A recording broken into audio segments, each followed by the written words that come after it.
Gut.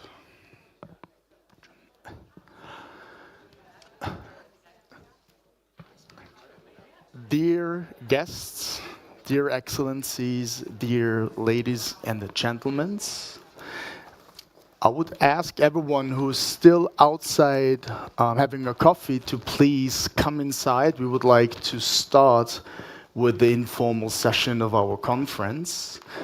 And having said this, I would like to extend my gratitude and thanks to everyone who's here today. I think we're talking about a very important issue. It is human rights of all the persons. My name is Christoph Angster. I'm working for the Federal Ministry for Social Affairs, Healthcare and Consumer Protection of Austria. It is my honor to host today the informal session where we will talk about a very important issue. It is the conference declaration of this conference. And I'm thankful to have you here. I would like to briefly instruct you what options you have today here at the conference as we proceed with very interesting presentations and discussions. And first of all, I would want you to know that you have the options to listen to either English or German to everything that is spoken here. So as you see on the seats that you have a headset, and on channel 1 you have German, on channel 2 you have English. You also have the possibility to use our Wi-Fi. For that, you please, on your smartphones, you look for the net free wave, and there you simply click the connect button. Then you will be online as well. I also want to introduce you to our event app, Slido. You have the possibility here at the conference, but also for our viewers online that are here with us via our live stream, to communicate with the speakers. If you go to the website slido.com and you use the code ICHROP 2023, you will have the option to send remarks, questions, suggestions, which we will receive and we will communicate to the current speakers. So please feel free to use this application. There is no download or registration necessary. Simply stream to the site through your browser, enter the code, and type in your questions. We're very much looking forward getting your feedback, getting your questions, and incorporate them into our discussions here on the panel. There you see how it looks like. So when you open the app, you immediately see the option to pose questions.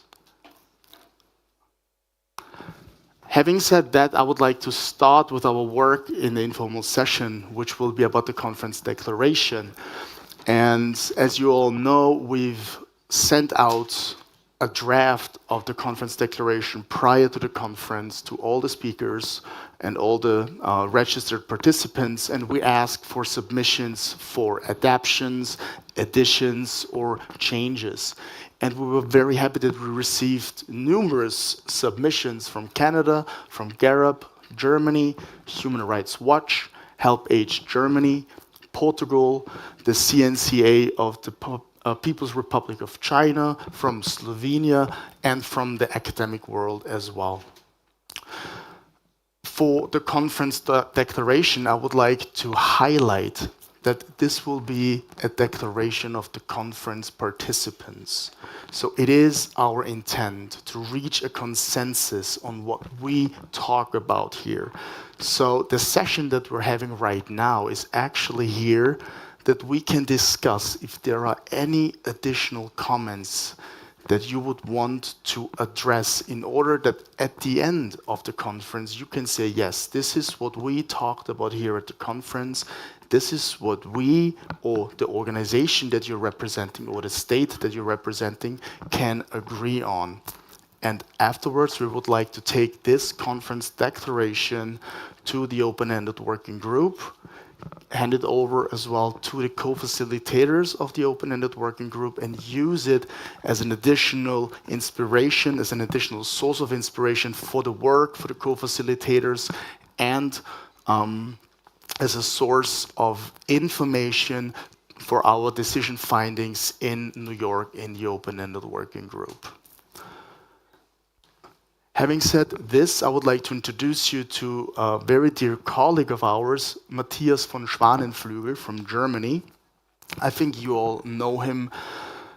He is a professor at the University of Bremen and a senior fellow of the German Institute of Human Rights and the Institute of European Healthcare and Social Economy sectors since March this year. He will be our leader for the conference declaration in the informal session. So I will have the honor to hand over the word to Matthias, and we will go together through the conference declaration. And please, whenever you have comments, whenever you want to address anything on the items that we're talking, please feel free to either raise your hand, and one of our colleagues here will hand over a microphone to you, and you can raise your voice, or you can use your phone and communicate with us through Slido. I will navigate the app here, so if you have something over the app, I will see it immediately and I will communicate it to Matthias. And having said that, I would like to hand over the floor to Matthias, and I hope we have a fruitful discussion and we can find a good pre-consensus on the conference declaration. Matthias, the floor is yours. Thanks a lot, Christoph, for these kind words and this kind introduction. Well, good morning, everybody. Yeah, I think we are living in a really complicated world. Several wars, we had COVID, we have new challenges, and I think human rights for older people, for us all, can be a kind of beacon, can be a kind of compass to navigate through this really complicated world. We have new challenges with digitalization, especially helpful for older people, but at the same time, a really great challenge for older people and for the whole society to make sure that people can take part in this new world. And that's the aim of our declaration. On the one hand, we want to advance these topics with the help of this declaration, as Christoph said, for the work of the open-ended working group in New York. And on the other hand, we want to support the open-ended working group on aging. And I see some facilitators from the open-ended working group, and we want to help them. We want to support your work, and thank you very much. So, altogether, we want to improve human rights for older people. Looking at the declaration, we will go through it step by step. As I said, the declaration addresses the topics, the pandemic, and the declaration addresses what happened since Vienna 2018, when we met last time. And in the meantime, we had several good things, like the analytical paper of ICHR, and I see the author just in front of me. We had the very fruitful reports of the independent expert. I see her in front of me as well. Thank you very much. And so they help us to learn our lessons. I think, and that is expressed in the declaration, the open-ended working group on aging comes to a kind of crossroad. After having fruitful discussions in the last 7 years with 2 topics every year, and now the list comes to an end. So what's going to happen? So we rely on, I look over there, we rely on the co-facilitators, that that they find a way for the open-ended working group, and we want to help them with our declaration.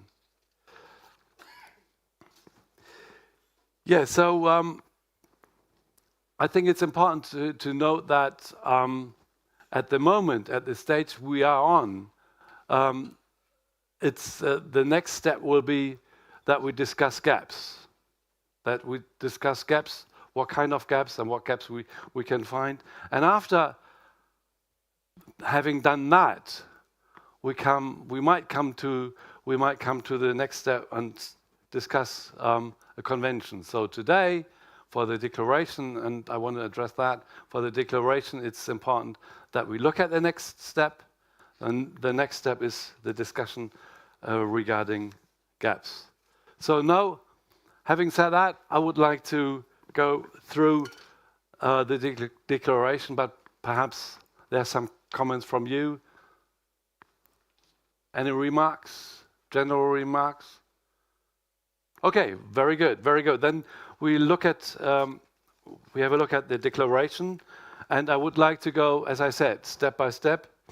And if you have any remarks and any critical points, please let me know.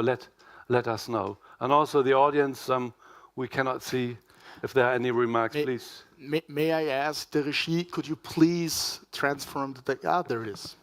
There you see it, Matthias. Sorry? Because we cannot see it here on the screen in front of us. Ah, now there it is. Thank you. Okay. Right. So we come to the first paragraph, starting with reaffirming the vital role of international human rights instruments in upholding the dignity, autonomy, and well-being of older persons, and reaffirming the obligations of all states to respect, protect, and fulfill all human rights. Are there any comments regarding paragraph 1? Okay, good. We get on very fast. We come to paragraph number 2, which starts with noting that the binding international provisions of the effective protection of the human rights and fundamental freedoms of older persons are inadequate, fragmented, and contained across multiple instruments, and thus do not provide a single, comprehensive, coherent, and integrated framework. Any comments regarding paragraph number 2? Yeah, you see it on the screen? Yes. Yes, yes, please. Thank you so much. Please wait for the microphone. Thank you very much. I was wondering if I had to yell. Okay, this is much better. Good morning, and thank you so much for this conference declaration. We think I'm Elizabeth Tudor-Bezier, and I represent Canada with my colleague Manon over here. And we're very pleased to be here, and yeah, very happy to see how this declaration is going.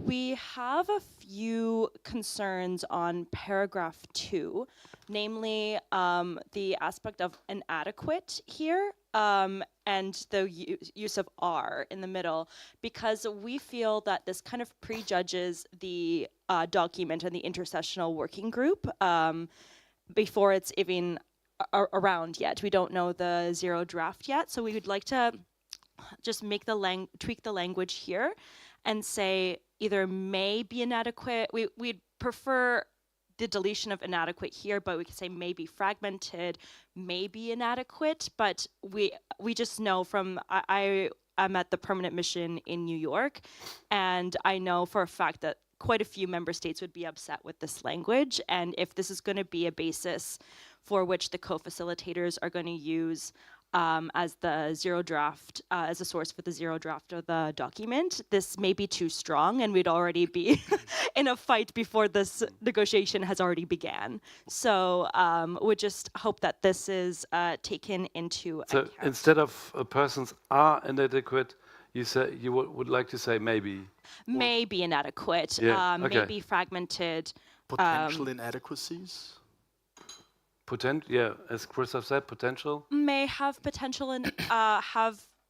I would say may be inadequate would be better, just because we don't want to change the entire paragraph if we start adding potential inadequacies. I think the way that we the way that I just suggested may be the more elegant way out. But I'm happy to hear views of other delegations too. Yeah, perhaps I ask the audience, what do you think? The NGOs, yes.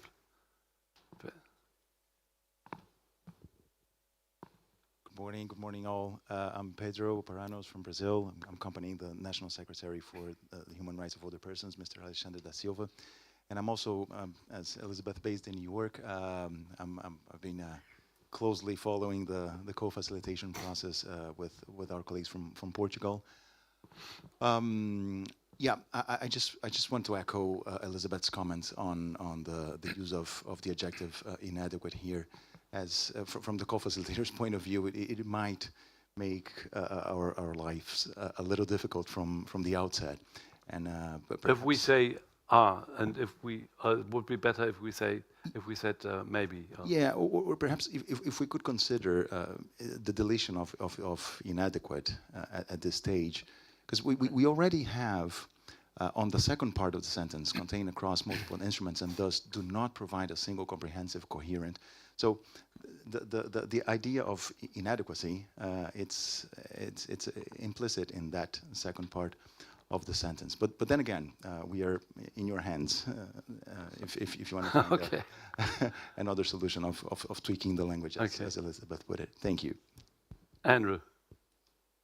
Now, Ken, please. Ken was Ken, and then Andrew, please. Sorry, Ken. Hast du auch auf Wiedersehen. Is this on? There we go. Hi, I'm Ken Bluestone from Age International, and I do not speak on behalf of all civil society voices and organizations, but and I expect Andrew may have something similar to say. I have no objections to swapping the word "are" for "maybe." I think that creates the options and availability possibilities. Removing the word "inadequate" from the sentence, I think, greatly changes, however, the meaning of the sentence. And I think as long as we don't change the rest of the paragraph, then the important thing, I think, is, and I appreciate the diplomatic sensitivities around this, is to make sure that we're capturing the range of possibilities. But removing the word "inadequate," I think, would greatly weaken the sentiment of what's in there. Andrew. My name's Andrew Burns. I'm here in my capacity as an academic expert from the University of New South Wales. I also have a civil society hat. I guess I'd like to seek clarification from you, Matthias, as to the status of this procedure. It's not an interstate meeting. It's not a formal meeting. It does not in any way, as I understand it, bind practically or formally the positions that states or the co-facilitators may take. This is a form of input based on participants' best assessment of the evidence. So I hope that that is the case. I understand also the diplomatic sensitivities, but I think we also need to be sensitive to the evidence and to the truth. We know that they are inadequate.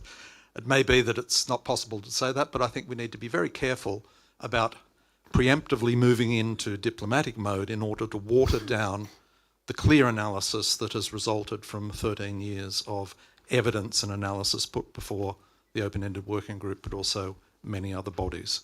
So I'd say that with my academic personal view, but I think also probably some NGOs, many NGOs will probably share it. Thank you. Well, I think regarding the status of this conference, I would say that this conference is an intersessional meeting, as it was in 2018. And it's not, well, it's an unofficial meeting, yes, that's true, but people who are here, they represent their ministries or their associations or whatever. So it's an informal meeting, but it has some relevant, or we want to have it some relevant outcomes. I would like for the open-ended working group, so that the co-facilitators and also the open-ended working group, the member states and NGOs, can rely on what has been said during this session. Claudia. No, Claudia first, please. Okay, thank you so much. So I speak in my capacity as UN independent expert on the enjoyment of all human rights by older persons. And as you might know, we are now also in the 10th year, or we are coming to the 10th year of the mandate. And from the beginning of the mandate, it was stated in all reports that the protection of the human rights is inadequate. And this is also, I would say, my findings on most of the country missions for different aspects. So maybe it's good to have the options, but I also would say that we also need to acknowledge that there is evidence.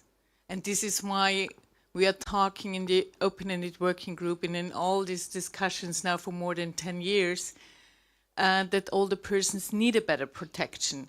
If it would not be inadequate, why would we talk about this? So from my perspective,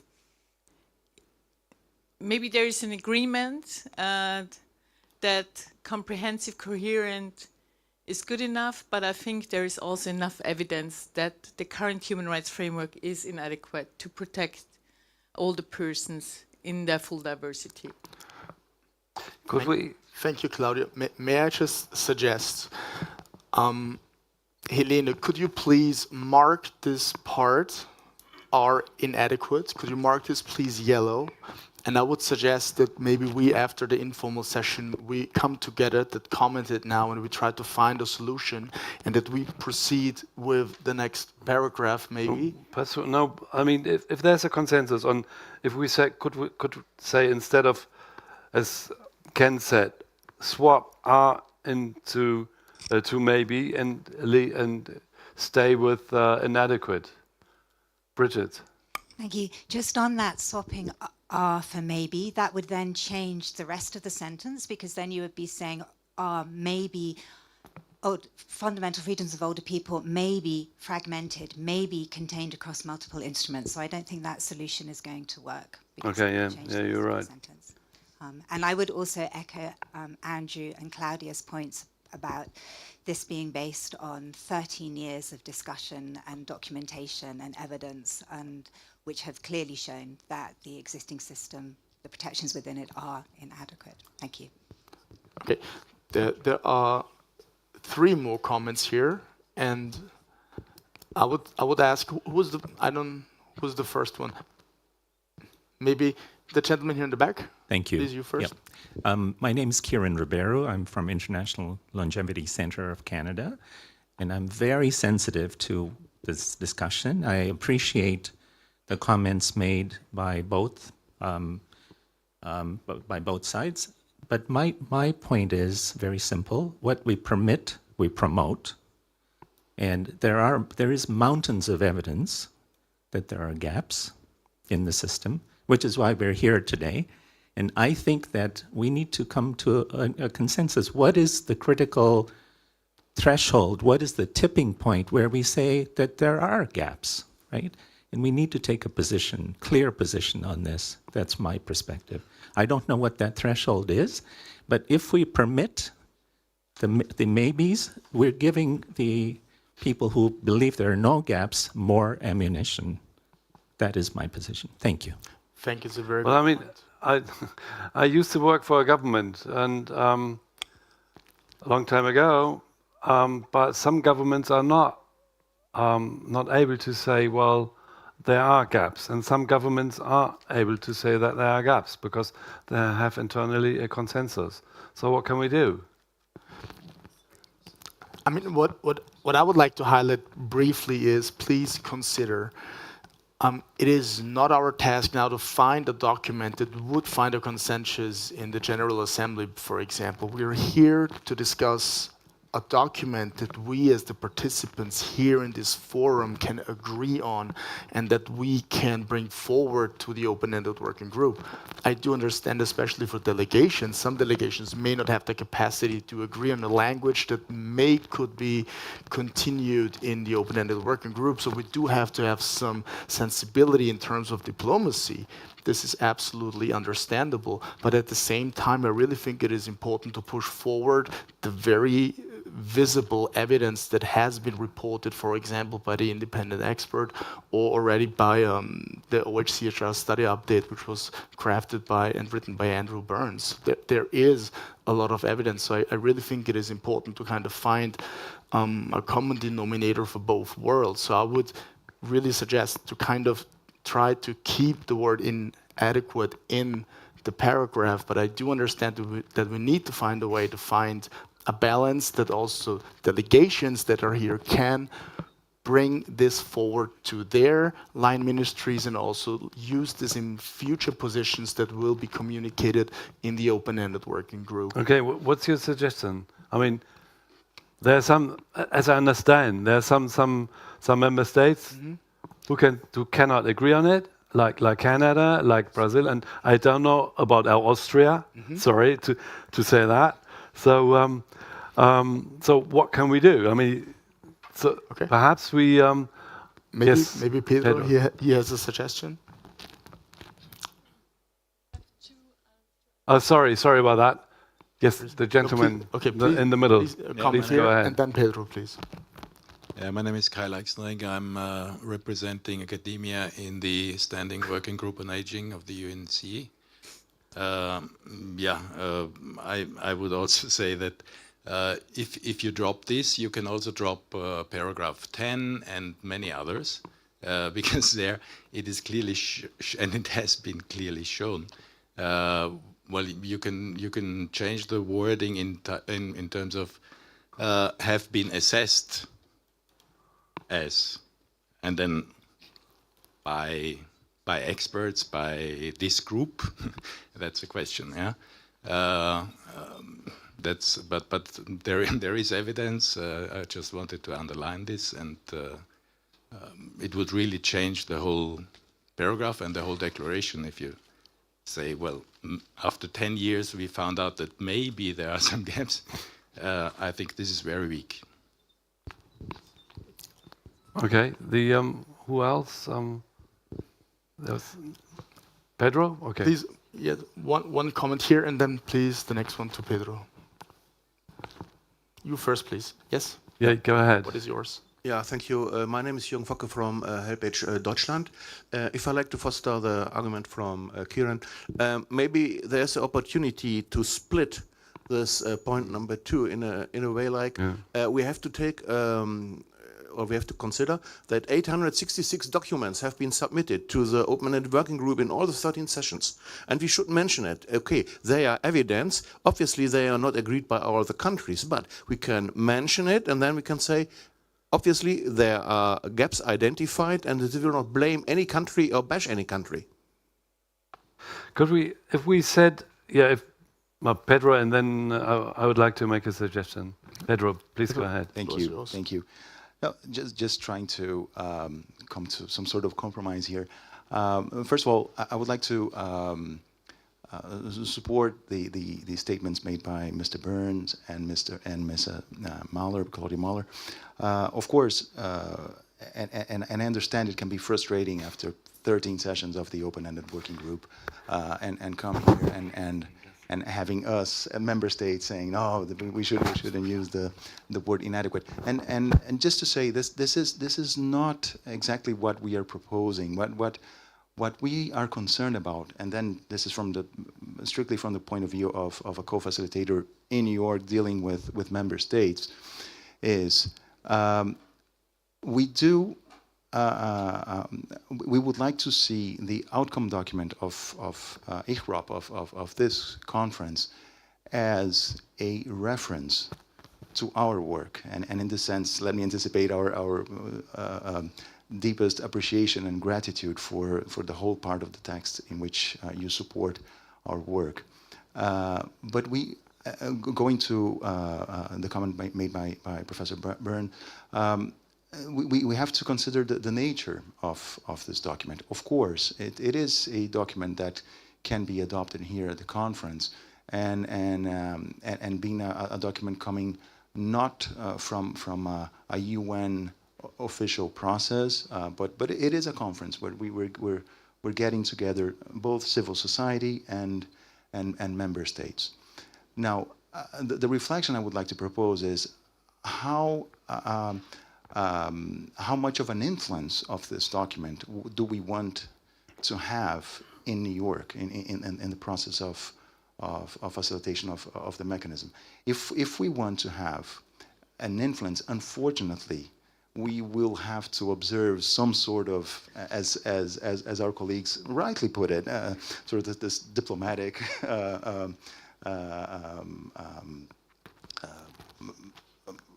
in lack of a better word, bureaucratic language, because I can only tell you. Then again, please don't shoot the messenger. as a co-facilitator, that the usage of inadequate from a starting point, albeit based on evidence after 13 sessions of the open-ended working group, may sound to some member states as a means to say, this is they already have an outcome in mind, and this is a process that is being forced upon us as member states. Again, this is not Brazil saying this. I'm just trying to convey what some delegations might argue.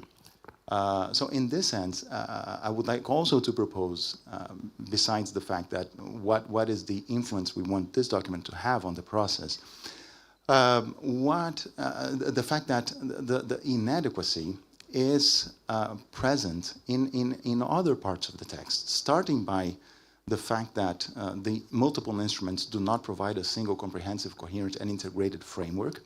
And also, as another colleague put it, on other paragraphs, such as paragraph 10, etc. So I don't think it's the case, I think it was Andrew, right, who put it. So I don't think that's the case of if we eliminate this, let's eliminate the rest of the text. I think the idea of inadequacy is implicit throughout the text. So the invitation here would be for us to consider perhaps not using the adjective as a starting point, because this is the first sentence that qualifies multilateral instruments. And this is just also to recall that the original proposal, the original draft of the declaration that you put forward didn't mention these things change. Yeah, I know, of course. But this is just to say that, perhaps if we could go back to the original proposal a little bit, that would facilitate our mechanism and our dialogues in New York. But then again, this is not to say that if we leave inadequate, that will compromise the mechanism or anything like that. Let me reiterate this: we are in your hands. If you want to keep inadequate, of course we will. Well, could we think? Thank you, Pedro. Thank you.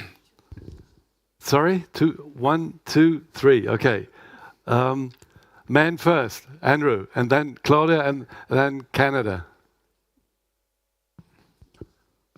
And then I would like to make a suggestion. Thanks, and thank you for the further clarification of how this fits in. I mean, I wonder if one way to do it, to keep those who want to see inadequacy there, but also to reflect that it's not a concluded finding shared by everyone, would be to say, have been criticised as inadequate, which leaves open the issue of whether everyone accepts that criticism but keeps the inadequacy there, then would require, and are fragmented, I think leaving it implicit, that's been part of the problem with a lot of the process, and part of the problem about the human rights of older persons. It's implicit. We need to make these things explicit if that's reasonably possible. I also like Andrew's proposal, but... I knew that. Sure. But we can also maybe frame it a little bit differently. It might sound a little bit weaker, but might also be helpful if we frame it as older persons... the human rights and fundamental freedoms of older persons are fragmented and contained across multiple instruments, therefore, maybe, or are criticized, being inadequate, and does not provide a single This might also be a kind of compromise solution. Canada. Thanks so much. I just wanted to echo what my distinguished colleague Pedro just said. That doesn't surprise me. I mean, I can tell you some of the trade secrets from New York as part of the core group, and trying to get the draft decision in OWIGA 13 was insanely difficult. And we had a lot of holdouts until literally the minute before the meeting started. And even then, we were all holding our breath to see what would happen, because we thought silence would be broken.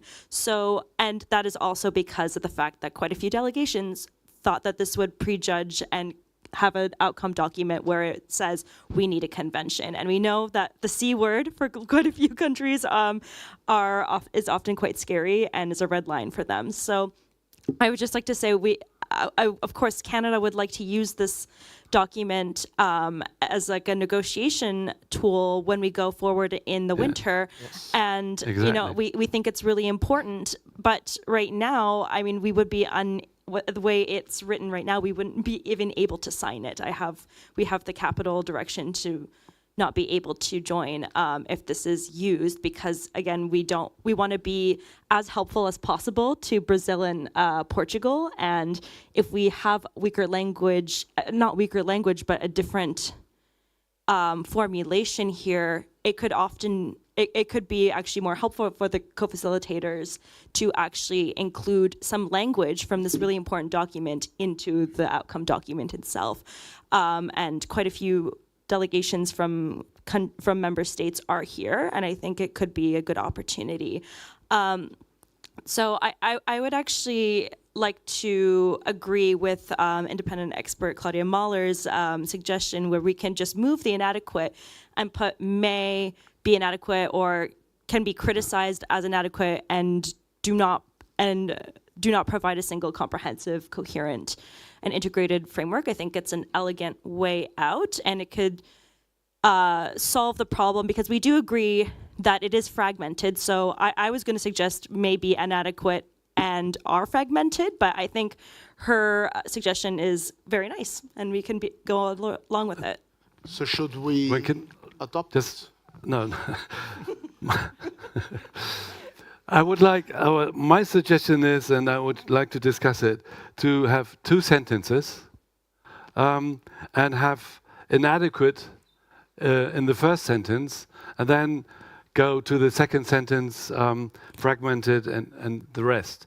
And as Andrew said, in the first sentence has been criticized or has been assessed.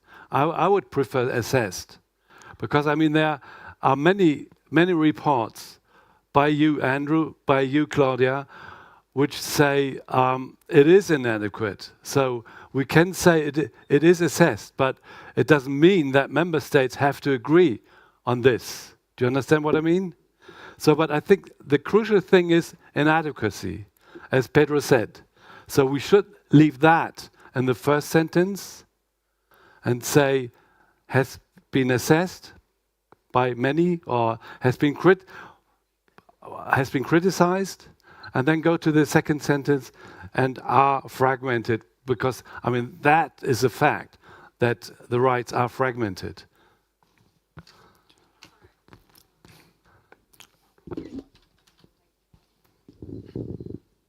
Thank you. Sorry to come in again. I would say if we use assessed as inadequate, there would be questions by some as to who's assessing this, right? Yeah, it's open. I mean, there's people like the independent expert, like Andrew Burns, who say they are inadequate. Could we maybe say it a little bit more descriptive, such as has been assessed by UN entities or something along that line? Because I think it gives it more credibility as well. If we say been assessed, it could be by Joe Schmo on the street, right? We want to have. I mean, look, Joe Schmo could do it, but I would say I would say if we have the UN aspect here, it could give it more credibility, and it shows it's more of a UN-related document and could be really helpful in New York as well. What about the others? Sorry, Chris. Me personally, I had the impression that actually there was some sort of agreement to Claudia's suggestion. So I think if we have a solution that everyone can agree on. I don't need. I wouldn't. Sorry, I would put the inadequacy in the front, in the first sentence, because that's the crucial thing. I think the crucial thing is that it is in there. Okay, well, up to you. Okay. Might I suggest that? Yeah. I mean, this is sorry to speak again, but this is a critical issue which obviously flows through the whole document. So what I'd suggest is, would it be possible to take away those ideas, draft based on Claudia or whatever, and then come back with something that might be the quickest way to do it? Yeah, okay. People That's are a good happy idea. with that. Let's do it that way. I think, Pedro, what do you think?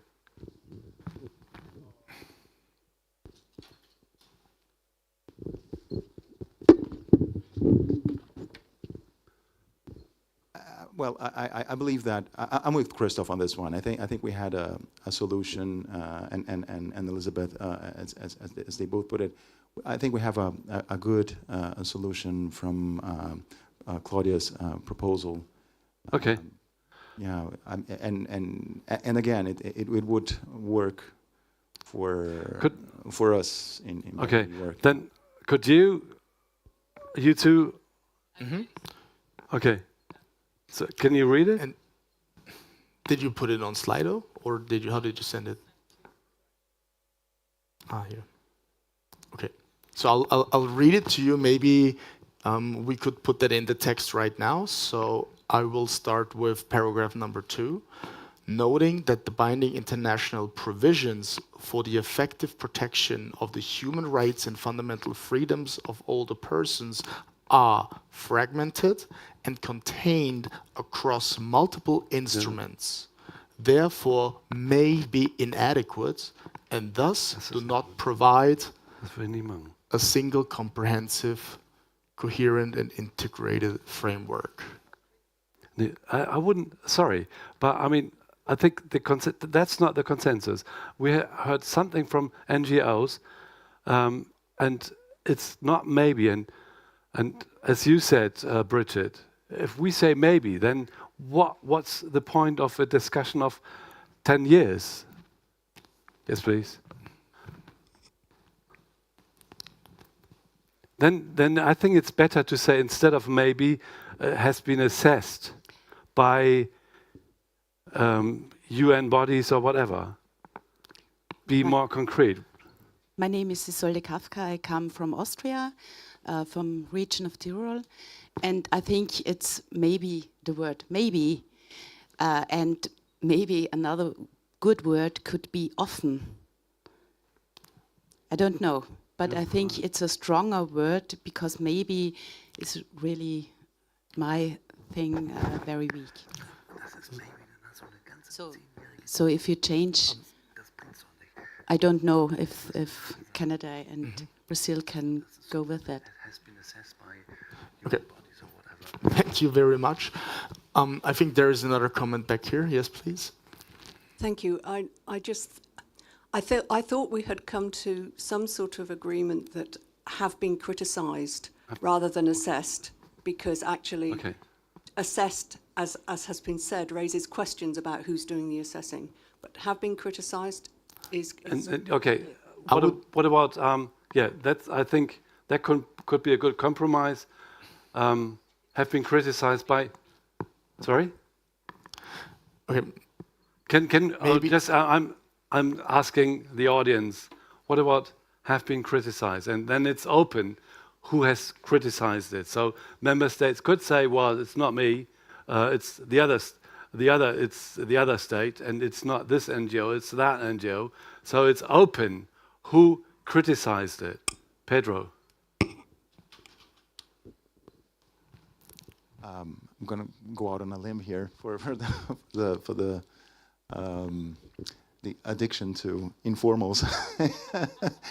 But how about are fragmented and contained across multiple instruments, comma, are deemed inadequate by UN bodies, comma, and thus do not provide a single comprehensive and ba-da-da-ba-da.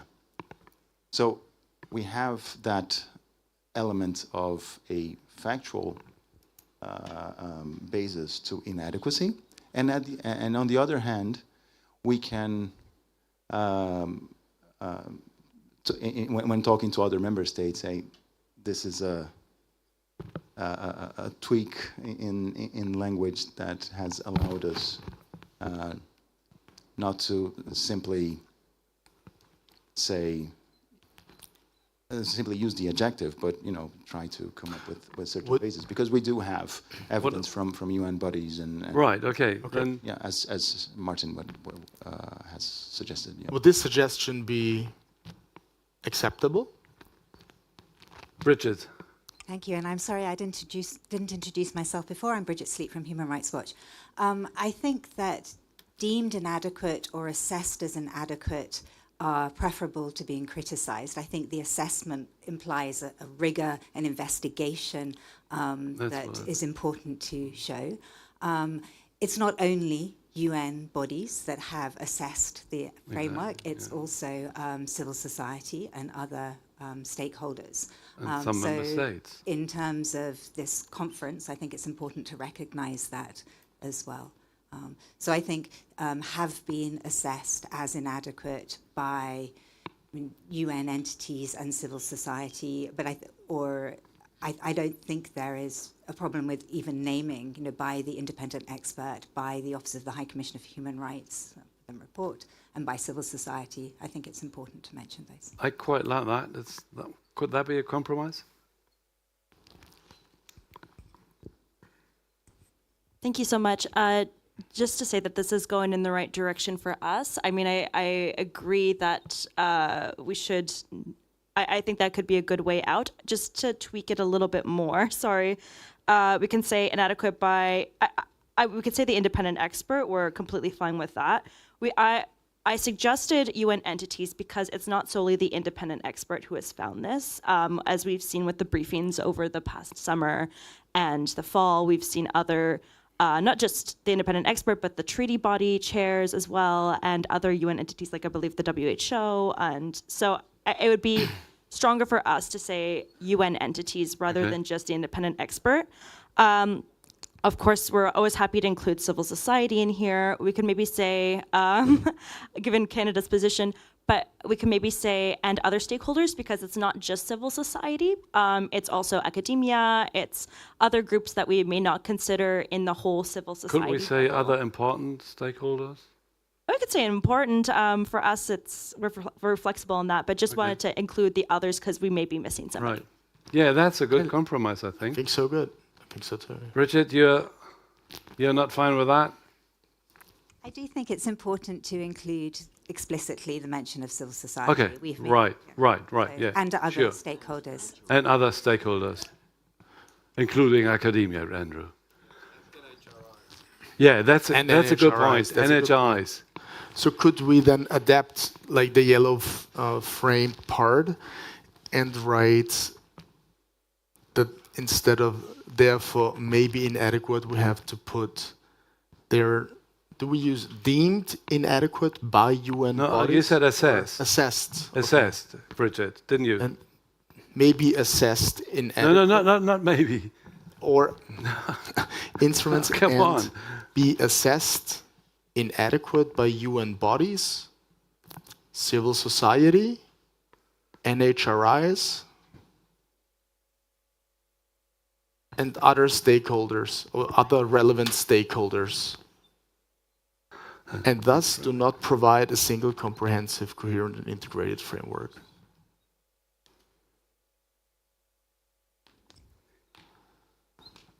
And NHIs are missing, yeah. And NHRIs, we said that too. And just to point out the obvious, and some member states. So yeah, that's right. And some member states.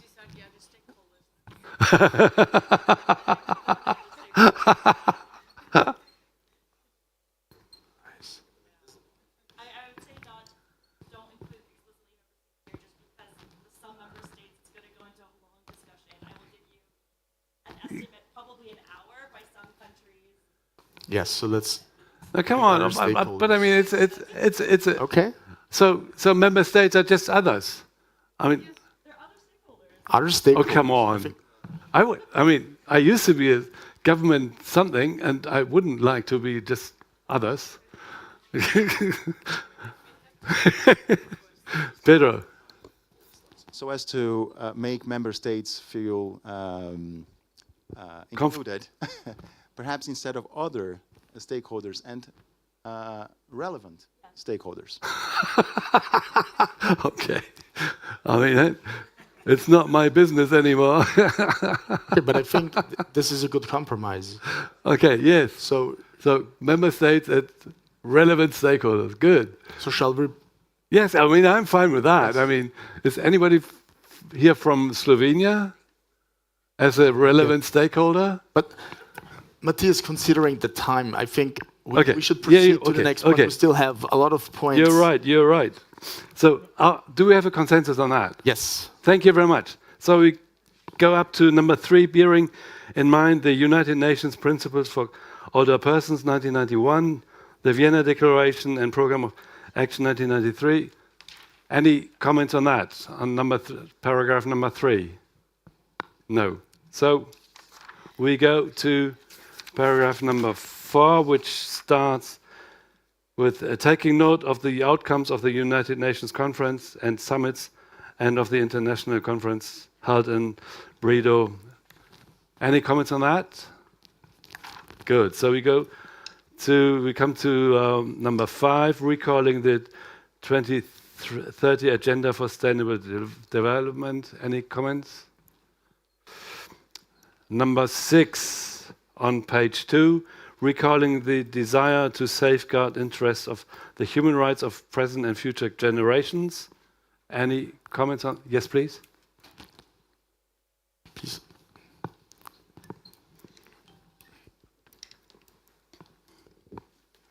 Thank you. I'm Ina Völker, representing ICHROP and BAXO, the German National Association of Senior Citizens Organizations. Just a very quick comment. I would take out WHO framework and just say emphasizing the UN decade on healthy aging, because it's the UN decade, and I don't think here we need to refer to the WHO framework. Okay, do we have a consensus on that? I think that's okay. We can delete that part. We leave it out. We go to number 7, which starts acknowledging the importance of the Madrid International Plan of Action. Any comments on that? We go to number 8 on page 2, taking into account the findings of the ICHR update and so on. Any comments on that, Andrew? Okay. So we come to page number 3, paragraph number 9, welcoming the fact that the United Nations Human Rights Council in its resolution. Any comments on that? Good. Number 10, acknowledging... We have one from Canada, sorry. Please. Sorry. I have a lot of comments. We have a lot of comments from Capital. So just to note, we are flexible with the welcoming aspect in paragraph 9. We would prefer taking note or acknowledging here, if that's possible. So say it again, please. Instead of welcoming, acknowledging. Taking note or acknowledging. We just, I would suggest acknowledging. Okay. Yeah, I think this could be more acceptable to member states too, because not everybody is a fan of Human Rights Council resolutions. Any comments on that? Okay, then we say acknowledging. We come to number 10, acknowledging the findings and an analysis contained in the report of the independent expert. Any comments on that? Shall we say welcoming? Okay, no, we leave it like that, acknowledging. Number 11, noting with particular concern. No comments. Number 12, noting with concern the findings of the ICHR study update. Any comments on that? Number 13, emphasizing the essential contributions. Oh, we are fast. Number 14, any comments on that? 15, stressing the ageism. I think that's a very important point. Number 16, observing the older persons often face barriers in assessing. Any comments? 17. 18. No comments. 19.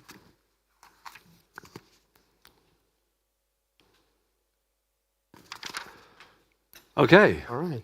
So wait, I think there's one comment from Ina and the second one from Pedro, please. Regarding number 19. Number 19. Sorry, say it again. Okay, a quick one. It's a quick and easy one. I think just on consistency, I think the independent expert is mentioned, but it's not actually spelled out. So we can't assume that everybody knows which independent expert we're speaking of. So I think Claudia, what do you think? Okay. Like so just spell out the whole spell name it out. of We the spell it out. Yeah. Claudia, we spell it out.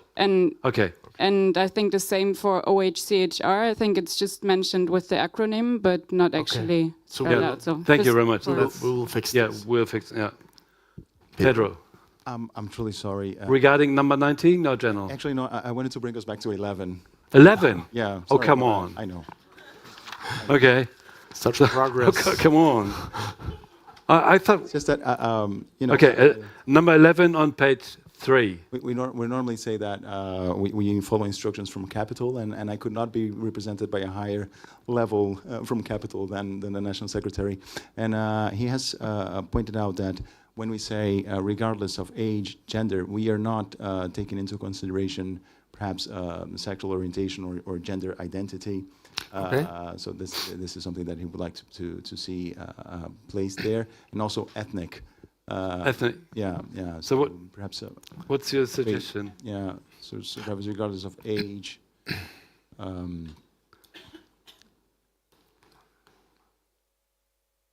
Gender. Gender, sexual orientation.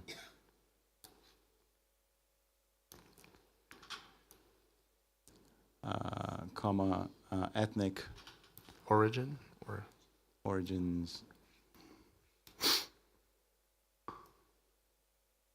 So should we then keep race or delete race? Or and we keep race, yeah. We keep race. Keep race. You couldn't say that in Germany.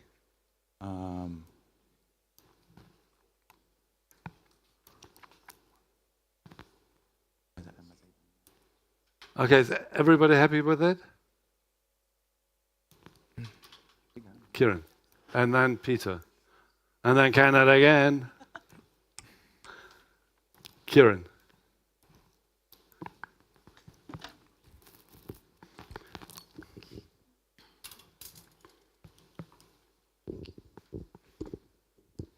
Thank you, Matthias. I may have missed it, but I didn't see any reference to health, mental health, and support in there. Maybe it was there and I missed it, so just want to flag that it should be there. Thank you. We have the independent expert right in front of us. Nee, das ist nicht die Frage. So, Kieran, can you, because obviously, like, I'm not following on this right now. Could you be a bit more precise on what you're suggesting? Just we could put it in under 10, like the effects of COVID-19. Okay. And it really, it was like glaring. The mental health and support systems just fell apart. This makes a lot of sense. Perhaps we just finished number 11, and then we quickly go back to number 10, and you make your suggestion. Peter. Yeah, thank you. Peter Litschke, German Institute for Human Rights. I think we should also include gender identity because it's different than sexual orientation. So I would suggest sexual orientation and gender identity. Yeah, okay. Okay. Is everybody fine with that? So we... Canada. Yeah, just to point our full support for that aspect. Just a very Just a minute. I think you need a micro. Okay. I'm not loud enough? Wow, okay. That's the first time I've ever been told that. So Yeah, just to say for member states, a very quick edit, just to capitalize the member here. If we do member states, it's normally that way, but we fully support. I think the rest is fine. Yeah.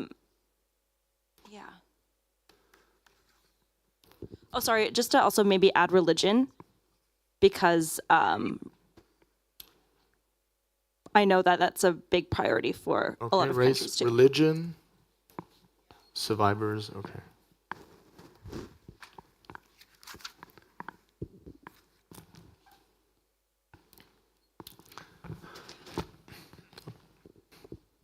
So can I go back No, to... are we we're fine with number 11? Pedro? Yes. Okay, We're fine. then we go back. So do we have a consensus on number 11? We go back to number 10.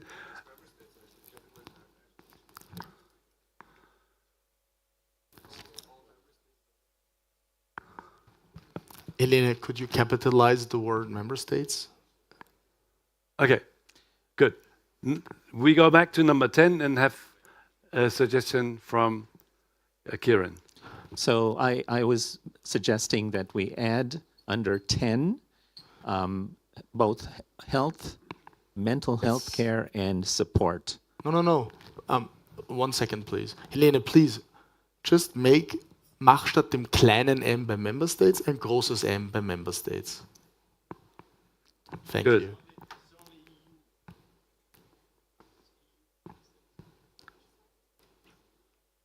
UN, you have member states as well. No, I think we should keep it with this and continue with Kieran and number 10. Kieran, thank you. It's... Okay, so yes. I'll try it one more time. Okay, under 10, I would recommend or suggest that we add healthcare, mental health care, and support. Yeah. Yeah, Thank you very much. That makes a lot of sense. Is everybody fine with that? Good. Yes, there is one comment in the back here.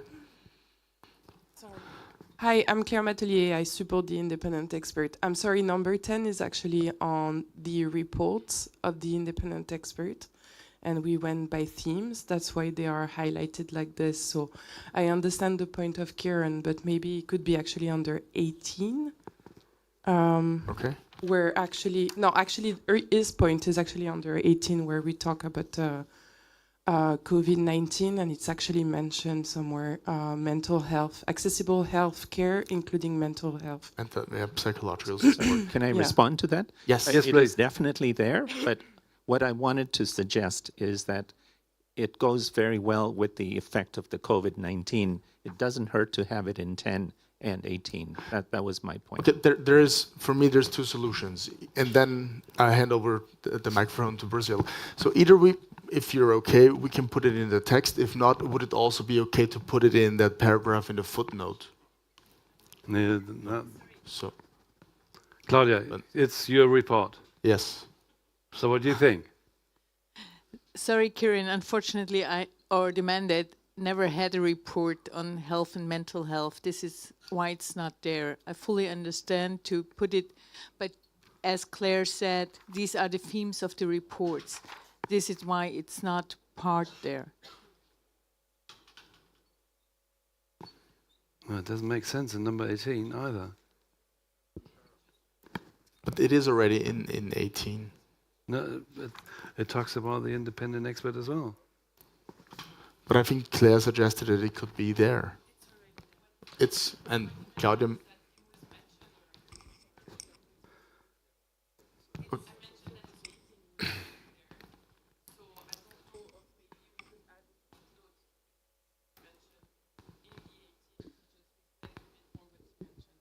I know it's for interpretation, like just to add this bit in the 18 as a footnote, as it was suggested somehow. I just wanted to flag that in 10 it's because it's the theme and we can't add something that we haven't worked on. So let's do it that way.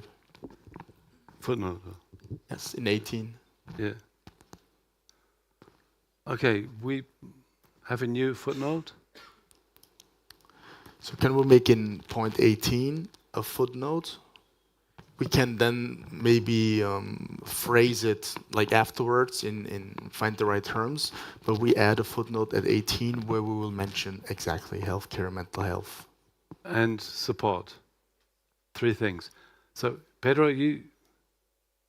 Yeah, no, we were going to make a suggestion on that previous paragraph, but then again, as Claudia put it, those are things that wouldn't be on her report.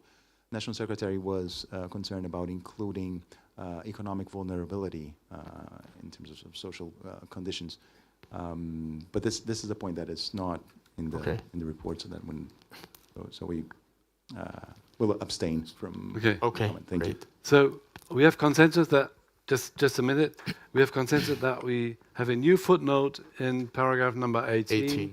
Regarding health, mental health, and support. Is everybody fine with that? Okay. Now it's Jürgen. Thank you. I assume we are now talking about point 18, correct? Well, we have finished it. No, yeah, I have something to add, please, because I'm missing social protection.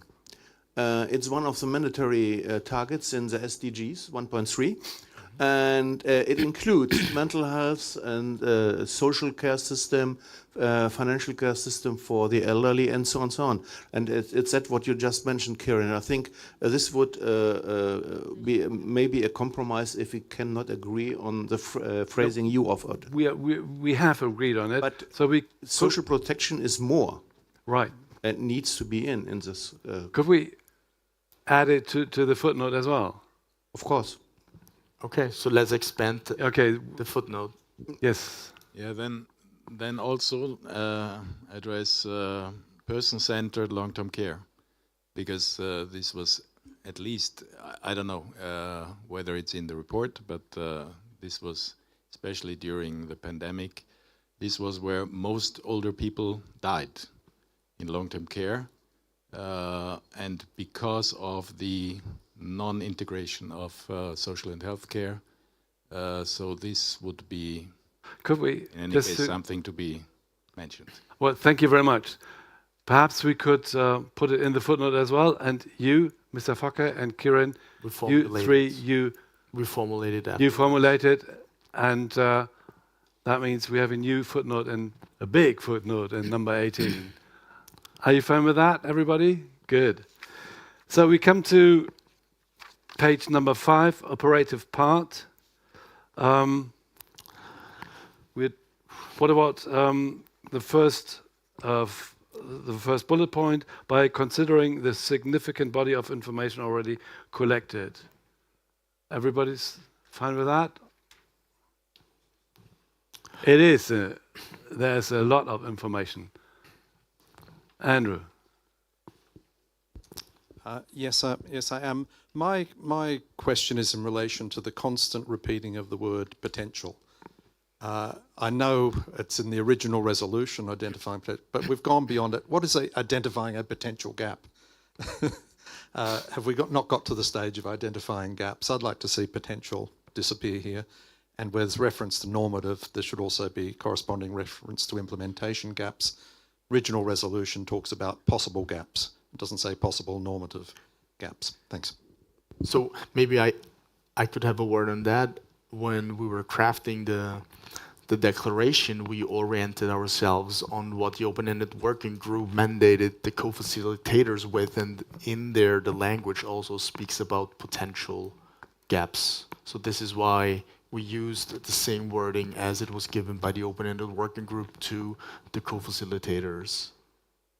We talked about possible gaps, but I mean we stick to potential gaps as it. But I mean we could add implementation gaps as well. Is that what you mean, Andrew? So we do that. And I think Claudia had a. Claudia, are you fine with that? Sorry, maybe I'm a little bit slow, but I was just... we are fast, aren't we? Yeah, I was just rethinking what the audience also added in the footnote. And we also have the digital divide as a separate para. So maybe healthcare, long-term care, and mental care might be worth to adding a couple of lines. I don't know if these So would you want possible. to join us Yeah, later on? we have a little group, Crafted? working group on it, footnote working group. So you join the footnote working group? It might not be a footnote. It might be a paragraph. A one para on this. So if I'm fine with that. Then I'll invite you. Please join us later on, and we'll so craft. maybe a suggestion. also the others who suggested. So this have you confidence? I'm asking the audience. Have you confidence that this little footnote working group is working on a big footnote, or perhaps on a new paragraph regarding health, mental health, social care, support, and what you said digital divide, Claudia? Like digital. Yeah. There's a paragraph on it. Okay. So are you fine with that, everybody? There's Kieran. I would be very happy to do. You're a member of the group, so you have to be. So may I make a quick comment on what Andrew just said about the potential gaps and so on? So just as a so just a minute. So we have a consensus that we have a little working group, and which works on a big footnote, or perhaps it's going to be a new paragraph regarding, as I said, health, mental health, social care, support, long-term person-centered long-term care, person-centered long-term care, and questions of digital divide. Canada? If you have any comments on it, you're going to be a member of the group. Here too, because mental health care and services are sometimes different, right? Okay. Right. Mental health care and services. Somebody in there's another Meldung? No, I think over there. No, I think the lady in the back row first. Thank you, but my sorry. My point follows on from Kieran's, I think. So maybe it's redundant, depending what Kieran says. I'm looking at the operative part. Okay. Thank you. Okay. Now we have consensus on the footnote, or perhaps a new paragraph, and it's up. Yes, your turn. I just wanted to build on Andrew's last comment about the gaps and the descriptors of the gaps. I think it's time to sunset those descriptors because they are historic. Mm-hmm. We had another meeting of major CEOs and administrators of health and mental health. And I said, listen, I'm tired of just producing more papers and data. We want to see some action. So I think implementation makes more sense at this point. That's my humble opinion. Thank you. So did I get you right? You support what Andrew said, normative and implementation gaps. Okay. Yes, please. Just you need a micro, even though I can hear you. Just for clarification, then, how would the beginning read, or how would that paragraph read? Well, it's by considering the significant body of information already collected on the implementation and on specific potential normative and implementation gaps. Okay, thank you. Are you fine with that? Good. So we. Can I intervene here? Sure. It's just if you look at the paragraph preceding that, the top paragraph under operative part, it already says identifying potential normative and implementation gaps. And I'm just in terms of precision, I'm not sure you need that and then the subsequent one to reiterate that. It's redundant. You're right. So then we should put Andrew.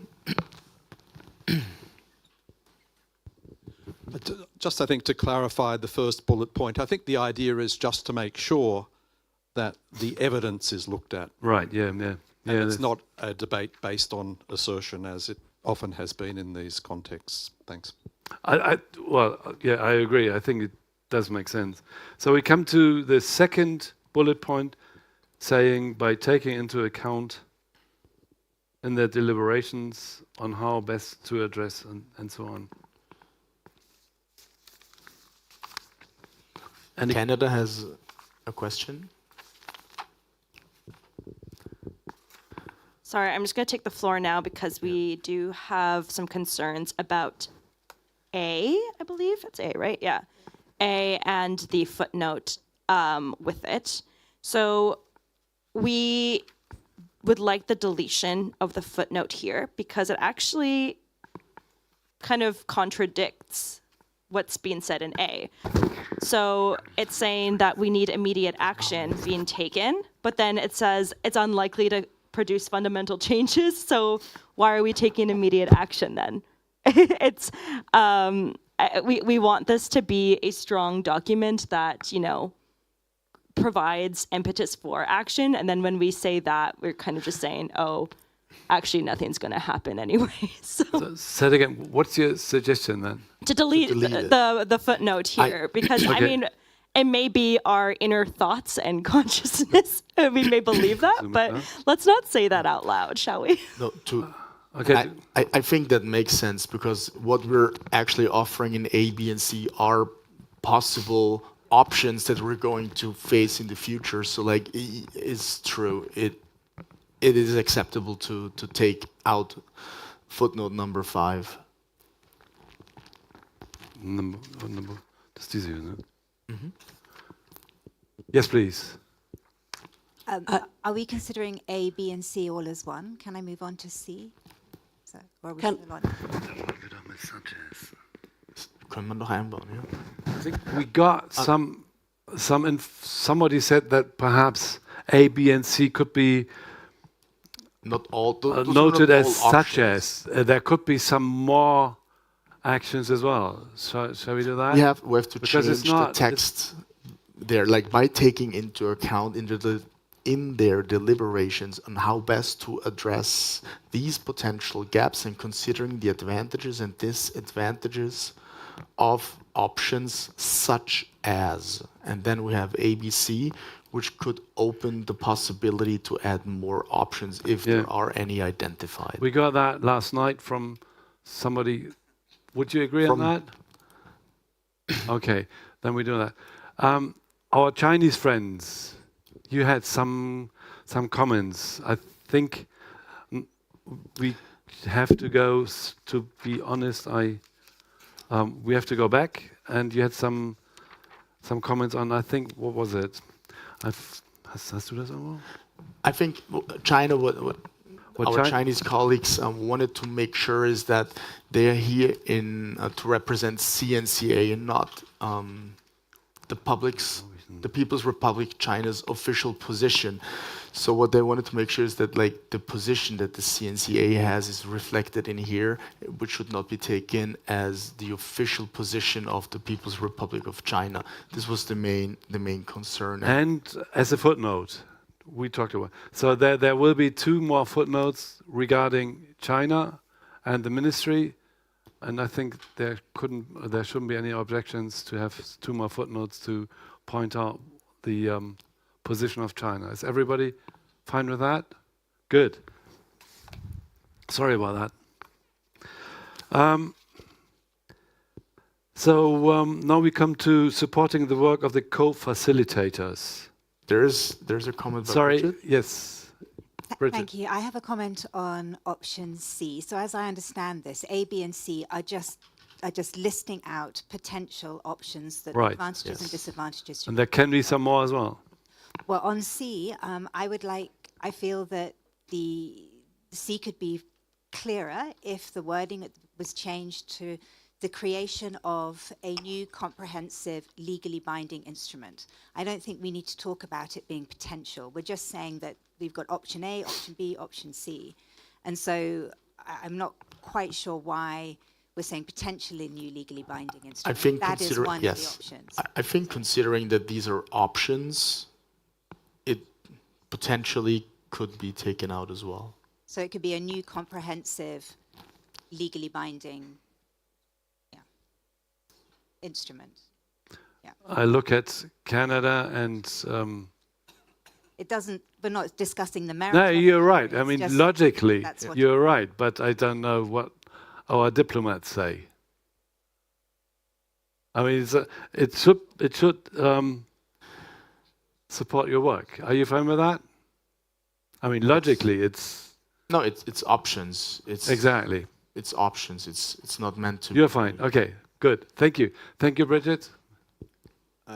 I like to replace under point A, can be taken to has to be taken, because can be taken, it's once in a while. Yeah, but has to be taken means we have to do it now. It's a little bit stronger in my perception. What about the co-facilitators? Are you fine with that? If you have to do that? Obviously, I'm not English native, but maybe you have some other Richard. options. So wordsmithing, but perhaps it could be immediate action to improve, because that is the option. Yeah, I think that would be a good compromise. Good, thank you. To improve. To improve. Okay, so shall we Andrew. continue? Okay. Option C can end after instrument. I think option C can end after the word instrument. Do you need the rest of the sentence? I don't think so. We can delete it after instrument. Yeah. Thank you, Andrew. Everybody's fine with that? Makes it a little shorter. Good. I think we come to supporting the work of the co-facilitators. First bullet point. Any comments on that? So we come to page number 6. Second bullet point, starting with take note of the following. No comments. Very good. Well, here we go. We come to page number 7, the last page. Any comments on that? Yes, please. Sorry, I'm jumping back to the bullet point 2. I should have said... Which one? On page... On page 6. Sorry? So it's take this... Page 6. Page 6, Yeah. okay. So it's starting with take note. Yes. Okay. Point B. I should have said that my name's Bridget Penhale and I'm here partly representing the International Network for the Prevention of Elder Abuse, and I'm wondering about the inclusion of exploitation after abuse in that point. I think we can take that in. Thank you. Good. Thank you.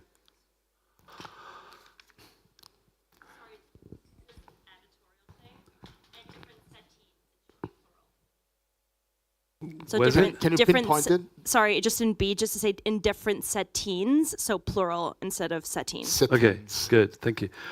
Well, I think we come to an end nearly just in time. I say thank you. And well, we have one more footnote and a little working group. If anybody wants to join this working group, please do feel free and come up to Kieran. And that working group is working on a footnote, as I said, and on health, mental health, support, long-term care, something else as well. So please feel free to join them. And apart from that, we have 2 footnotes from China to clarify their position. And we thank China for their clarification and for the support. Well, any comments? I just have a quick question for Canada. I'm Margaret Gillis from ILC Canada. I'm wondering why we had to take out the word welcoming when the Human Rights Resolution 5413 was actually co-sponsored by Canada, and so why were we weakening the language? I find that odd. How a quarrel in Canada. You would think this is abnormal, but this actually is very normal, especially between myself and Maggie. So this is just an instruction from our capital. I can definitely clarify. Yeah, of course. I mean, from our perspective, of course, we always welcome the Human Rights Council. We would, and as candidates for 2028, 2030, obviously, we love the Human Rights Council. We're just adding, we would say, acknowledging here, just or noting, or maybe take note with appreciation as a compromise, just because we know in the New York sphere, anytime we have a Human Rights Council resolution in negotiations, and I'm sure Pedro could back me up on this, it's always a huge negotiation within just taking note of a Human Rights Council resolution. We always love it, and we always are very strong backers of the welcoming, but I know other delegations are not as welcoming of the Human Rights Council resolutions. So if we use this as a document in New York, we're already gonna have a problem with that. So, I mean, from our perspective, we can go with welcoming. It's not a red line or anything, like we're very flexible, but I'm just thinking ahead, this is gonna be problematic. Okay, so perhaps you should have a coffee later on. And I just want to say, well, Christoph is going to address the declaration tomorrow in the afternoon, the final addressing. So, but I think we got a consensus, and I say, thank you very much. Well, I have to say, thank you very much, Matthias. Thank you for leading through the document so swift. It was a really good exercise. What we just heard from Canada, I think, is a very perfect example of how the communication between Geneva and New York often happens, which me personally, I think, is also a problem. And this is also why I've been promoting for years that the working circles in Geneva and New York should cooperate more. But of course, this will be part of discussions that we will have throughout our conference more and more often. For now, I would first of all, again, thank you, Matthias, for leading us through the conference declaration. I would invite you now to have a coffee. We will start with the opening, the official opening of the conference at 11. So please be back. We have about 10 minutes right now. And again, thank you very much for the constructive work. Please get some fresh air. It has been a very steamy discussion now in the beginning. And I'm looking forward to seeing you back at 11 at the opening session. Thank you very much.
Dear colleagues, may I ask you please to be seated?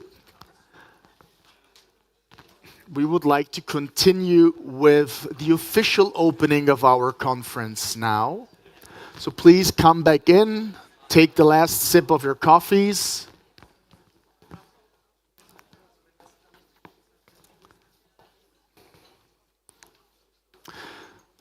So after the first informal session today, where we had a really good discussion and very constructive work, I'm really happy to now officially open the ICHROP 2023 conference. And in order to do so, I would like to call our General Director for Social Policy Issues, European and International Affairs of the Federal Ministry for Social Affairs, Health, Care and Consumer Protection, Ms. Edeltraud Gettler, to me on the floor to officially open the conference.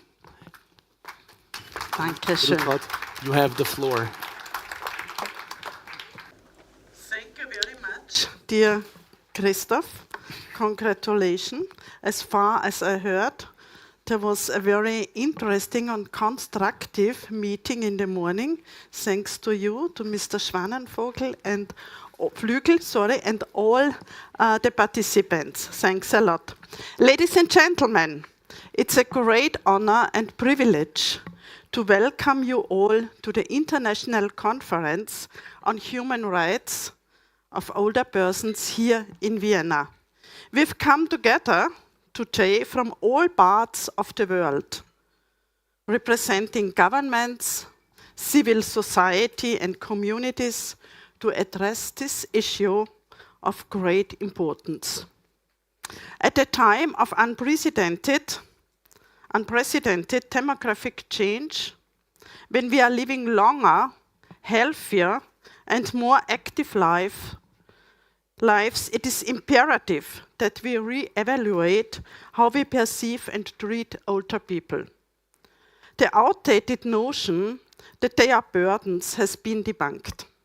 We all know they are a valuable asset to our societies, with expertise, with experience and insights that enrich us all. This conference marks a milestone in the journey towards safeguarding the rights of older persons. We have come together to share experiences, challenges, and solutions because we know that there are both incredible opportunities and huge challenges in this digital age. While older people or older generations may not be digital natives, the potential for connectivity and social engagement is immense. If we are to realize these benefits, we need to bridge the digital divide. I would like to express our deepest gratitude to Mr. Volker Türk, the High Commissioner for Human Rights, and Ms. Maria Skveff, the chair of the Open-Ended Working Group on Aging, for their support and engagement and encouragement. Both have shared video statements, which we will see in just a minute. We are honored to have with us Ms. Claudia Mahler, the appointed independent expert whose insights will be invaluable to our discussions.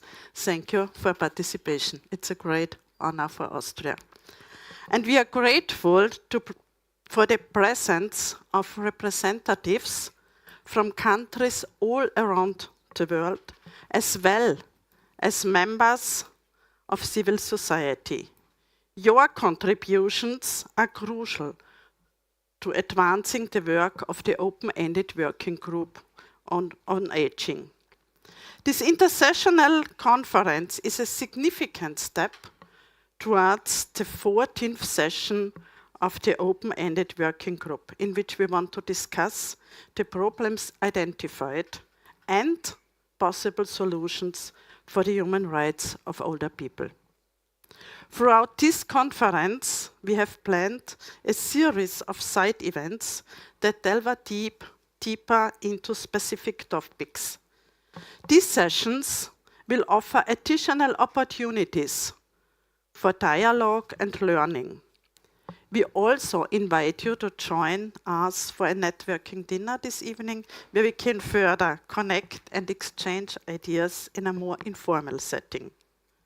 Together with you, we would like to summarize the wealth of ideas and knowledge that is sure to emerge over the next 2 days in a conference statement.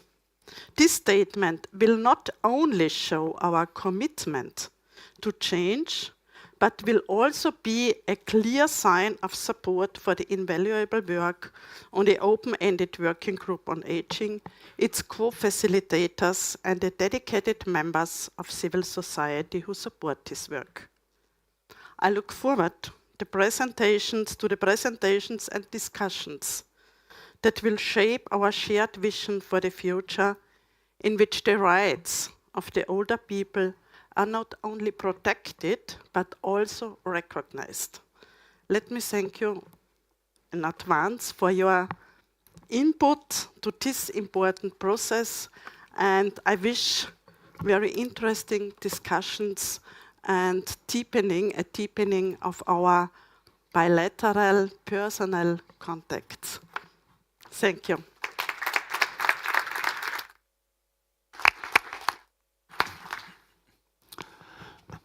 Thank you very much, Edeltraud. As announced before, I would like to ask the Regie to please play the video from High Commissioner Volker Türk. Thank you. Dear colleagues, friends, I regret that I cannot be with you in person in Vienna. As you know, in just a few weeks, we will be commemorating the 75th anniversary of the Universal Declaration of Human Rights. It's a milestone moment for a remarkable document. Perhaps one of the most extraordinary developments since its adoption has been the radical shift in human longevity. Many more of us can now look forward to longer and healthier lives, but the future of aging will be deeply unequal, in part because of the cumulative effect of disadvantages earlier in life. We only need to contemplate, for example, the lifelong impact of discrimination endured because of gender, disability, or migrant status. Add to this the unwelcome reality that global poverty is currently on the rise as a consequence of the economic crises that were triggered not least by the COVID-19 pandemic, but also the war in Ukraine. Indeed, all of us remain acutely aware of how brutally the pandemic exposed fault lines in our societies, including the routine discrimination and ill treatment of older people as a result of pervasive ageism.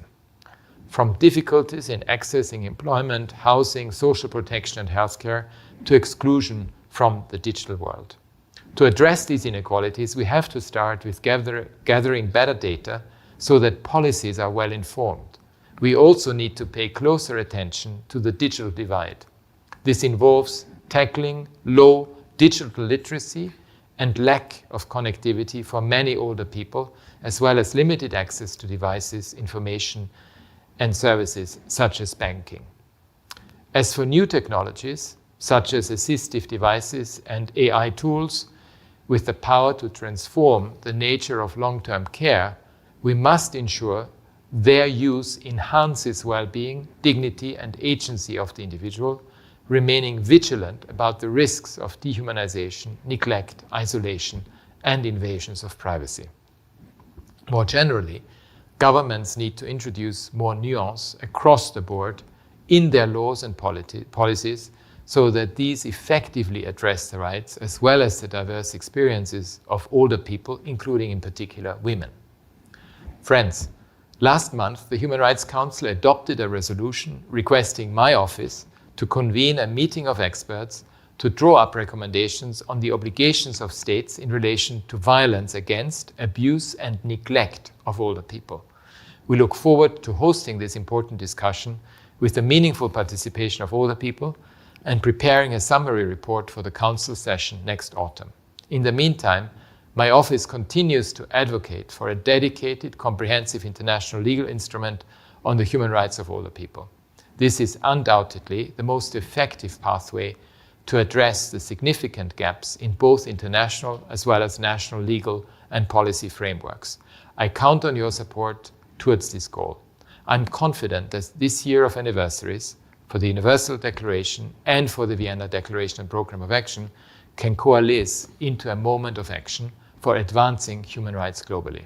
As part of our Human Rights 75 initiative, I encourage states and all actors to pledge concrete actions that can bring about transformative change. I hope very much that this will include pledges on the human rights of older people so that we foster an environment which expands rather than diminishes the role each one of us can play at every stage of our life. Older people make a huge contribution to our societies, including towards the Sustainable Development Goals, where we have such an urgent need to get back on track. Their insights and experiences are crucial to the shaping of solutions for the multitude of complex challenges we face together today and in the decades to come. Through concerted action on the rights of older people, let us make this 75th anniversary year a decisive step forward on our journey towards vibrant and inclusive societies for all. Thank you.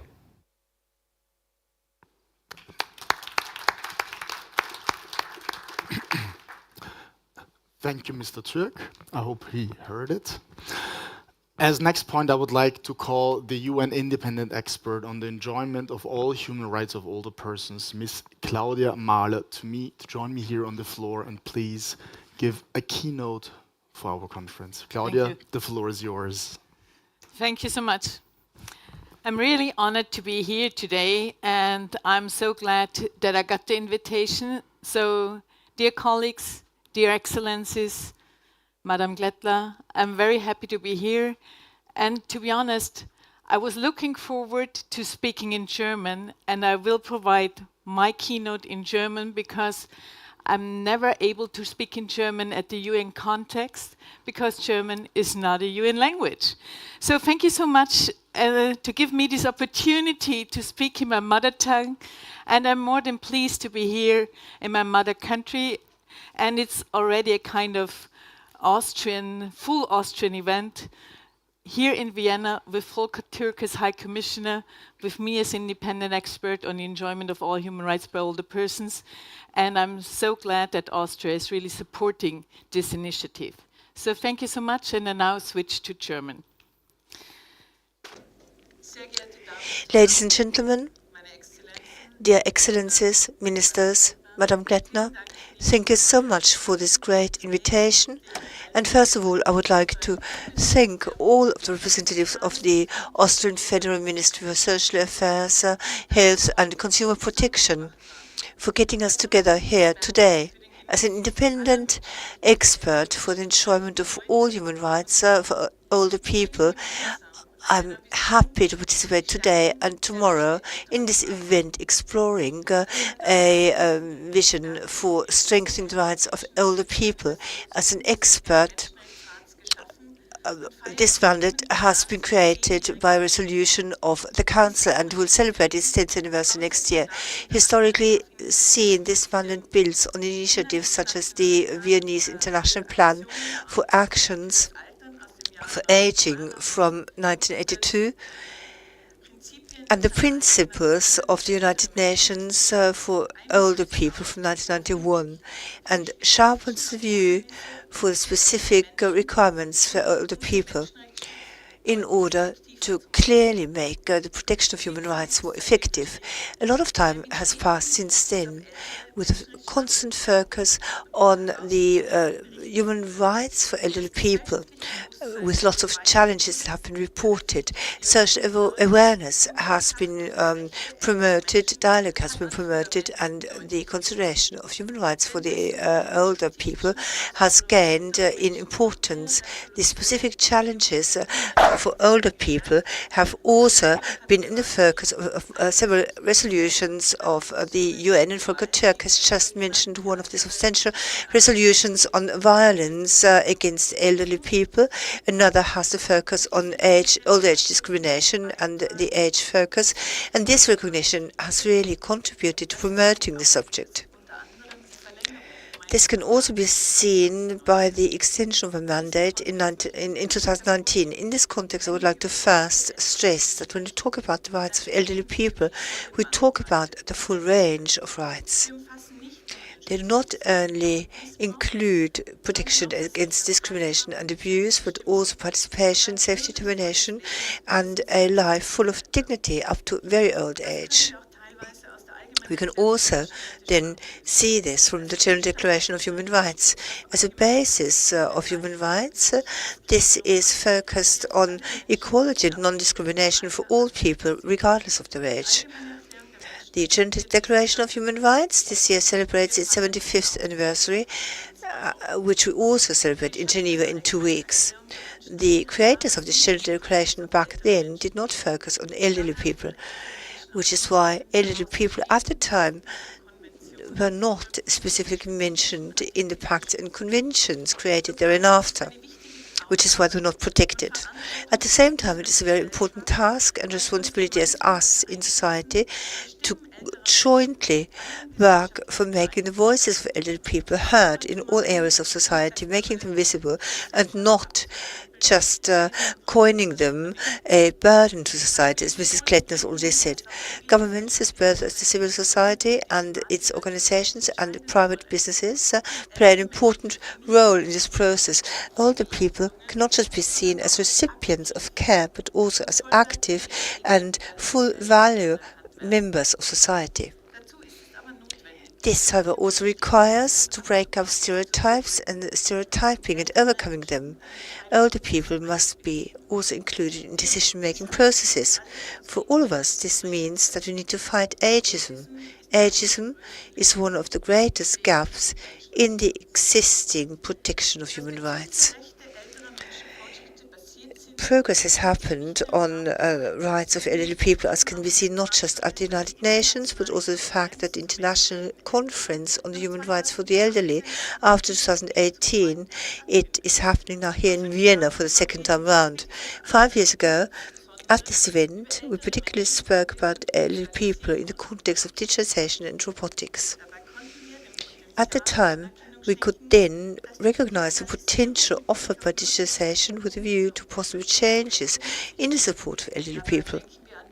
In doing so, we're thinking of telemedicine, online educational offers, or also assistance robotics that can help us facilitate everyday life. Even though these changes seem largely positive, we also have to become aware of the challenge that digitization must be connected with accessibility for the elderly. Volker Türk has already pointed this out. Many older people are not familiar with technologies or do not have access. This has made it very clear that, again, this is where we also need a human rights-based and participatory approach to gain positive changes for the elderly. This also includes involving older people in decisions regarding technology and digitalization. Here, private businesses also need some catching up to do.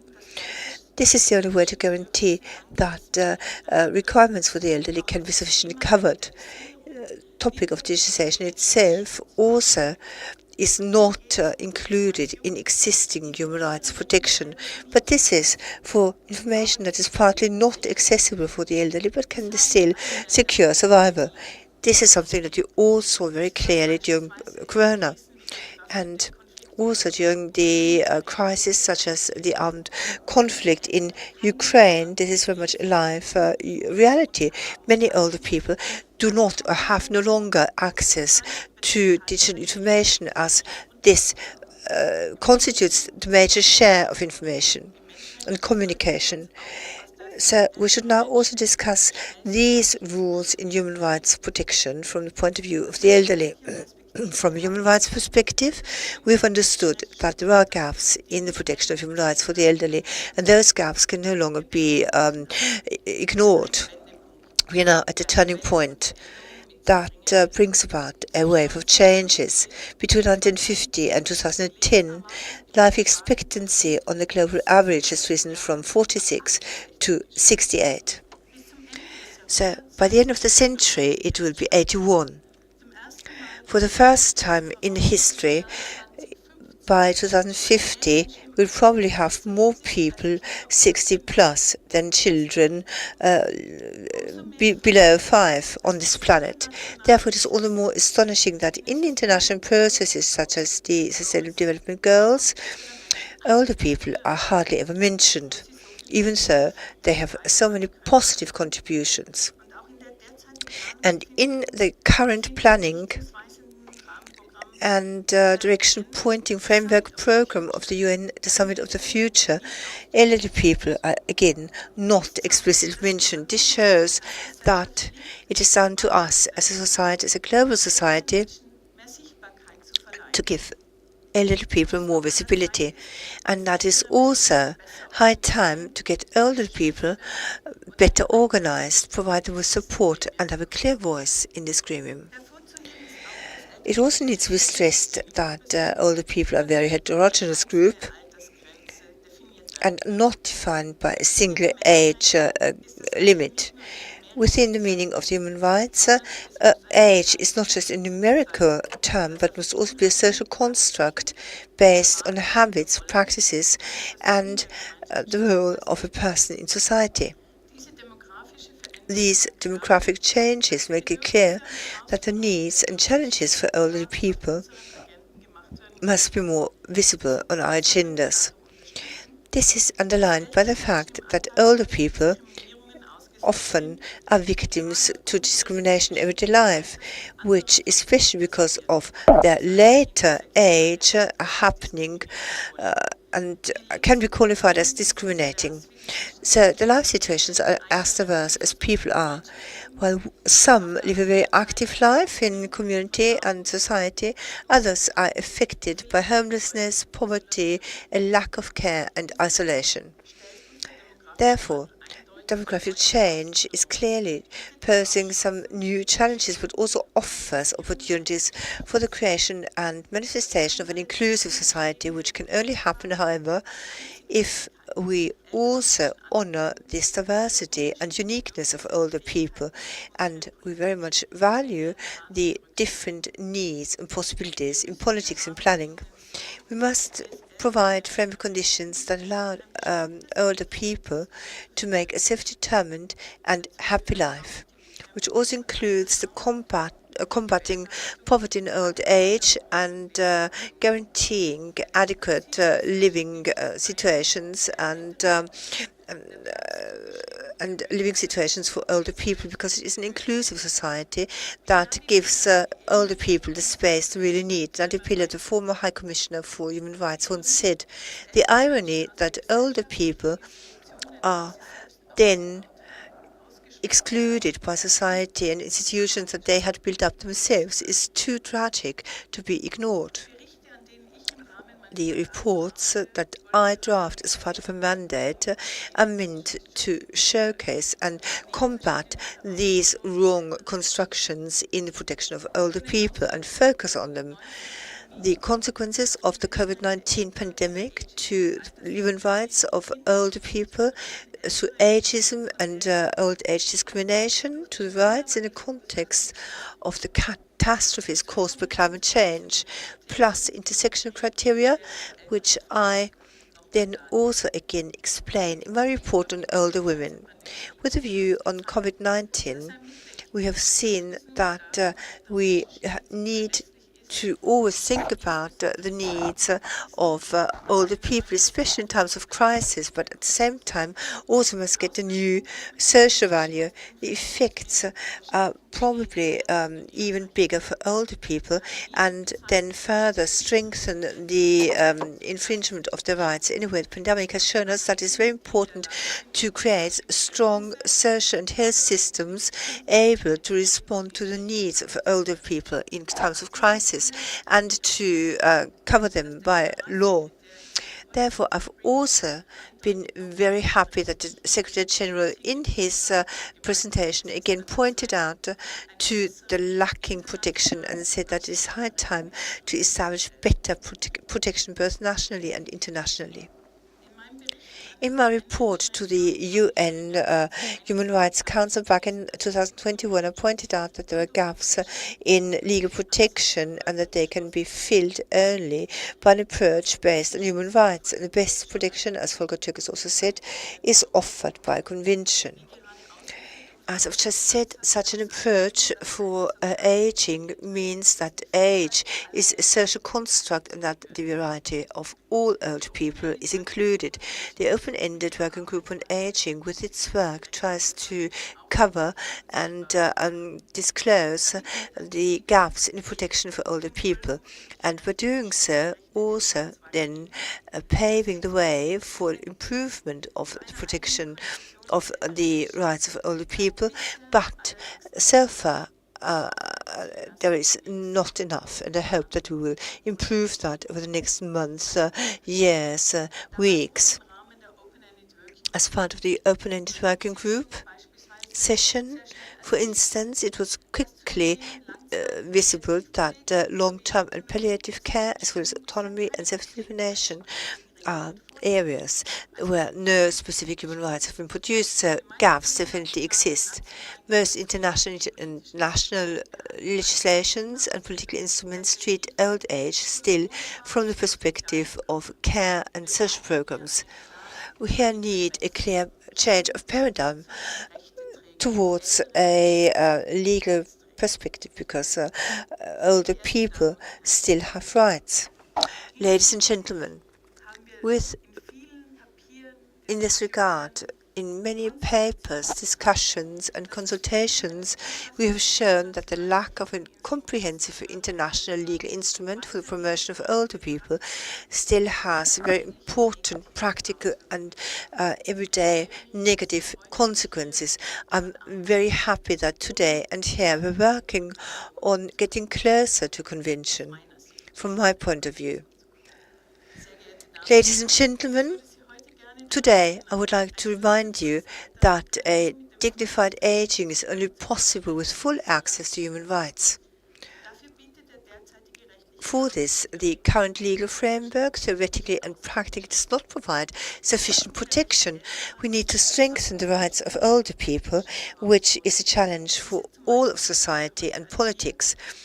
To overcome it is why we're here today, to discuss topics, find compromises, and protect humans throughout all their lives with human rights. Thank you very much for your attention. I'm looking forward to a very interesting discussion today and tomorrow, and I hope that tonight we will again have the chance to get to know each other even better. Lots of success, and enjoy this conference, this wonderful conference.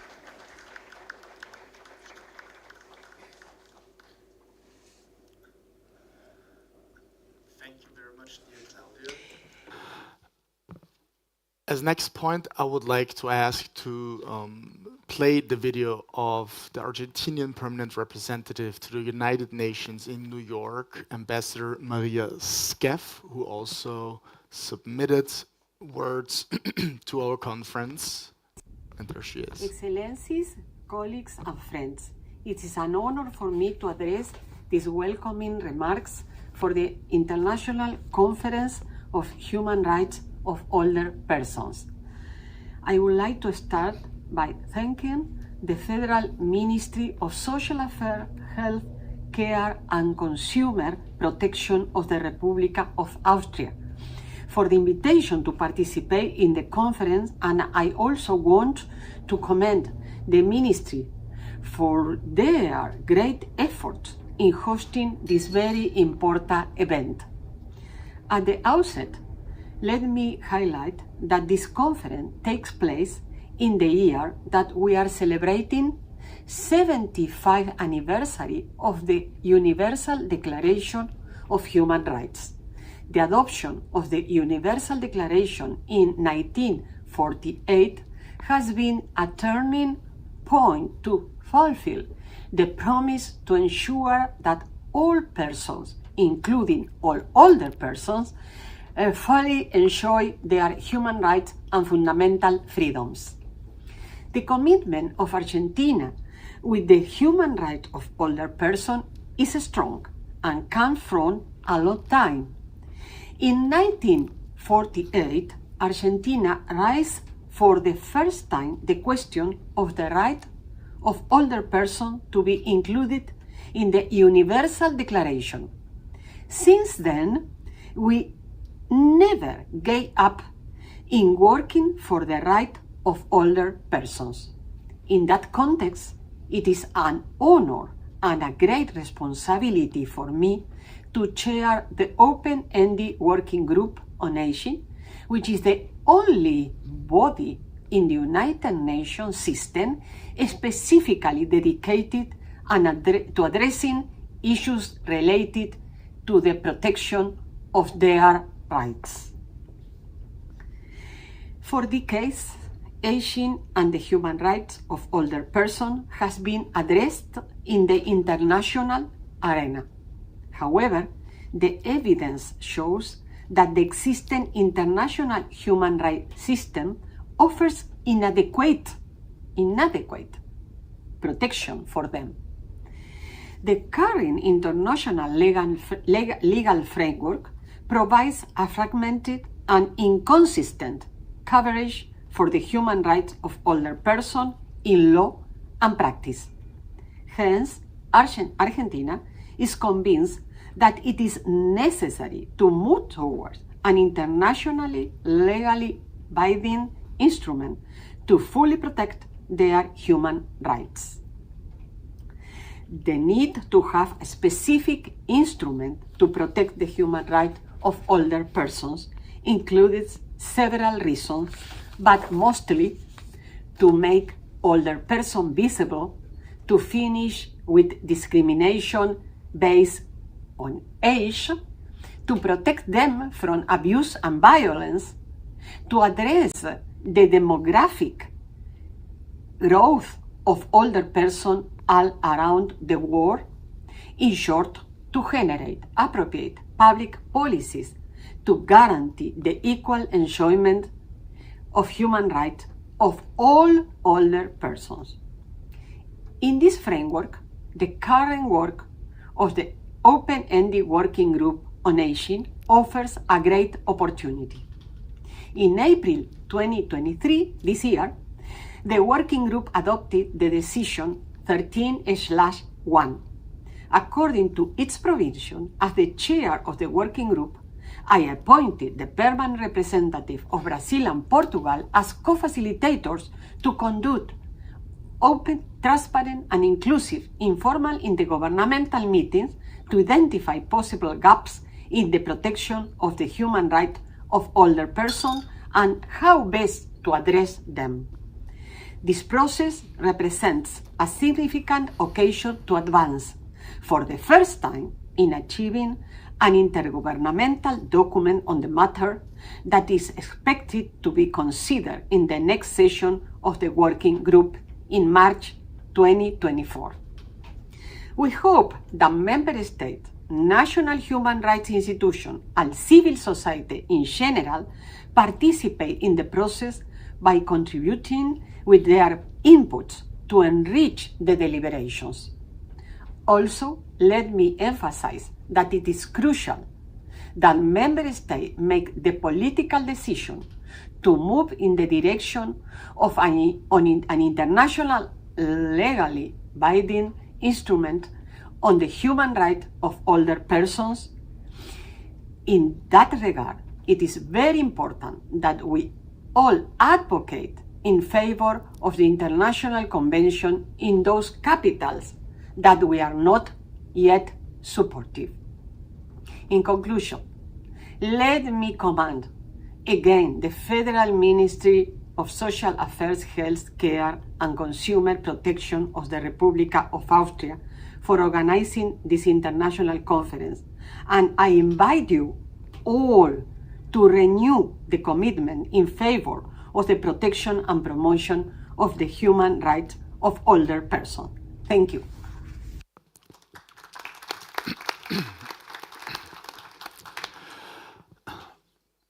as I've seen, our lunch break will be coming soon, and I just saw that the food has arrived. But before I would invite you to have a joint dinner here at the Libelle, I would like to remind you that as well there is a wandering exhibition, Stop No Violence, which will be opened at the same time that we're having lunch at the Baroque Suite A, which is at the entrance, excuse me, downstairs. If you walk towards the Ovalhalle where we had the reception yesterday, there in the first floor there will be the exhibition. And of course we will have colleagues here on site that will accompany you if you wish to go there. I can really recommend you to visit the exhibition. It is a really good exhibition, very informative towards violence against older women and older persons. So this will happen simultaneously to our lunch, which we will be served here at the Libelle. And until the food is ready in the back, I would invite you to have another drink, another coffee. We will have the lunch break now, and we will then restart with the first panel at 1:30 p.m. Until then, I wish you a great lunch break, and I hope to have some conversations with you right now. Thank you.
Dear colleagues, one more second.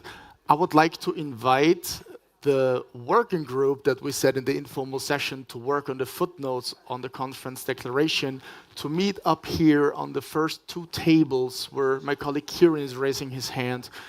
We will meet there in order to discuss the conference declaration's amendments. So if you want to join, please feel free to join us here. Thank you.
it.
please.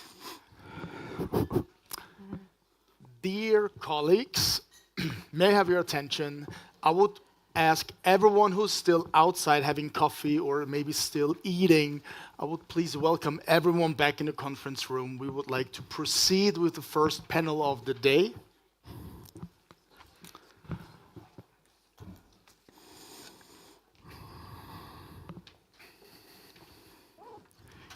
And may I ask the regie, could we please change from thank you very much. The first panel on keeping gaps in their place, how we can avoid missing the wood for the trees in the thinking about the new convention on the human rights of older persons, will be chaired by the Deputy Head of the Human Rights Department of the Foreign Ministry of Austria, Mr. Murat Mahidi. And at this point, I would like to give the floor to you. And please, if you introduce the speakers and take over the panel. Thank you very much. Good afternoon, everybody. My name is Murat Mahidi. I have the pleasure of being the Deputy Head of the Human Rights Department at the Ministry of Foreign Affairs, just a few hundred meters down the road from here.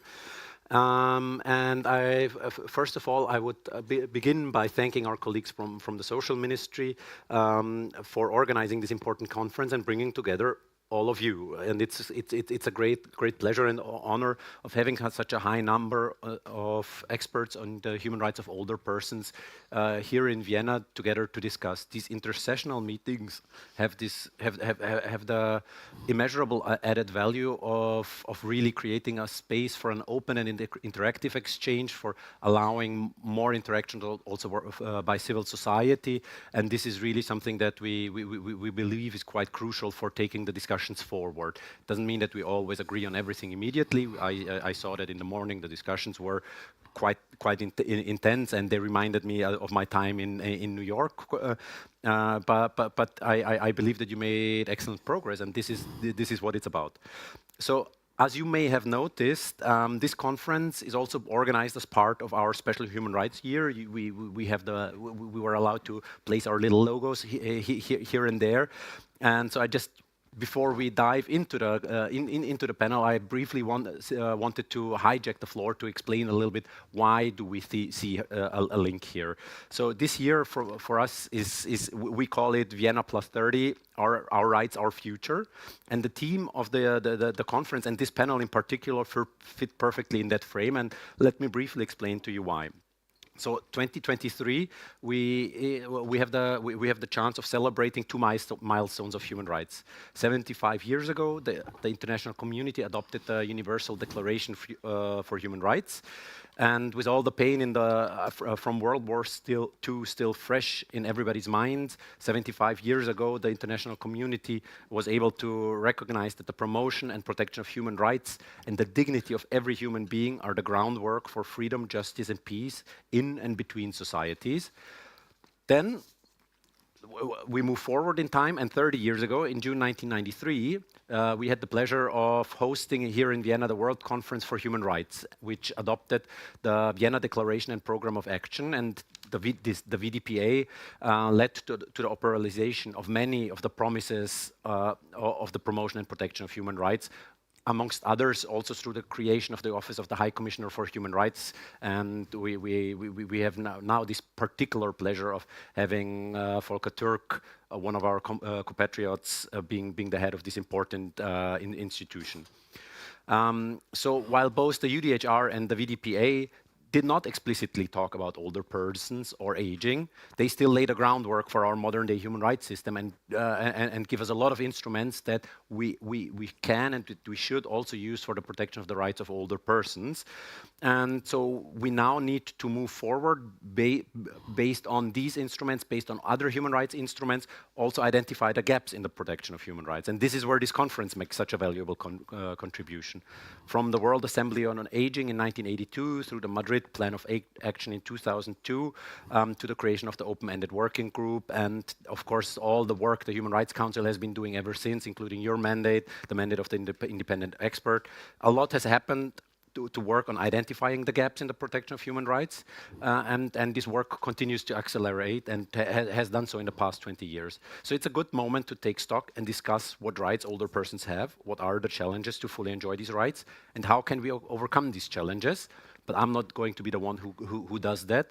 There are much more suitable persons to do so. So the first one of our distinguished guests is Andrew Burns, sitting on my left, and on the left from your view. Andrew Burns is an emeritus professor of international law and human rights at the University of New South Wales in Australia. And he previously also held tenures at the Australian National University and the University of Hong Kong, and chaired the Australian Human Rights Centre. So it took me a few years in my career, but I finally also stumbled upon the old Austrian-Australia divide. But it had to happen eventually. He has published on many human rights issues, including women's rights, older persons' rights, and disability rights. And he has also participated in the drafting of international human rights instruments, such as the optional protocol of CEDAW and the CRPD for the rights of persons with disabilities. He will be then followed by Sabine Springer, who is a demographer and a statistician managing the Aging in Digital Societies project in the European Fundamental Rights Agency, which we of course are very proud to host here in Vienna. So very happy to also have our very own Fundamental Rights Agency present here. She has previously worked with UNFPA in Nigeria and UN Habitat in Kenya, and holds a PhD from the National Institute for Demographic Studies in Paris. And she's participated in amongst many other things, in 2 European projects, the one on living conditions of older persons and another one on major aging and gender issues in Europe. And last but certainly not least is Bridget Sleep, who is a senior researcher on the rights of older people at Human Rights Watch. Previously, she was a senior rights policy advisor at Help Age International, and where she also led the organization's research and advocacy on the rights of older people at the UN and national levels, which also included ageism and age discrimination, questions of autonomy and independence, and the rights of older persons in the light of the COVID-19 pandemic. Having said all of this, I will now cede the floor to Mr. Burns. Please, the floor is you. We will have around 12 to 15 minutes of presentations by our 3 experts, and then we will go into a interactive debate, where of course you're more than invited to use the Slido app that I hope you already accustomed yourself to send us your questions, and then we'll take it from there. Thank you very much. Please, Andrew, if you may. Thank you very much, Chair. It's a great pleasure to be here, and I'm grateful for the organisers for the invitation, and like to congratulate the Ministry and the Government on holding this important event.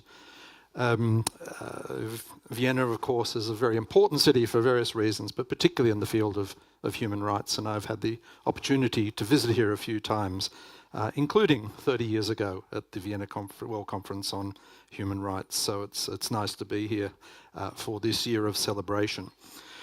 The Australian-Austrian confusion is, yes, something we all have to deal with. Certainly as an Australian, I feel slightly complimented when I'm confused with being an Austrian. I don't know whether it works in reverse. Perhaps it does. We both have well-developed coffee cultures, among other things. My role today, or my task, what I'm going to talk about today, is a little bit different from what you might have got the impression of from the simple title in the program. I will be talking about gaps. It seems that we must, but not all the time. And I want to step back a little bit from the current focus in the intersessional process on gaps and the types of gaps and documenting gaps, and just reflect on the whole process of deliberation around what is a very important piece of policy making. I'm going to be arguing not that finding gaps and documenting them is not important, it is, but my basic argument will be gaps are not in themselves the critical element, it's what they show. And what I'll be arguing is that gaps are symptoms. They're symptoms of an underlying problem with the system that can't simply be filled by going down to the hardware store, getting some polyfiller and filling individual gaps. The wall that you're filling has fundamental problems, is my argument. And if we forget that, then we may come up with an inadequate solution and be basically going round and round. So, okay, these are the 6 items I'm proposing to get through in my 15 minutes. I'm not sure what will happen. So quickly, an introduction and the basic argument. Review quickly of how we go about policy making. Thirdly, to highlight the things on which everyone involved in this process does agree on. Despite the disagreements, there's a large measure of agreement. The disagreement is about how we go about fixing the problems that we agree on. I'll then get to talk about the process of diagnosis, because this is critical. And it goes to the gaps issue and how we respond to gaps or the disease of which they are symptoms. So I'm going to be zooming out a bit after zooming in. And then fifthly, I want to talk about the 2 OHCHR contributions, and in particular the first one, the 2021 updated study and the 2022 report to the Human Rights Council, which not only deal with gaps in a very focused and detailed way, but zoom out and look at the bigger picture, what these gaps tell us about the system and what we need to do in order to fix it.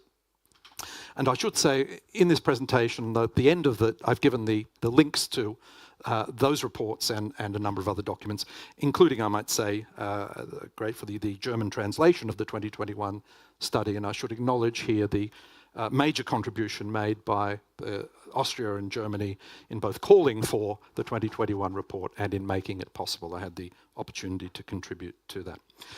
And then finally, I want to do a bit of a preemptive strike on the argument that comes up time and time again, and we've seen it also as one of the options that's going to be included in our conference declaration. That is, what we've got is an implementation issue. We just need to do better. And I'll be suggesting that there are reasons why that is part of the solution, but it can't be the total answer. It's not the total answer for conceptual and practical reasons. So that's where I'm hoping to go. It's all in the presentation if I don't get quite to the end. So, let's start. As I've said, a major focus of the whole debate and a very intense focus of the intersessional process is identifying gaps, characterising them as normative gaps, then trying to work out what to do with them. And that really goes back to the resolution that set up the open-ended working group in 2010, General Assembly Resolution 65182, which talks about possible gaps. Although I think we should be looking at actual gaps rather than possible gaps, but that's the language we have, possible and potential. And this focus, as I've suggested, and will demonstrate, I hope, has led to a somewhat impoverished analysis that potentially misses the bigger picture. And also it departs a little from previous exercises in treaty making and treaty adoption. You may recall, if you're around there, that the Convention on the Rights of Persabilities, when it was adopted, states convinced themselves, and the rhetoric was, no new rights. No new rights. It was all about giving detailed effect to the specific conditions that persons with disabilities faced. You can go back and read the statements made by countries such as Canada, countries such as New Zealand, on the adoption of the Convention, saying, we know there's coverage, Universal Declaration, the covenants cover everyone, but it's the specificities, it's the particularities of the situations that need to be addressed by specified thematic instruments, because that's the way you really bring about focus change. We're doing something different here, and we have to ask ourselves why. And so what I'll be arguing, as I said, must embrace a broader approach that does take account of gaps and documents them, but goes beyond them and locates them in that broader context. And the OHCHR documents, I think, do both. And we need to think more about what they put out there.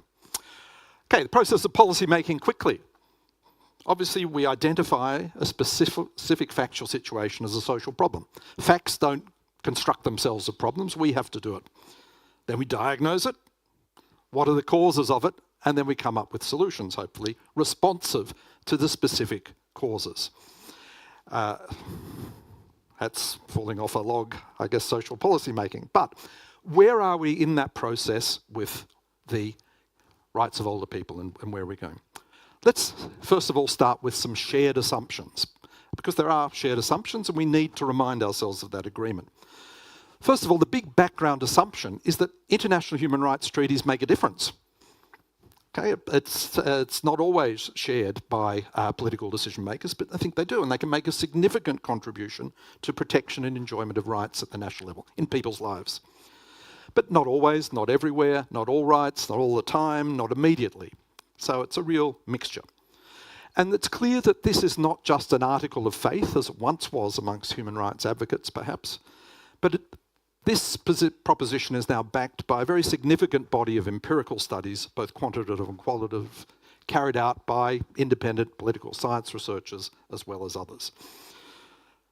International human rights treaties are not always the only answer or the best answer, but they can, in a sufficient number of cases, offer real practical change. So, the next,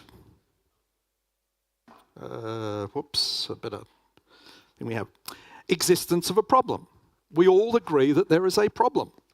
Everyone engaged in the discussions at the open-ended working group in any good faith sense agrees that there are widespread and persistent patterns of violations of the human rights of older persons in all regions of the world. Everyone accepts that existing standards apply in theory. Older persons are people. They're individuals covered by all the treaties, except perhaps human rights of children, though we could have a debate about that from a life course approach. And they do apply, and that they are sometimes applied to protect the rights of particular older people, not often enough. But the argument is that, of course, this is fragmented, non-systematic, and not sustained.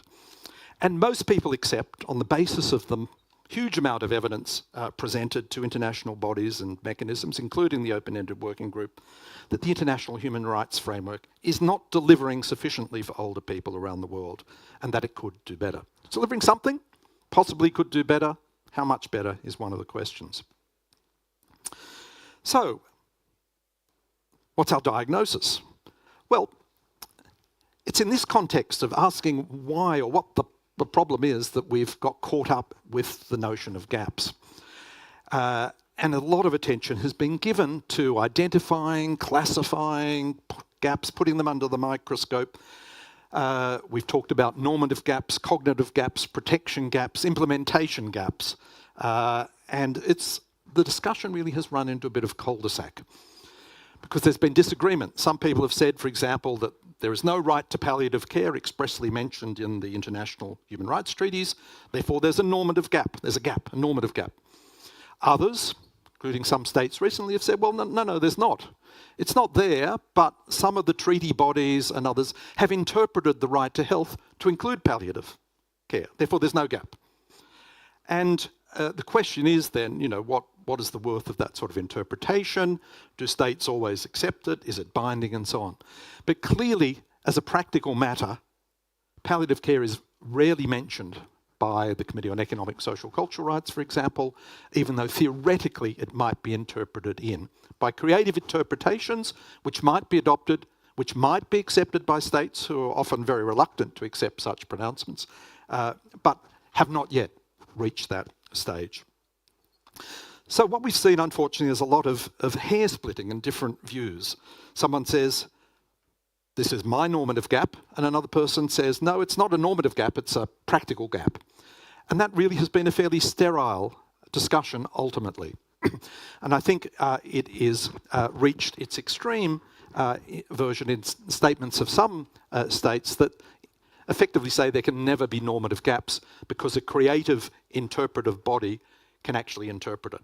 So we never needed anything more than the first two articles of the Universal Declaration of Human Rights, the right to respect for dignity and humanity, and the right to non-discrimination. We can use that to cover everything. But we haven't, and there's a reason why we haven't done that. There's also an assumption, and this is, I think, quite an important point, because the assumption hasn't really been clearly articulated, and that is, you can only adopt a normative instrument like a treaty if you're responding to a normative gap. And therefore people were keen to say things were normative gaps, we need a treaty, or it's not a normative gap, we don't need a treaty. But that proposition is not right. as we've seen with other treaties. A normative instrument can generate action to address implementation and protection gaps as well. A normative instrument can bring about change even where the particular beneficiaries are already covered by general protections. That's why we have the CEDAW Convention. It's why we have the Torture Convention, the Convention on the Rights of Persons with Disabilities, the Convention on the Rights of Migrant Workers. What else have we got? The Convention on Racial Discrimination. That's why we have them, because there was, in a sense, no normative gaps, if you want to take the broad view, but there was a need for focused action and treatment and specific action. So I think you've got, I guess, my general message. I think that we need to be careful about focusing too much on gaps as the only question. As I said, they're symptoms. If you go and see a doctor and you've got red spots all over you and the doctor says, I'll give you a lotion to make them stop itching, that's fine. But if the problem is, the diagnosis is, well, you've got chicken pox, then that requires a different approach. And in a way, the gaps are a bit like the red spots. Or if you go to a doctor and you say, I've got a sore throat, I've got a headache, and I've got a runny nose, and the doctor says, well, here's some paracetamol and some nasal decongestant and a throat lozenge, that's great, unless, of course, you happen to have COVID. Gaps are symptoms. They're important symptoms, and symptoms need to be addressed, but they need to be addressed against the background of a coherent understanding of what's going on. Okay, this is where particularly the 2021 OHCHR study comes in. And as I said, I had the privilege of being able to contribute to this. It did a number of things. Firstly, and the 2022 report did this in a much more condensed form, the report to the Council. It didn't cover everything that the longer report did. It reviewed the extensive evidence of the extent to which the specific concerns of older persons were in fact addressed by existing human rights norms and mechanisms, and found, yes, there was some quite well addressed, some bodies did okay, but across the board, generally a systemic failure. Ad hoc, fragmented, not sustained, not systematic. Secondly, it went on and said, why is this so? What are the reasons? And it's not just the oversight or whatever. And it argued that there were conceptual and practical reasons for this, and I'll come to them. It also suggested that the question we should be asking ourselves, or the question against which we're looking at gaps being framed, is, would a new treaty make a unique and significant impetus or change to improving the human rights of older persons? And then finally, it argued that the existing system could improve, but it best could only bring about incremental change and not the needed paradigm shift that I think Claudia spoke about this morning. I have a couple more slides. Briefly, I've pulled out the paragraphs, the findings of the 2021 report. This first one explains the conceptual lack, and Claudia spoke about that and others have spoken about that. That is, the previous treaties are not based on any broad understanding of the nature of ageing, the nature, its social construction, the phenomenon of ageism and age discrimination.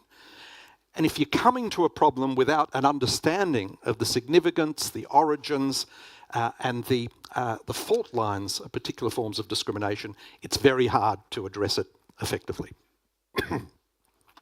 So that's the first finding. They're the really fundamental conceptual problems. And they then also, and therefore argument is, conceptual problems need to be addressed by a conceptually based framework, starting from first principles, not hole plugging with your polyfiller from the hardware store, but starting with principles and building from foundations up and integrating all those perspectives. So the question of, time, okay, final point is this one, number 6, assumption existing mechanisms can do things. They haven't done such a great job. They could do some things. They haven't got time, they haven't got expertise, they haven't got the word lengths, they've got full agendas. There are real issues, quite apart from the fact that they're dealing with an inadequate conceptual framework. So finally, two-track approach is needed. Yes, we have to work with what we've got and try and improve it. And one of the things we know is that a new specialised treaty will help those bodies do better. CRP has done that. But the problem is at the moment, the silences, neglect and invisibility show that fundamental change is required that can only be brought about by a comprehensive instrument in addition to whatever else we can do. Thank you very much.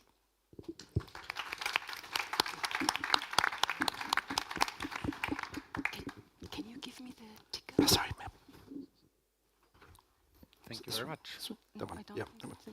So with this extensive presentation, thank you very much for really laying it out there and shining a light from both sides at the question of the gaps or not gaps. So with this, I would pass the floor to Sabine. You have the floor. Thank you very much. I will bring you now back to Europe and on a more practical level, because I'm from the Fundamental Rights Agency and we were looking concretely to a project in the area of the rights of older persons and digitalization. So, no? No? Yes. Okay. So first of all, we all know that there were major demographic, social and political developments in the EU, but not only.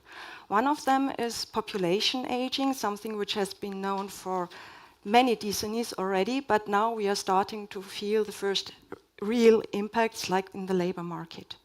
To give you some statistics, to have an idea what the situation in Europe is, Eurostat data in 2020 said that 21% of the population was 65 years and older, and it is projected that in 2050 they will reach 30%. And in 2020, 1 out of 10 persons living in the EU was 70 years and older, and in 2050 this will have doubled to reach 20%. Another major development is the digitalization, and we can feel this in all areas of life. And the approach of the European Union was to develop the Digital Decade Policy Program, which developed targets for 2030, which should also facilitate the EU, the member states, but also the citizens to deal and to face these challenges. So one of the targets is that 80% of the 16 to 74 years old should have at least basic digital skills. To use again Eurostat data, 55% of the 16 to 74 years old had in 2021 these requested basic digital skills. 42% of the 55 to 64 years old, and 25% of the 65 to 74 years old. Another target was that 100% of key public services should be available online, and 100% of e-health records should be accessible online. Here again, I took data from Eurostat just to show you how much people are using the internet to get in contact with public services. In 2021, 53% of the 55 to 64 and 38% of the 65 to 74 years old had been in contact with public services using the internet in the last 12 months. Now here first I want to emphasize, as was emphasized before, that older persons are not a homogeneous group. They are very heterogeneous and have very different backgrounds, which we will have to take into account. And also, I want to highlight that the situation in the member states of the EU are not the same all over. While aging is felt everywhere, the access to digital skills or also the digitalization of public services has advanced differently in the member states. So based on this, FRA put the focus on the equal access to public services which are undergoing digital developments. And we were doing a research which looked at the national level on the legal and the policy frameworks, and we were looking at good practices. But first I would like to present the European legal framework for our research, which is based on the Treaty of the Functioning of the European Union, especially Article 10, which establishes the non-discrimination as one of the fundamental principles of the EU law. Of course, the EU Charter of Fundamental Rights, and it's important to know that the Charter does not distinguish or limit the enjoyment of the rights on the basis of age. Of particular importance are Article 121 on non-discrimination, Article 25, the rights of the elderly, especially the right to a life in dignity and independence and to participate in social and cultural life. And Article 41, which is the right to to good administration, and this also covers the access to public services, especially if they are becoming digitalized. In 2020, there were Council conclusions on human rights, participation and well-being of older persons in the area of digitalization. And in these conclusions, the Council invited FRA to explore the impact of digitalization on fundamental rights, active participation and well-being of older persons. And already there, they stressed the need to maintain some non-digital public services and to call for the respect of older persons' rights and needs, and emphasized that policymakers should take into account the diverse living conditions of older persons. Looking at the EU policy context, of course, the most important document here is the EU Digital Decade Policy Programme, which is linked to a monitoring system, the Digital Economy and Society Index, and you can find this very interesting data on the Eurostat website. Linked to this policy program is a European Declaration on Digital Rights and Principles. Also of very big importance is the European Pillar of Social Rights and its action plan, the European Skills Agenda for Adult Learning, and you can see that it is limited to up to 74 years, and a green paper on aging. And currently there are discussions on an EU strategy for older persons. Especially the European Pillar of Social Rights and the European Declaration on Digital Rights and Principles underline the principle of that no one should be left behind while society advances. Now I would like to show you some findings from our report. And the data was collected by our research network, FRANET, in spring 2022 and summer. And we were covering all EU member states, North Macedonia and Serbia. So we were looking at the national legislation and in how far it protects the access of older persons to digitalizing public services. So first of all EU member states, North Macedonia and Serbia, guarantee the general principle of non-discrimination in their constitutions and basic laws. They all have legal frameworks in place regulating the digitalization of public services. However, the approach varies in degrees and ways as they address equal access and the principle of non-discrimination in the context of digitalization. First of all, 10 member states in Serbia use a generic e-government approach, 7 explicit guarantee, and 6 a general principle of non-discrimination. There's also the way to address this by specific and sectorial legislation.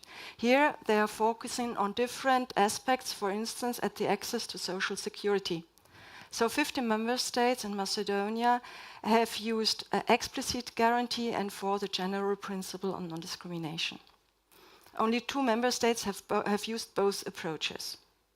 Furthermore, they have laws addressing groups at risk of digital exclusion. 4 member states do this for older persons, but 22 member states and Serbia do this for persons with disability. In most countries, we have an insufficient coherent monitoring system or mechanism, and it's very difficult to have a systematic evaluation of the discrimination and maladministration. We also looked at complaints, official complaints, but they were mainly about discrimination to the access to public services without details about the ground of discrimination. But a good practice were helplines for older persons or mediators for pensions, because they received a lot of complaints where we also have then some details about the grounds of discrimination and especially the barriers older persons can face when using public services in a digital age.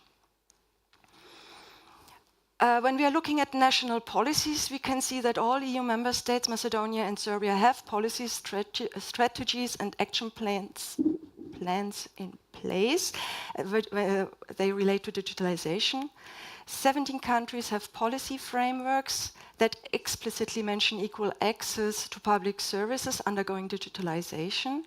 For instance, here in the Portuguese strategy, it's mentioned that older persons and persons with disability were recognized at most at risk of digital exclusion because of insufficient digital skills or difficulties in dealing with new technologies. 5 countries have policy instruments that explicitly recognize the principle of non-discrimination in accessing public services, and Poland, Serbia, and Sweden specifically mentioned the older persons. So in Poland, there's a draft program that mentions people vulnerable to digital exclusion owing to their age, health condition, and disability. In 9 member states, policy frameworks emphasize the importance of retaining offline public services options for those who cannot or do not want to engage with public services digitally. In the Czech Republic, there is a possibility of offline access that will be maintained for those groups of people who do not want or cannot communicate electronically. And in France, a strategy obliges administrations to implement efficient telephone services for users by 2022. 12 member states have policies that address specific population groups at risk of digital exclusion. Only Austria, Germany, and Sweden do not explicitly detail population groups at risk of digital exclusion in current policy documents. Only 6 member states and Macedonia address the risk of digital exclusion in their policy documents and that is important, have followed them up with concrete measures to strengthen digital inclusion. And in the national recovery and resilience plans, which we use in Europe to address especially the consequences of COVID, in 25 of them, they recognize the risk of digital exclusion for vulnerable groups, but only 9 of them explicitly address older persons. So now I would like to present some findings on promising practices, and I will use the concept of digital divide. I think you're all familiar with this. And gray is because I take the perspective of older persons on the inequalities. So the first level digital divide concerns the access to the infrastructure and devices, and there the major issue is affordability. So in Slovakia we have a good practice because they're distributing senior tablets to people older than 70 years. They provide easy access to the internet, news applications, communication tools, applications for health, and connect to selected public services addressing specific life situations of pensioners. The second level digital divide concerns the internet use and digital skills, and here we have the main issues that are interest and training. So we need digital inclusion measures here, especially also to maintain digital literacy across the life cycle. We need targeted offline and digital support services, and we need inclusive and user-centered service design through co-creation, co-design, and participatory design. A good example here is Italy, where they address by building a digital academy where everyone will receive educational material to ensure that digital solutions become accessible to people of all backgrounds. And in other countries, they use public libraries for digital literacy, and they provide also the necessary resources to older persons so that they can acquire the necessary digital skills. And finally, we are coming to the third level digital divide, which concerns the equality of outcome. That means that if you have equal access to the internet and equal access and equal digital skills, the outcome is not the same. So here we need to empower the users, and that means that we have to fight stereotypes, such as older persons are incapable, technophobic, or unwilling to engage with ICT. And we need, again, as I mentioned before, these inclusive and user-centered services. Here we have a good practice in Cyprus, where they developed the Digital Service Factory, which aims to enhance citizens' quality of life by providing 100% of public services online and in a user-friendly, efficient and effective way. And citizens with diverse backgrounds will be involved throughout the design to process and to ensure that the greatest possible usability. And now to our conclusions from our findings, which are the ways forward. So first of all, we have to apply a fundamental rights perspective on aging. That means that we have to use a rights-based and life cycle perspective in our work. We have to ensure explicit legal protection and national level of older persons' rights in digital societies. We have to use coherent monitoring mechanisms that allow a systematic evaluation. And we have to ensure political participation for all, because consultations are more and more moving online and therefore exclude people who do not have access to digital tools. We also have to combat ageism. That means that we have to fight this deficit-oriented picture of older persons. We have to include persons aged 65 and more systematically in all lifelong learning and skills policies. We also have to involve older persons in designing inclusive, accessible digital services and the relevant support services. And we have to avoid arbitrary definitions of old or age cut-offs and the use of the term adult for 16 to 74 years only. And we have to help older persons to overcome stereotypes, to engage with new technologies and to acquire the necessary digital skills. And last but not least, we need inclusive monitoring and data collection. We need to include persons aged 74 and older in the monitoring of the digital indicator to correctly assess their situation and address needs, because the digital indicators used stop with 74 at the moment. And we have to include older persons and others living in residential institutions in the data collection.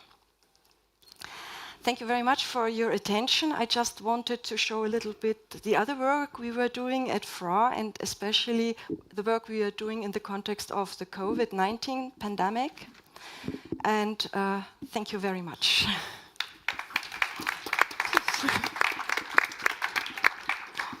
Thank you very much.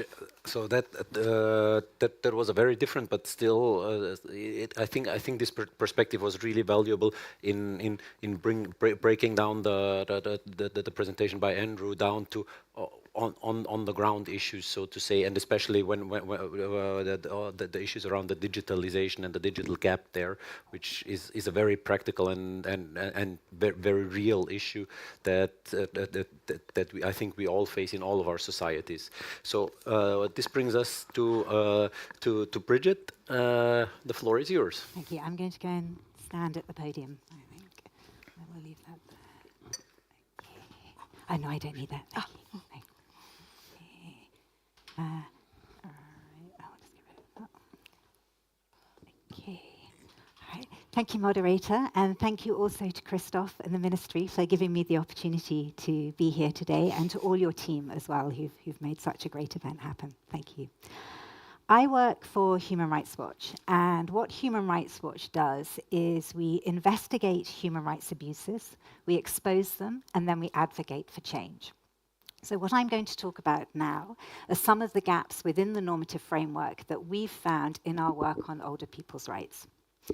I'm going to look at the right to live independently within the community, freedom from violence, neglect, and abuse, access to justice, and rights in situations of risk and humanitarian emergencies.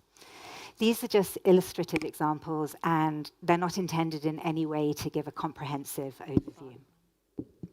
I'm going to start in Cape Town in South Africa, where I recently met a 75-year-old woman who told me that she lived alone in a rented house in a state of complete disrepair without hot water since 1996. What she was scared of most was dying alone.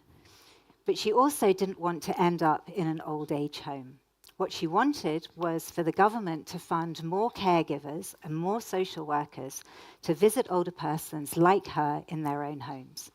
And this was something I heard time and again from the older persons that I spoke to across the country.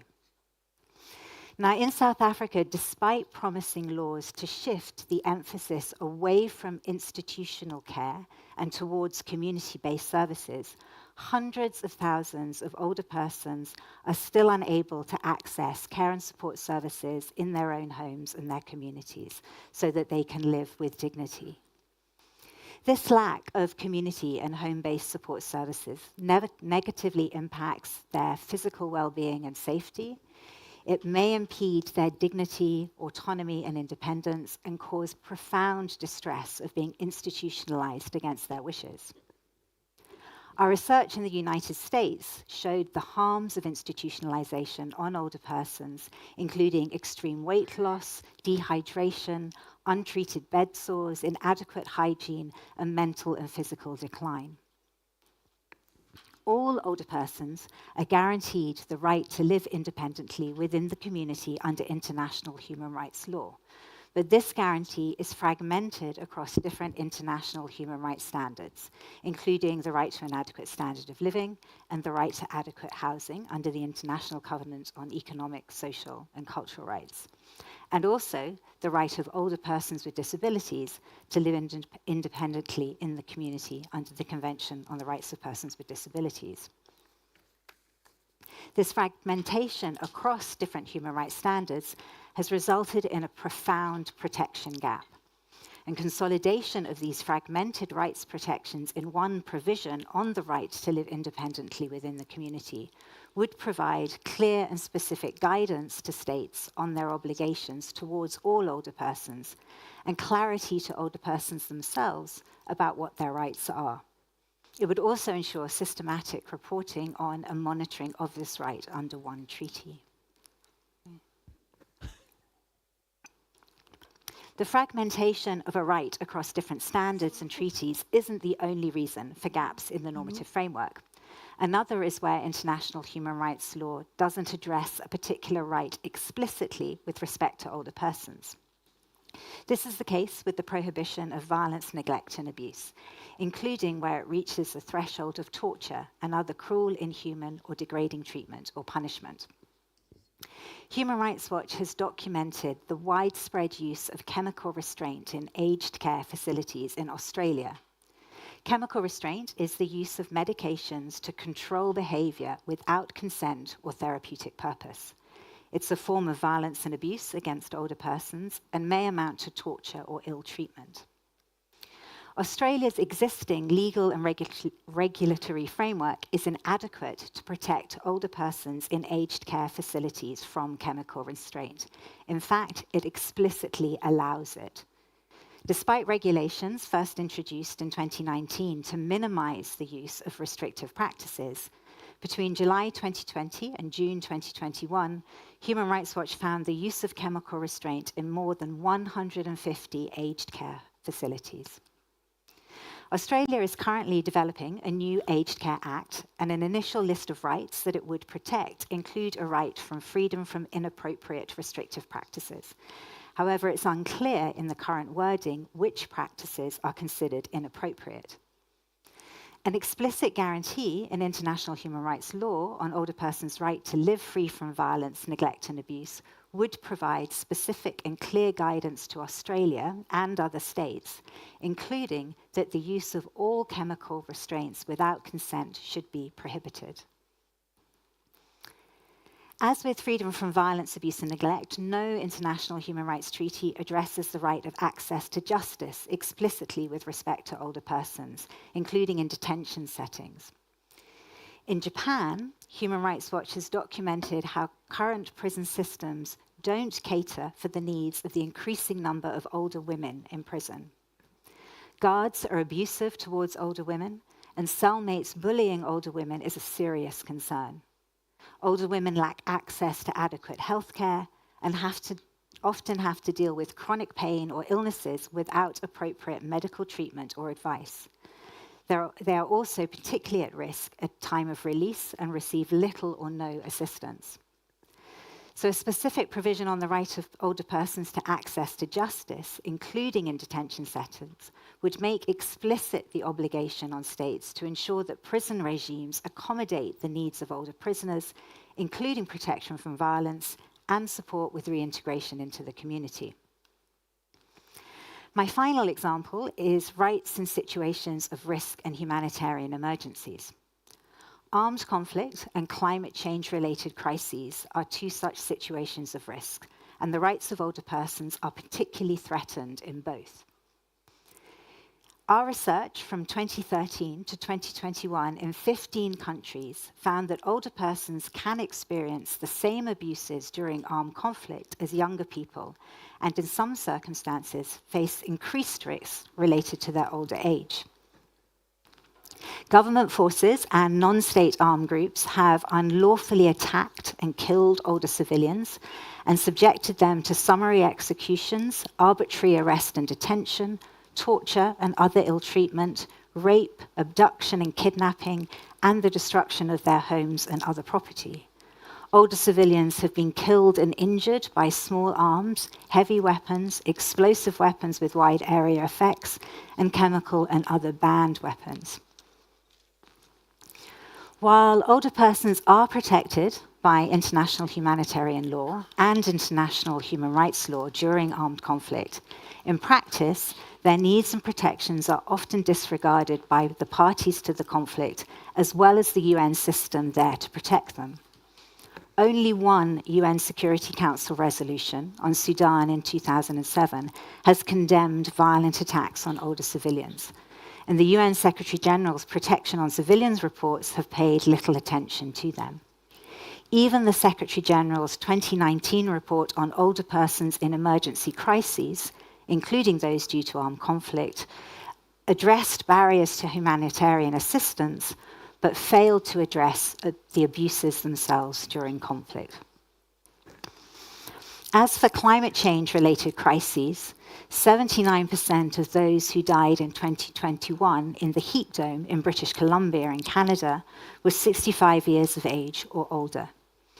Temperatures reached 49.6 degrees Celsius, but despite older persons being at particular risk of heat-related illness and death, British Columbia's then draft climate preparedness and adaptation strategy didn't even mention heat-related impacts on older persons. There's no specific provision in international human rights law protecting the rights of older persons in situations of risk and humanitarian emergencies, as there is for persons with disabilities in the Convention on the Rights of Persons with Disabilities. So a specific provision on older persons' rights in situations of risk and humanitarian emergencies would obligate states to pay extra attention to and positively accommodate the difference of older age in established norms on protection in an armed conflict and in climate change preparedness, adaptation, and response plans and implementation. So these are just some examples where the protection of the rights of older persons is fragmented or missing under existing international human rights law. Greater implementation of this already deficient framework won't address these gaps. How can it? More implementation of an already deficient system is only going to perpetuate and reinforce those deficiencies. A new UN declaration on the rights of older persons has also been suggested as a way to address these gaps.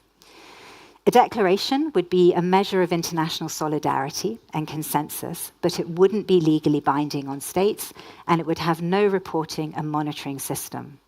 As such, as soft law, it would provide no additional obligation or incentive for implementation beyond the existing soft law documents devoted to aging and older persons that we already have, such as the UN Principles for Older Persons and the Madrid International Plan of Action on Aging. A further option that has been suggested is an optional protocol to an existing international human rights treaty. However, rights relevant in older age are spread across the full range of international human rights treaties, perhaps with the exception, as Andrew mentioned, on the Convention on the Rights of the Child. So optional protocols could be required to each of those treaties. The development of so many optional protocols would be time-consuming, it would take place at a varying pace, be drafted by different bodies, and would further entrench the fragmentation of rights protections that already exists. Instead, we need a new international treaty that is legally binding. Such a treaty would have profound normative value. It would provide the comprehensive framework necessary to effectively address abuses of older persons' rights and catalyse action at the national level, both of which the current international human rights system fails to do.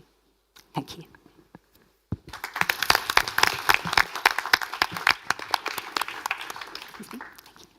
Thank you very much. Thank you, Bridget. That was that made it very concrete and palpable, especially the three examples that you used. Although I must say that it also opens many questions, but we have the luxury that we rarely have in panels, namely time for our discussion. So. For all of you here in the room, but also for the viewers who are following us on the stream, just a reminder: you can send in written questions through the Slido app. I believe we also have 2 rooms in the mic if anybody doesn't want to use the app. But I see that we're already getting quite a few questions through Slido. So I'll just dive right in and. But especially in the contributions by you, Bridget, and you, Andrew, but also a little bit from what you said, Sabine. I was wondering quite a lot about if we now work towards a new instrument. How, in your views, how precise, how narrow do you think we would need to define these rights, and how could you or would you go about? I don't remember anymore who it was who mentioned. I think it was in your studies often the question of what age bracket do you define as an older person? So how broad or how narrow should such an instrument be? I would see the arguments of being precise, yet then again leaving certain aspects out. Does anybody have any views on that? Well, I can start from the demographic and statistical view because, of course, it has an impact on the costs of surveys, if you open it up and to whom you open up surveys. However, you can always have cut-off age. Up to now, it was only the age while you're in the workforce, so 64, and then it was 65 plus, then it became 75 plus. That we have statistics, but not for everything. But I think for all policies, it's important you have a monitoring mechanism, so statistics for this, and we have to take into account that we need a lot of money for going to these more difficult to reach groups. Thank you. Sorry, Bridget, you want to? Look, I think we have quite a challenging conceptual and practical problem, because it's quite understandable that for statistical and monitoring purposes of different sorts, and for government certainty in terms of budgets, they know how they are defining particular age-based groups. If you continue with that, of course, if you just said everyone has the right to an adequate standard of living across their whole life, you may not need to say we have a special arrangement for people over 65 or whatever the standard retirement or pension eligibility age is. But I think it's very important that we recognise that discrimination on the basis of older age cannot fully be encapsulated by chronological age, and I think that's recognised by the Inter-American Convention. The United States Federal Age Discrimination Act kicks in at 40 because it deals with employment. And we know that that's a huge category of discrimination, particularly for women in the 40s and 50s. Older people in Australia, the biggest group of homelessness, largest growing group of homelessness is women in their 50s, well short of retirement, pension eligibility age. So I think we need to do both. The CRPD had a similar problem in that disability is a social construction. I'm not sure they dealt with it completely, but I think it's a challenge that we can work on because older age varies depending on the purpose for which you're asking, whether someone is old or whether some external person is characterising you as old. I think we can do it. It won't be easy, but it can be done. Thank you. Bridget, do you have any views? When I'm asked this question, I always think about what it is that we want to achieve and what would we want a new convention to do. And if it is to provide protection against ageism, age discrimination, and the abuse of human rights on the basis of our older age, in order for it to be fit for purpose, we have to ensure that it applies to and it covers everyone who is discriminated against or denied their rights on the basis of their older age. And since that denial of those rights or that age discrimination can be based on sort of unknown or perceived older age, having a very narrow chronological arbitrary age category defining who the convention applies to is only going to set the convention up to fail.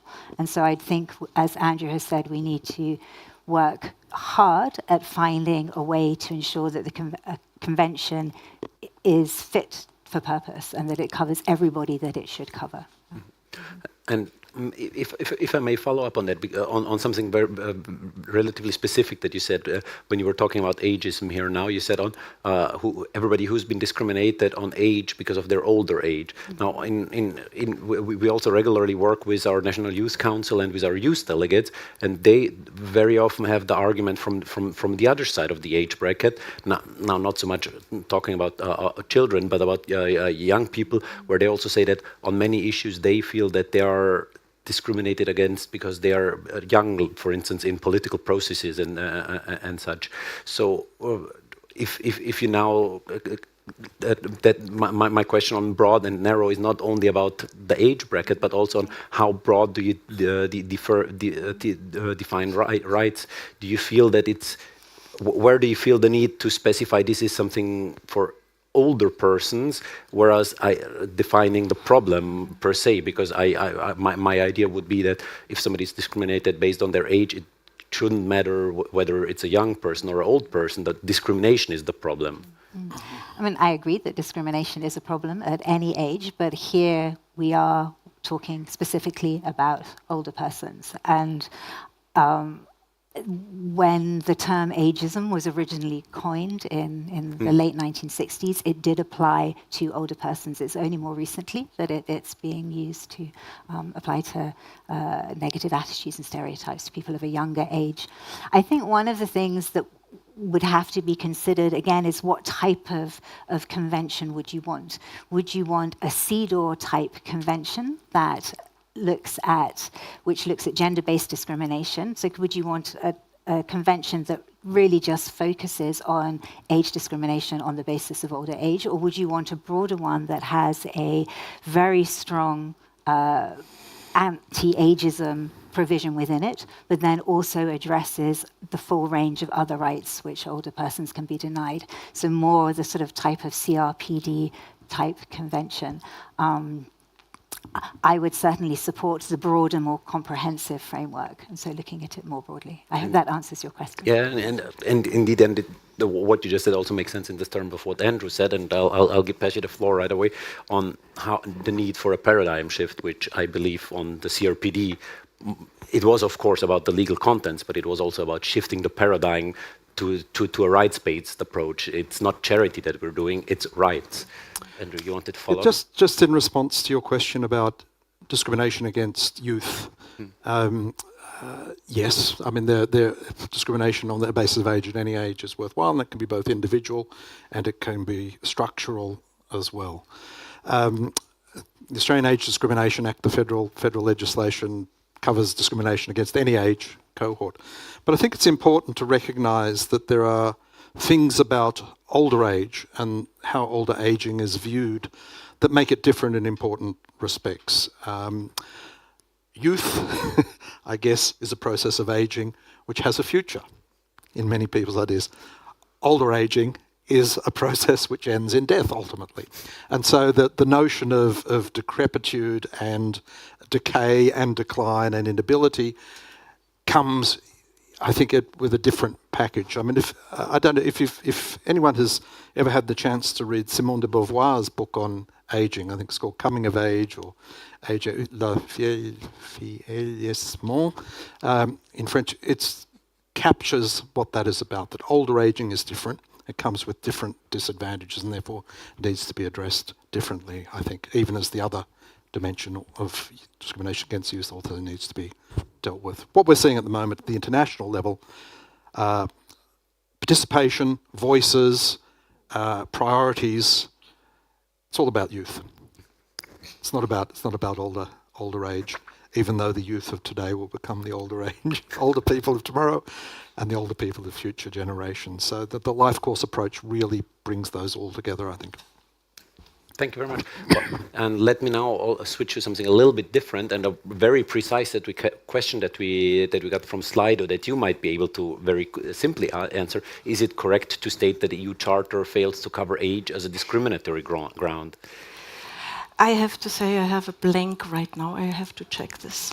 But normally we are talking about non-discrimination in general, and the Charter does not specify in this context. So it's. But I have to check. But also, and I was also wondering about that during your presentation, because in the Charter for Fundamental Rights, we also do have the rights of the elderly explicitly in there. So for me, such an instrument always it's not individual single articles. It's about taking them together also. But do you, from your research, did you find any proof that this Article 25 or any other provisions had a very real impact when working in the EU institutions concerning age and ageism? I have to say that we are very little doing in the area of age, because this was up to now not a priority. We have to say, and which in itself is a point that which in itself is a point, and we hope to change it in the future. But up to now, we are mainstreaming at FRA. We are mainstreaming in all our surveys age. However, as I said before, in the surveys we cannot have sufficient sample sizes to make a specific study on older persons. We also, in our other projects, mainstream age. For instance, we will have a project on environmental impact, and there, of course, older persons are one of the groups we are looking in with more focus, and also in our research on artificial intelligence. We are trying to link up with the project on older persons to see how we can bring our findings together. Unfortunately, they did not look particularly for old age there, but we will see what we can find. So these are the plans. It's a small project, I have to say, we had here, with which I hope we can start to continue a little bit. And of course, when talking about artificial intelligence, one of the big questions that we in the human rights field discuss a lot are the biases, and I can easily see how age will be a strong bias. Before I go back to the screen, I see some a raised hand. Could we pass the microphone to the gentleman in the fourth row? Might help me with the charter. I think it's on the way. I just want to use the microphone so that people online also hear it, and for the translators. Thank you so much. My name is Ken Bluestone, and I work with Age International. I just want to thank all the panelists, by the way, just to begin, for absolutely brilliant presentations for outlining so comprehensively a whole wide range of issues that touched on, for me, some really critical areas that are necessary for ensuring the protection of the rights of older persons are addressed.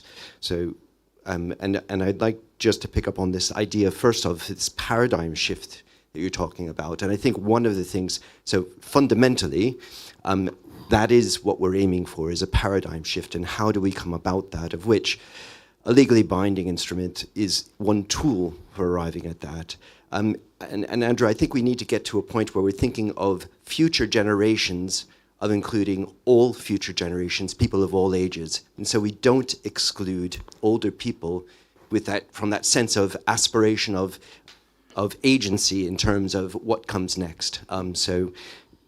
Something I think for us all to take into account. But look, you all mentioned the need for greater clarity. You all mentioned or highlighted the importance of specificity in terms of the rights of older persons. Responsibilities and obligations. I was really fascinated to see the slide that showed that on digital exclusion in the European Union, there were only 4 pieces of member states had legislation for older persons, and yet there were 12. Was it 12? 22 member states that were addressing disabilities. And from my perspective, the reasons for this are obvious, because there is a framework that creates responsibilities and obligations for member states to take this into account. Accountability as well, so that with the responsibility and obligations. And fundamentally, you also mentioned the fact that, yes, there are gaps. This is not potential gaps. These are not things, these are happening, and I think that was covered. One thing that we did not cover, however, is the going back to the paradigm shift, is what is the fundamental nature of individuals, people, but also society, really embodying and understanding that all people at any age are rights holders, and empowering them to actually not just to have a kind of set of implicit framework or legislation there, but actually to actively pursue and demand and require that their rights are met. And I just would like to hear from yourselves, if I could, what steps can we take, should we take, or even whether it's an instrument or something else, to push back against this? Because without this, I think, this is one of the important tools I think that we need a convention for, is to get that process underway, but we also need that awareness in order to get a convention. Mm-hmm. Thank you very much. And on that, just a brief reaction from myself, which I note with interesting, the semantic difference of talking about older people versus older persons, where I would strongly prefer older persons because of the individual rights aspect. But I was wondering, Bridget, do you maybe have any thoughts about that? I think a starter is understanding what that paradigm shift is. We talk about we want to see a paradigm shift, but what is it? What is the shift we want to move away from and move to? And for me, it's around dignity and our understanding of dignity and what dignity means in older age. And I think now the current understanding of dignity in older age is a very paternalistic one. It's about other people doing something on behalf or for or to an older person because that other person thinks that it is in their best interests. And this is how we feel that we are treating older people with dignity. And this is, as I said, a very paternalistic, non-rights respecting understanding of dignity. And what we want to do is to shift and move towards a rights respecting understanding of dignity in older age, which is based on independence, autonomy, and respect for all human rights. And so for me, it's almost not as much about us not seeing older people as rights holders, but it's the way we understand their rights. It's sort of going back to it's like that sort of symptom and what's the fundamental conceptual problem. And the problem is that we think of dignity in older age in such a paternalistic way, where we do things on behalf of older people in their best interests, rather than respecting their wishes and their will and their preferences. So there's that conceptual paradigm shift to be made, which I think would help in then recognizing older people for the rights holders that they already are. Yeah, thank you. Thank you very much. Before I bring it back to the audience, I want to take a very quick question from the screen that is again for you. You seem to have a lot of fans who are very digital savvy. So you mentioned the different digital policies. Does any of them mention explicitly older persons? Yes, they are mentioned. However, when you look more deeply into it, it only goes up to the age of 74. So whenever there are measures or something concrete things, it says clearly nobody should be left behind, but at the same time... But after 74, it's okay. Yes, we are far from this. It's a classic EU yes, but no. Exactly. Thank you. I think we had another question or reaction from the floor. Thank you so much. I'm Claudia Mahler, the independent expert on the enjoyment of all human rights by older persons. So one aspect you all tackled a little bit, but we did not really talk about is on the one hand, the diversity of older persons and the missing intersectional discrimination in all our frameworks. So I think what we also need, because we're always referring to that older persons are a total heterogeneous group, and we also saw in the example that Bridget brought to us, an older woman living in poverty, lacking all the services. So there are a couple of grounds of discrimination, but from my perspective, all the frameworks we have do not tackle these intersectional approach. And I would like to hear from you, would this change something significant in the in the strengthening the human rights framework for older persons?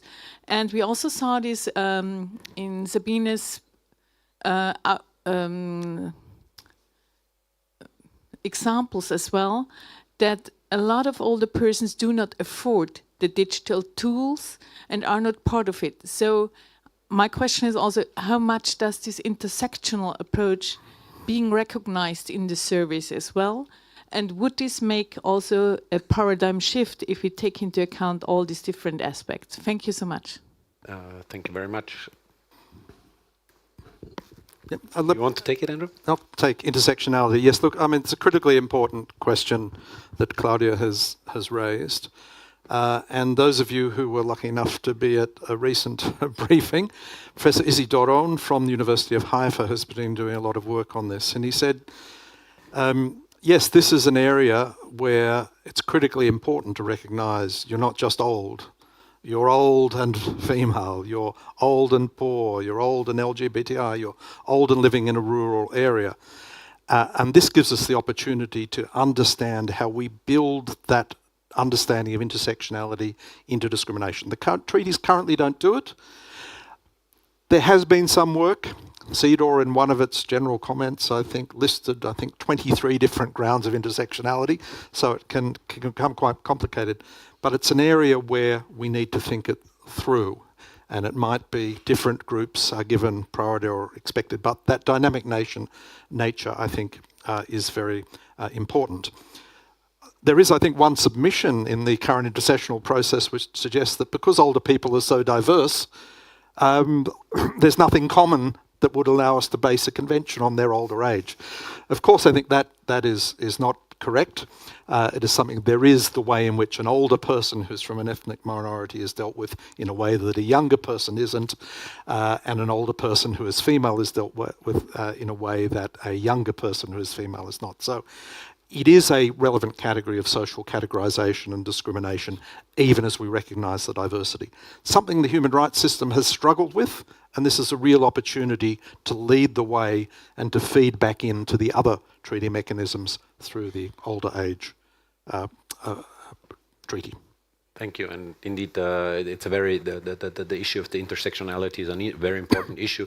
It's interestingly in our discussions in New York and Geneva, one of the so to say battlegrounds. The colleagues from New York know how difficult it is to get any language on either just intersecting or multiple and intersecting forms of discriminations into human rights resolutions and elsewhere, simply because it's very often interpreted as, oh, this opens the door for LGBT language or anything like that. But the reality is we are all diverse, we all have many aspects, and multiple and intersecting forms of discriminations touch almost everybody one form or another.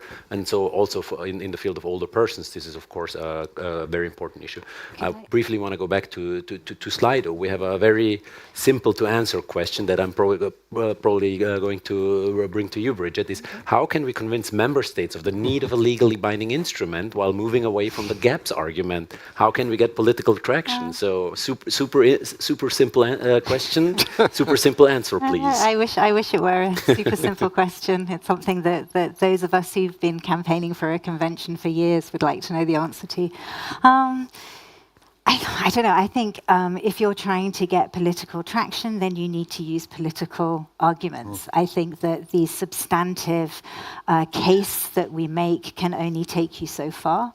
And so I think it's something around understanding the government that you're trying to convince, the state that you're trying to convince, and devising arguments that are going to sort of speak to what is important to them, how that clear and specific guidance is going to enable them to have better, more efficient policies. I think that it's important to also, on the other hand, to highlight human rights abuses when they happen and where they happen, I think, and put pressure on the government from that way. But I think, a political outcome requires, a political argument. I'd quite like to just go back to the last question, if I may. Claudia's question around what could this add to our sort of understanding of human rights more broadly.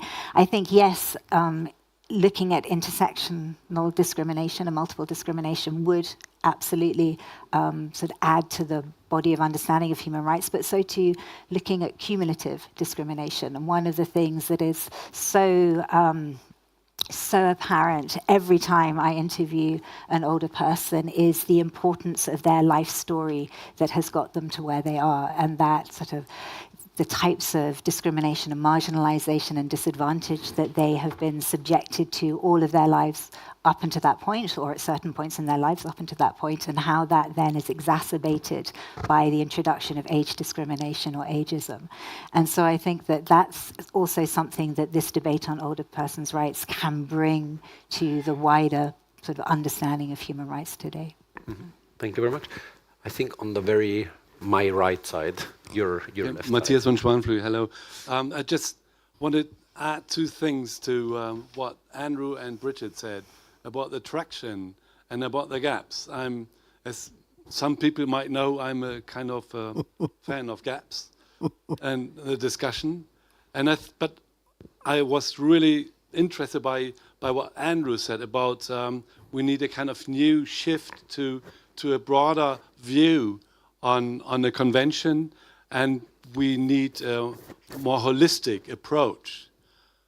But the question Anonymous posed just a few minutes ago is a very important one. How can we convince politicians? And if you come up to a politician and say, well, we need a new environment, or we need a new view on human rights, they say, okay, well, what's the problem? And I do understand what Andrew said, but going up to politicians, you need a concrete problem, because they want to solve problems. Then they are elected to solve concrete problems, and after 4 or 5 years, they want to say, we have solved this and that and that. So you need something concrete, and therefore gaps are just much easier to explain. So, and I do understand the question of Anonymous just 5 minutes ago. How can we get traction? And we can get traction by talking about concrete gaps and making suggestions how to solve them with the convention. I just want to point out that that is still a very important thing. May I quickly respond to the gaps man? Matthias, look, I agree, but I think it's concrete plus concepts. If you go to politicians with the stories, the sorts of examples that Bridget has given that are now in the literature, there's a particular story which should appeal to a politician, but there are so many of them that they need to solve a bigger problem rather than just one gap. And in order to solve that, that's where the conceptual underpinning comes in. Bima. May I just very add briefly? Something? Just briefly. So you too, the way you pointed it out was brilliant. Bridget came with a concrete problem, with a concrete story, and you had the conceptual background. Thank you very much. Thank you. Christoph? Thank you. And by the way, I think this will be the last question that I'll take from the floor, and then I'll give everyone on the panel the chance for famous last words. Great. I just wanted to mention that from the Foreign Ministry, we received those books There is the Vienna Declaration, the Universal Declaration, and I had a chance to look into it. And I would like to just read you one article out of this and just give you an option, maybe you to respond if you can. I think maybe you, Andrew or Bridget, or maybe you, Sabina. And it is Article 2, and I would want you to listen closely and tell me what is missing, because I think that could be a very smart impulse on what is actually wrong in the current human rights system. So Article 2 states, everyone is entitled to all the rights and freedoms set forth in this declaration, without distinction of any kind, such as race, color, sex, language, religion, political or other opinion, national or social origin, property, birth or other status, periods. Furthermore, no distinction shall be made on the basis of the political, jurisdictional, or international status of the country or territory to which a person belongs, whether it be independent, trust, non-self-governing, or under any other limitation of sovereignty. I don't know, something very important is missing for me. It is a 75-year-old declaration. I understand this comes from a different political background, but we are celebrating 75 years of Universal Declaration of Human Rights. Maybe it is time to amend certain things or reshift certain problems into the current field of problems. So maybe you have an idea on how this, what is in here, could be linked to our problems that we discuss on the panels here. So, I assume that's old age and rhetorical other question. status. I would say so. So, by the way, just to be clear, this was the Universal Declaration for Human Rights, the blue one. There's also a yellow one, the Vienna Declaration and Program of Action, which are, I think you find at the on the little table at the exit. Please take them. We don't want to take them back home with us. So, well, other status enough, or do you need to be more precise? But it's that invisibility and that lack of seeing older aging as a problem, which goes from the Universal Declaration into the covenants 18 years later and is still there. It has other statuses still there, and they've interpreted in, first of all, reluctantly. Committee on Economic, Social and Cultural Rights said, oh, we weren't thinking of aging when we drafted the Covenant on Economic, Social and Cultural Rights, and it shows, because they weren't thinking of it. Adding it in later is a fix. It's the hardware store polyfiller approach. Thank you. Just in the defense of the UDHR, given how old this document is, I still think that the list in Article 2 is surprisingly wide, and this is why when we negotiate these treaties, we don't like using lists, but to use terms that describe what we talk about. So I promised you would all have famous last words. Do you still have any more, or? Just there's a question at the top which has got 3 likes on the issue of ageism. How could a UN convention on older persons address ageism as a form of harmful discriminatory power? It would, and it's critically important. You only have to look at Article 5 of the CEDAW Convention on changing attitudes about stereotypes of men and women. You only have to look at Article 8 of the Convention on the Rights of Persons with Disability, which does the same in relation to the CRPD. Critical action, policy generating provisions. Thank you very much. Sabine? I would like to highlight an intergenerational approach, because the digital divide does not only concern older persons, and especially those who are young. They always say it goes away with the older persons, but those who are young will also need to follow the developments all the time, and they will be old, and there will be such developments that they will also find themselves in difficulty to follow these technological developments. So I think it is not something, how it's often said, well, it's the next 2 generations and then it's finished. I think it's here to stay. Very much, so thank you very much. One more question. Okay, one very last, please be very brief, or as brief as you can. Okay. Hello, my name is Alexandre. I am Secretary for the Human Rights for Older Persons in Brazil. And I think when we think about the International Convention, before, compared to countries of the South Hemisphere, like Brazil and other countries, we have structural problems first. For example, the healthcare system are not connecting internet for every municipalities or states in the same country. The price to access the internet for people is so high ainda yet. And when you think about the other person, the years of education, the literacy to access the internet is low yet. So I try to contact us with you how the importance for talk now, the access, the area of digitalization in countries like Brazil or others that don't have a great network of the internet.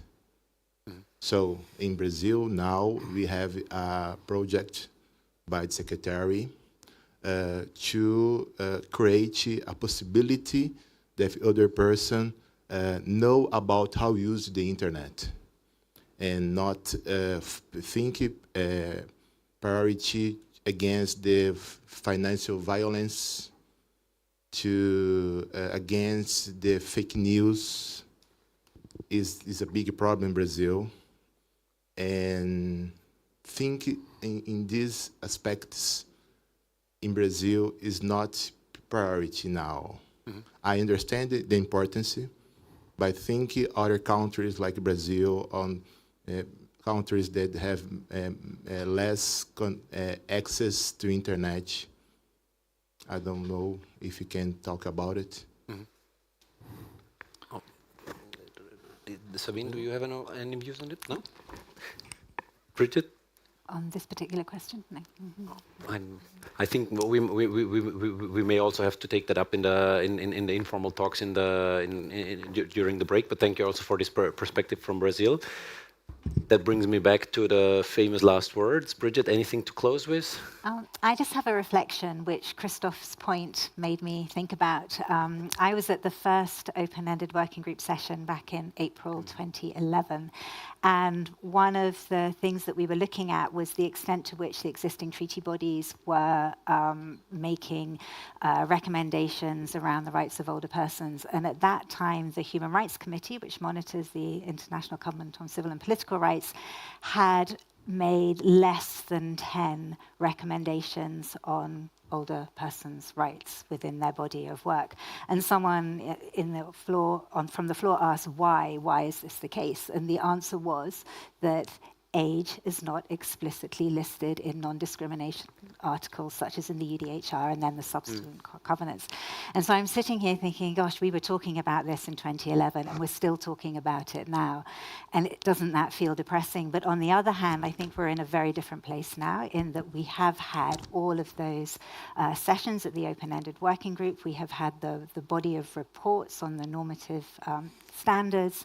And I think that I'm pleased that the co-facilitators are here at this conference because I think they have a real opportunity at this point in time, at this moment, to move, to ensure that we don't have to have this conversation again and that age will get recognized as a prohibited ground of discrimination in international law in a very explicit way. So I think we're at a good place, even though we're still talking about it 12 years later. And did you, by any chance, ever check in these 10 years that, in between how the case law, so to say, developed? I think that there have been more, but I think one of the things that is happening is that older persons are included just more as in a list of people that are at specific risk, and there isn't that specific dedicated attention to the nature of the violations of rights that is particular to older age. So no, there hasn't been a sort of an effective use. Yeah. So if nothing else, hopefully at least awareness is raising, and also the thanks to the likes of you here on this panel who are contributing your expertise, your hard work for this. Thank you very much. It was very interesting for me. I hope also for the audience. I would ask everybody for a big round of applause for our panelists. And Christoph, any housekeeping announcements? Yes. I think we had a very long and very interesting discussion, so I would invite you to take a coffee break. We will come back at 3:30, which will be in 25 minutes for the second panel. And to all the speakers that are sitting right here, right now, I would like to extend once again my biggest thanks to your very interesting presentations and contributions, and to all the audience, thank you very much for the numerous questions, and I really hope that we can engage in some of those questions right now in the coffee break. Thank you very much. Thank you. Okay.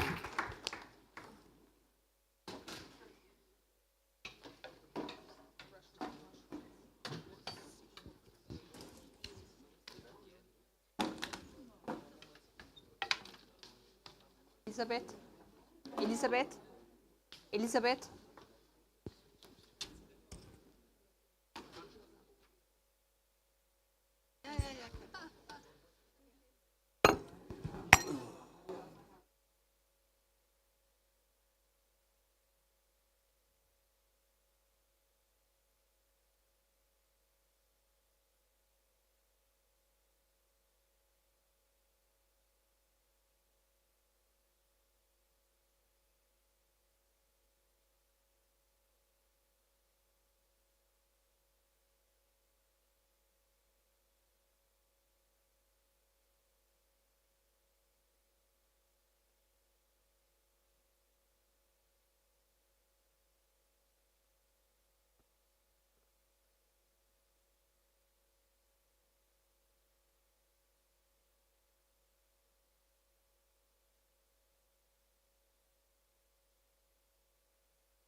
Dear colleagues, may I ask you please to come back to the conference room? We would like to continue with the second panel of today.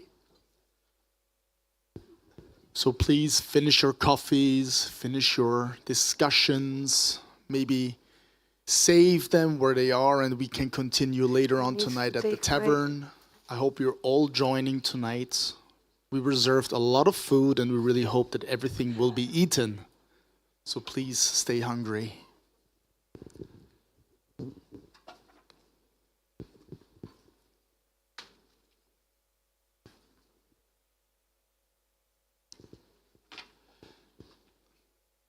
Okay.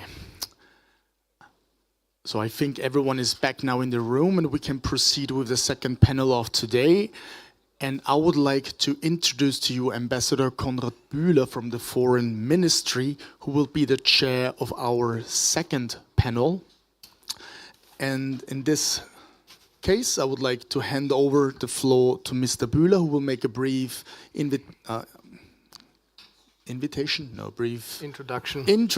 thank you. A brief introduction of the speakers, and then we will continue as the first panel before.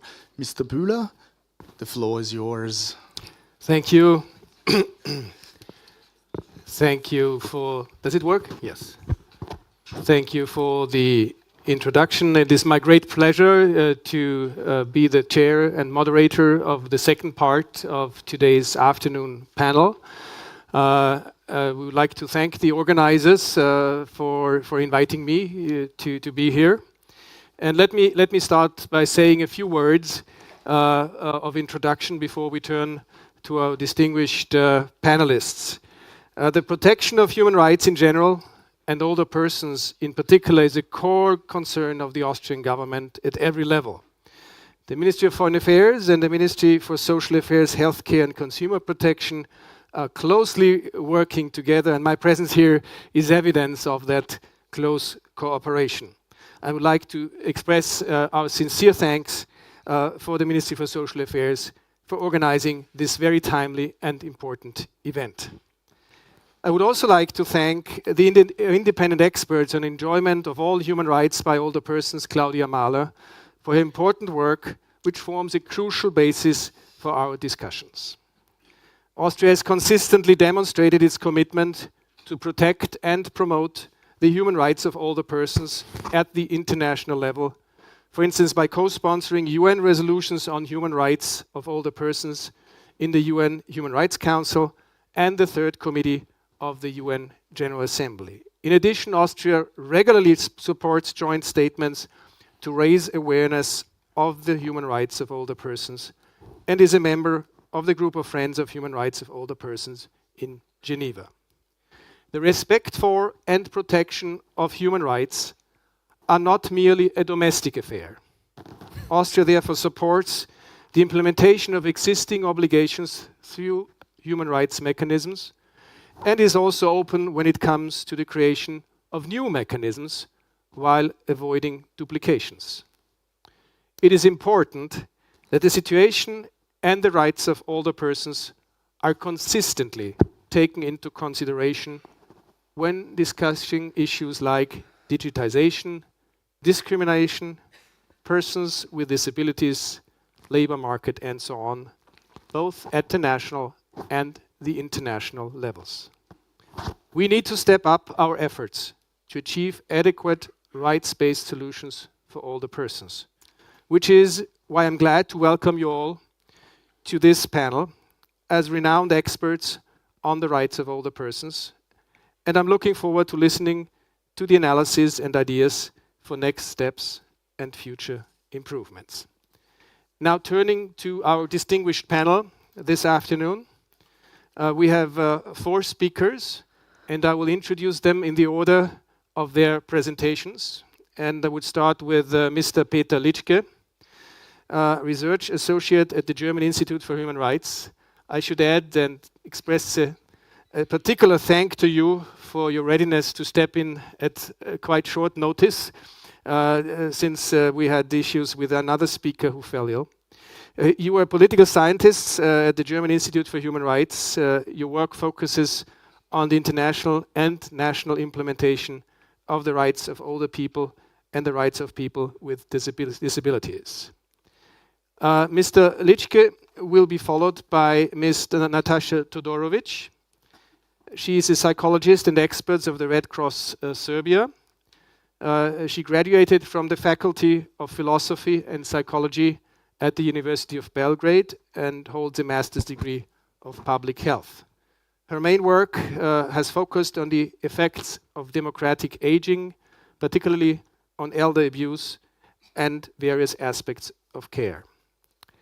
Then her presentation will be followed by the presentation of Ms. Madeleine Müller, researcher and consultant at the Research Institute Digital Human Rights Center. She is a researcher. She studied law and philosophy at the University of Vienna, holds a master's degree in political philosophy, and her main research interests lie at the interface between law and the humanities. Our last speaker for this panel will be Mr. Pradeep Weigel. He's the head of the Department for Economic, Social and Cultural Rights at ICHROP in Geneva. Before, Mr. Weigel was a country representative of the High Commissioner for Human Rights in Cambodia. He worked at various other functions in various countries and field missions, and just name a few of them, in Myanmar, Sri Lanka, Kandahar, Sudan, and Nepal. And I should also mention that you were the head of office at OHCHR in Gaza for some time. So we will very much benefit from your field experience and knowledge in this area. And I should also not forget to mention that you hold a bachelor degree in law and a master's degree in law. This was just my brief presentation of the CVs of our distinguished speakers, but it is not my role today. It is not my role today to speak, but rather the role of our panelists. So without further ado, I would like to give the floor to our first speaker, Mr. Peter Ličke. The floor is yours. Thank you.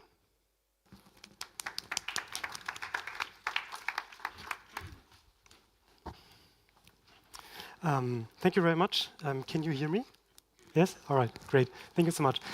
Yeah, thank you so much for the introduction. As said, I'm Peter Ličke. I'm working at the German Institute for Human Rights.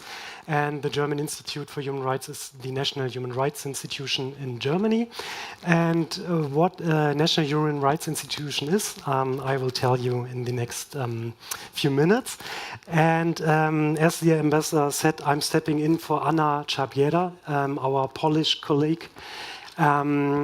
And she would have spoken on behalf of the European Network of National Human Rights Institutions and the Global Alliance of National Human Rights Institutions. I'm not doing this. I'm only speaking on behalf of the National Human Rights Institution of Germany. So how does it work? I'm sorry. Is this one? This one? Ah, okay. And Anna, if you are listening and watching, all the best to you and get well soon. Yeah, so I first want to introduce national human rights institutions to you, and then have some basic remarks on ageism and age discrimination, mentioning some relevant UN documents. And then I want to tell you what ENRI and GANRI are doing in the fields of the human rights of older persons. And the last one is ICHROP, and we will see what this will be. As you see, at national human rights institutions, we are using a lot of acronyms. So what's an NHRI? National Human Rights Institution. We are also celebrating 30 years of national human rights institutions. In 1993, the Paris Principles were adopted by the United Nations General Assembly. The Paris Principles were defined in 1991 at the International Conference in Paris. And then they were endorsed in 1993 by the Vienna Human Rights Conference, and then adopted by the United Nations General Assembly. And in this Paris Principles, the methods and the mandate of national human rights institutions is spelled out. And we are a specific type of organization. We are not part of the civil society and we are not part of the state. So we are a third actor or stakeholder, you can say. We are funded in most cases by the state to monitor the implementation of human rights in the respectively country. So yeah, we are paid by the state to monitor the state, but we are independent. And there is a global alliance of national human rights institutions. It's called GANRI. This is our umbrella organization. All national human rights institutions are assembled there. And GANRI also has an office in Geneva. And they are doing the accreditation for national human rights institutions. And this is important because the status which comes with the accreditation is important for our work at the United Nations. So a national human rights institution with an A status is in full compliance with the Paris Principles and has more rights at the United Nations than a national human rights institution with a B status. And right now we have 84 national human rights institutions from all over the world with A status and 32 with a B status. For example, the German Institute for Human Rights, my national human rights institution, has an A status, as well as the Austrian National Human Rights Institution. And there are 4 regional networks of national human rights institutions in Africa, Americas, Asia Pacific, and in Europe. And the Europe one is called ENRI. It's the European Network of National Human Rights Institutions. And here's a map, copyright GANRI, of the 4 regions and the countries who have national human rights institutions. It's also on the, it's from the homepage of GANRI, so you will find it there. I wanted to talk about gaps, and then Andrew came, and I'm not sure if it's the right thing to do, but this is what I have prepared. Yesterday on the train when I was appointed as a speaker for Anna. So the first slide is on ageism and the second one on age discrimination. So most of you know what ageism is. It's defined as stereotype, prejudice, and or discriminatory actions or practice against older persons that are based on their chronological age or on a perception that the person is old. That's a quote from the independent experts report on ageism. And ageism leads to age discrimination and hinders older persons in enjoying their human rights. And I think Andrew mentioned it before. There's in human rights, in the international human rights law, is no obligation for states to take no explicit obligation to take direct measures to eliminate ageism and its discriminatory consequences, in contrast to sexism, racism, or ableism. And why is that? Maybe because there's no treaty or a convention for the rights of older persons. And another consequence is that old age is rarely an issue for the United Nations treaty bodies. A treaty body is the body for the international human rights treaties, for CEDAW, for CRPD, etc. And there was an, I think GANRI made it in April this year, that only we have 100,000 recommendations and observations of united treaty bodies, and less than 1,000 are dealing with the rights of older persons, so less than 1%. and coming to age discrimination is a principal cause of human rights violation based on older age. And it's not included in the standard list of what you read out, Christoph, the Article 2 of the Declaration of Human Rights. We are missing age, but we are also missing disability in this list. I just recognized this when you were reading it, Christoph, that disability is not there, but we have a convention on the rights of persons with disabilities. And in addition, what you were saying, the paradigm shift, how do we get a paradigm shift to get a convention, older persons as rights holders? When in CRPD, it's the other way around. In Germany, we call it the problem of the egg and the hen, or the chicken. I don't know, it's the same in English. We had a very strong civil society movement of persons with disabilities. Then the CRPD came into force, and then we have the paradigm shift. With the convention, persons with disabilities became the rights holders, not the other way around. And I think this would be hopefully also the case with a convention for the rights of older persons. I'm running out of time, I guess, or? Oh. 15 minutes to go together. Okay.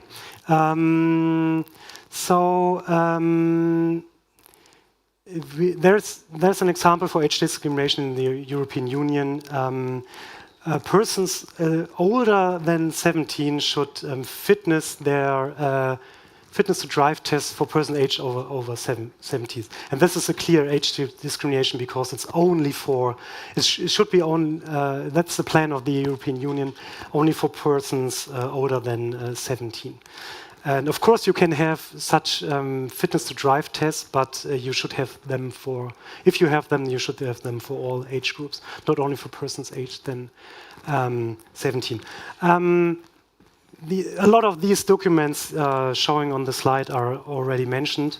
We have the Global Report on Ageism, where it states 1 in 2 people worldwide are ageist against older persons. So every second person is ageist.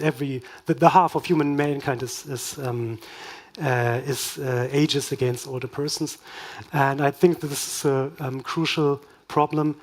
The other reports and documents were mentioned, so I'm going to the next slide. So, what does national human rights institutions doing on the international level? Of course, we are doing a lot of at the national level on the human rights of older persons, but we are also very active at the open-ended working group on aging. There are individual submissions by national human rights institutions, but there was also a joint statement at the last open-ended working group on aging this year, in 2023, in April, where we, of course, forward every step towards a new convention on the human rights of older persons. We welcome the first substantive resolution of the Human Rights Council in 2021, and the report of the multi-stakeholder meeting. You know, I'm sure you know there was a multi-stakeholder meeting in 2022, and there was a report by OHCHR, and NHRIs are mentioned in the report amongst those bodies who should monitor the implementation of a new convention. And I would like to add, of course, only with civil society. At CRPD, we have the Article 33, where civil society has to be part of a monitoring mechanism. And I think this should also be the case if we have a new convention on the rights of older persons. And NHRIs are dedicated as the monitoring bodies of the convention. We can only do this monitoring with the civil society and civil society organizations, and of course, organizations of older persons. Of course, we need then, if we are doing the monitoring, we need special responsibilities, resources, etc. pp.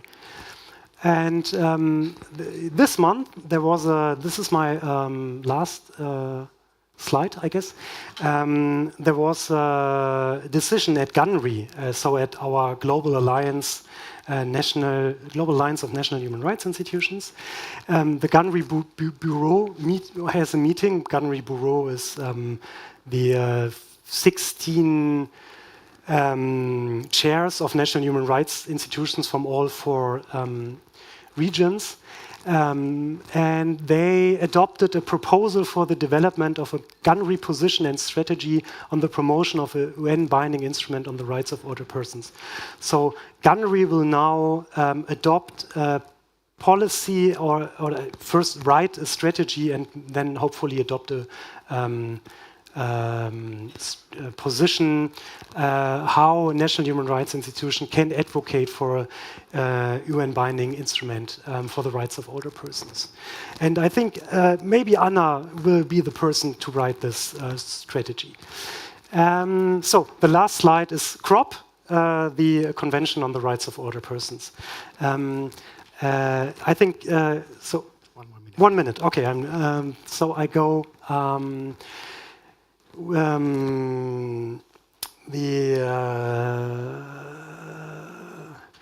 think I just say that we hope that on the next open-ended working group on aging in April 2024, states agree on a roadmap towards a legal binding instrument for the rights of older persons.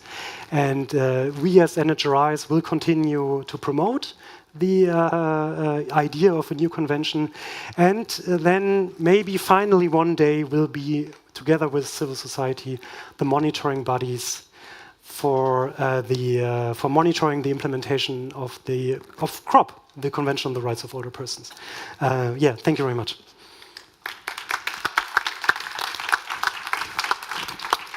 Well, thank you very much, Mr. Litschke, for starting this panel with a presentation from the perspective of a national human rights institution, and of course ending with a strong plea for an international convention on this topic. I forgot to mention that we intend to organize this panel in a manner that we will first listen to the 4 presentations and have allocated each speaker about 15 minutes. And then we will have hopefully have sufficient time for a question and answer session, where I intend to collect several questions and then give the floor back to the speakers. So, but our next speaker would be Ms. Todorovic from the Red Cross Serbia. Please, madam. Thank you, Ambassador. Ladies and gentlemen, it's my pleasure to be with you today, and I am grateful to the Austrian Federal Ministry of Social Affairs, Health Care and Consumer Protection, and to Mr. Angster for the opportunity to speak to you, and I believe my presentation will cover some of important issues related to the human rights of older persons, particularly in relation to access services of long-term care. In order to ensure the systems delivering long-term care in the Western Balkans countries continue to develop to meet the needs, it is important to know which groups in the populations of older persons are more likely to be social disadvantages. Since the number of older persons in the society will keep increase, the system will have to find the ways to to optimally use scarce resources, including funding, but also declining workforce in the field of personal care. Social disadvantages in older age increase this need for care and support for older persons, but at the same time make a process of getting care and support more difficult. They are often a result of disadvantages accumulated over a lifetime, as well as multiple intersectional factors that amplify each other's. Okay. For older person, there are several intersection factors that may add to their social disadvantages. Geographical placement, poverty, income, loneliness, then insufficient access to essential services, social exclusion. For example, living in remote and rural areas is increasingly become a challenge for older persons need care.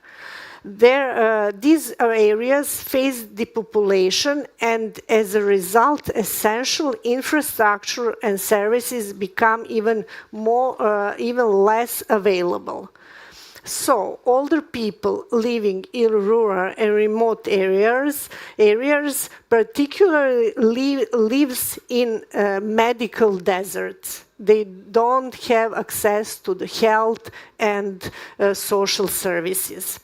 Transport services therefore become more important so that older person can reach service providers in cities, but typically transport services are also reduced due to the depopulation.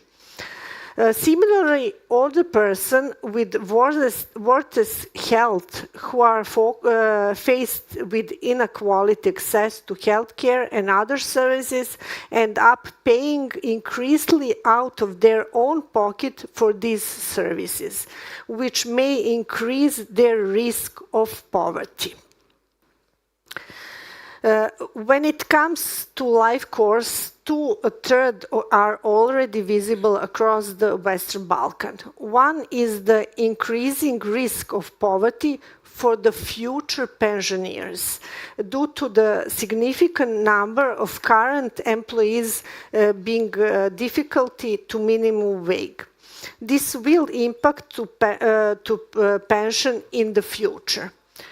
The other is that across the region there is a higher emphasis of clinical medicine, and there aren't enough preventive health checkups and preventive programs.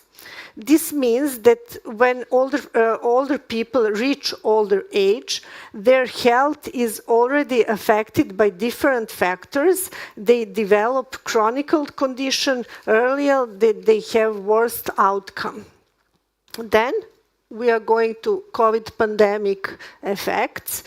So when the COVID pandemic started, it highlighted existing disadvantages and related inequalities.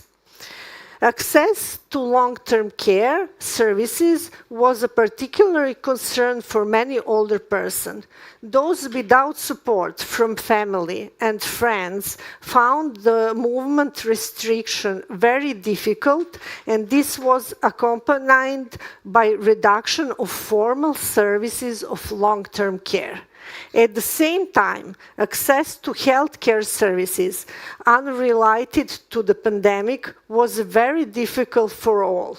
The system were overwhelmed, so older persons with chronic conditions found it challenging to get healthcare checkups and therapies after the COVID.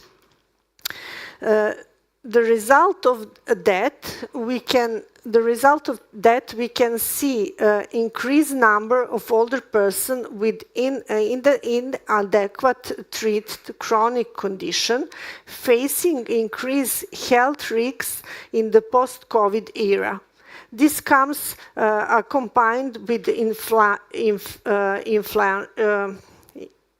inflation and increased prices of goods and services, as well decline number of formal care providers due to them migration to countries of Western Europe. At the same time, the most essential component of the system of long-term care, informal caregivers, face their own challenges due to inflation and job insecurity, so older persons often pay out of their pocket for their treatment. As I already mentioned, for the reason we implemented the research covering 5 countries in the Western Balkans, looking into the pandemic effect, access to the long-term care services, and how going forward we may ensure these systems are better prepared for the future challenges. The research shows that healthcare systems were for a long period focusing on the COVID, so other services were severely reduced or unavailable for older persons, especially affect older persons needing regular checkups or therapy. Social welfare services were interrupted, but when resumed, they were reduced in scope, and informal caregivers faced very steep challenge due to a curfew, reduced income, inflation risk. There are also persistent and structural issue. One of them is the fragmentation of services through different systems, which is getting necessary information and navigating different administrative procedures more complex for the older people or for all people in Western Balkan. There is no joint planning between the systems. They do not exchange important data, and there is no single entry point for the users. This is especially affecting older persons with different social disadvantages, those with lower education level, at risk of poverty, and without family or friends who can support them. Further structural issues include limited scope and capacity of formal services, particular services in the community, as well as the challenge related to the workforce. Formal caregivers have gaps in their skills and are increasingly migration outside of the region, and they are going to the Western Europe countries. Then informal caregivers lack support, training, and recognition despite their essential role in long-term care. Many of them also migrate from their communities or outside of our region for work. There is also under-regulated private market of care services across the region, and the general challenges related to data collection analysis related to the needs for long-term care. Looking at these issues and challenges, the recommendations are quite obvious. One of the main recommendations are for all Western Balkan countries is to work towards integrated system of long-term care that will have better internal communication, better use of resources, and single entry point for users. Funding for these services also needs to be increased to respond to the demographic aging, as for example, in Serbia, where 1/4 of population is expected to be over 65 by 2040, current level of public spending on long-term care is only 0.47% of the GDP. And increasing funding should support increasing variety and capacity of formal services, as well as address gaps in delivery of services, especially for remote and rural areas. Informal caregivers need training, consulting, support of self-help groups, and more formal services, including respite services.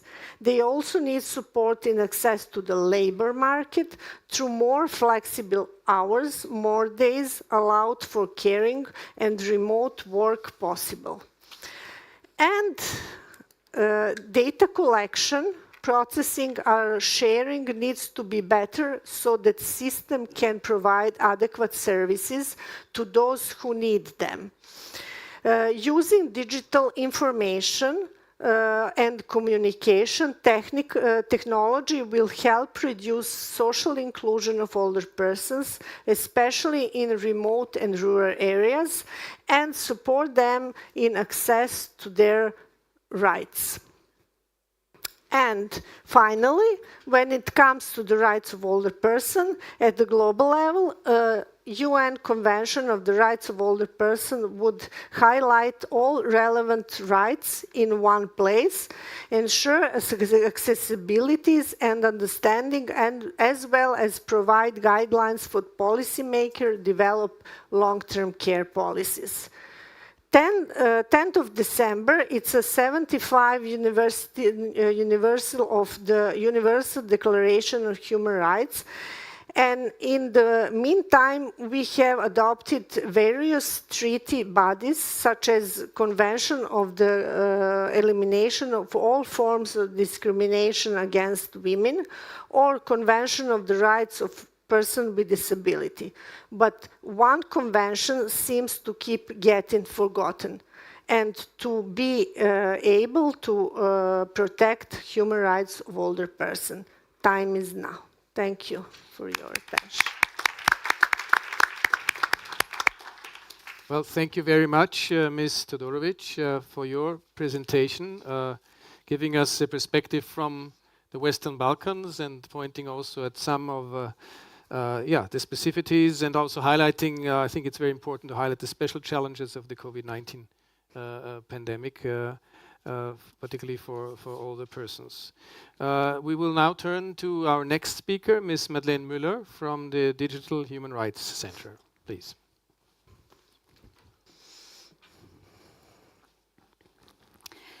Well, thank you very much. I really appreciate the opportunity to speak on such an important topic on this special occasion today. And I will introduce data protection and artificial intelligence regulation as examples for tackling normative gaps in the digital human rights framework of older people. So, as we know, the world population is undergoing rapid aging, and nonetheless, citing the already mentioned ICHROP report from 2022, aging in itself does not necessarily make individuals more vulnerable. It's rather an array of physical, political, economical, and social factors that contributes to challenges endured by older persons in the realization of their human rights. And such as a new challenge that has emerged, the so-called clash between global aging and the digital developments of our time. But what does it involve? Well, the increasing importance of digital technology for our daily lives has also a vast influence on the elderly, especially in healthcare and social care industries. So public services like e-government advantages and many, many more, which I cannot enumerate exhaustively. But let me present you with two examples of how technology is either already integrated into the daily lives of older persons or may potentially be in the future. So in the picture on the left, you see LEQ. It's an AI-powered companion device to assist older persons to manage tasks of their everyday life. So LEQ engages in conversations with its users or provides them with reminders of medical appointments and medication schedules, and even tells unrequested jokes, according to one user. So although there are numerous advantages associated with this, including helping to tackle loneliness or manage medical affairs, it also has the potential to pose significant threats to the digital human rights of the elderly, such as the protection of the personal data. And the image on the right displays a fall detection system that utilizes image processing. And it's installed in a person's private home to identify early signs of a fall through the continuous analysis of video footage of the user and to alert the emergency services upon detection. And in this instance, safety and fall detection are balanced against the right to data protection and other fundamental rights, such as the freedom of movement, for example. So this perfectly exemplifies the influence of digitalization on the elderly and their ability to enjoy human rights, and prompts the inquiry of whether current human rights legislation covers these issues or if there exist normative gaps that have to be bridged. So the already cited report aptly concludes that there are insufficient norms and procedures relating to the human rights of older persons, and this is especially relevant for the digital human rights of older persons, as there is no international and legally binding document on the matter within the United Nations framework. And when we have a look at the existing legal frameworks, this is just a selection, and I think my microphone is a little, I don't know, sorry, which I have just presented you with a short selection. We see there are certain challenges. On the one hand, there are instruments that refer to the rights of older persons or can be interpreted as such, but do not include digitalization. On the other hand, digital human rights documents do not explicitly, thank you, mention older persons, and the few instruments that do cover both digitalization and age lack specificity. And secondly, there may be recommendations that explicitly pertain to the digital rights of older persons. However, in these cases, they rather present soft law and are not legally binding. So that is why maybe the General Data Protection Regulation and the current Artificial Intelligence Act on the European level might serve as useful foundations for implementing harmonized regulations on digital human rights. Therefore, I suggest having a closer look in them and their relation to older people. Well, in general, data protection is the precondition for functioning of a free and democratic society, as well as the enjoyment of various other fundamental rights. So that is to say, a catalyst for human rights protection. And the adoption of the General Data Protection Regulation, or GDPR, and its applicability to all member states are indicative of the Union's legislative obligation to protect its citizens. And this also applies to the private sector and thus represents an instance of the so-called horizontal effect of human rights. So the GDPR, moreover, strengthens fundamental rights, imposes higher due diligence requirements, and strengthens accountability measures. And so here I've listed some of its key provisions. So Article 6 and the lawfulness of processing, because data protection is based on so-called exemption clauses. So the processing of personal data is unlawful unless certain preconditions are met. Article 9 discerns special categories of data, or so-called sensitive data, from personal data. And specially category data includes information, for example, that reveals an individual's health status, ethnicity, sexual orientation, and so on. Chapter 3 is focused on the data subject's rights, such as the right to be forgotten, and Article 35 outlines provisions for the mandatory data protection impact assessment of high-risk systems, but I will come to that. I'll just first have a look on how the GDPR relates to the rights of older persons. So although the GDPR does not expressly address the rights of older persons, it safeguards the personal data of all natural persons, and in its recitals, as you can see here, features specific provisions for the protection of vulnerable people and prohibiting discrimination. So this coverage extends to, albeit implicitly, protecting the rights of older persons as well. As I've already mentioned, personal data needs to be processed lawfully in any case, and this might pose a challenge for new international legal instruments within the United Nations framework for the following reason, because sometimes several legal justifications are possible, but numerous legal systems beyond the European Union are often more liberal and less detailed in their national regulations, so deciding which justifications to include might be a little bit challenging.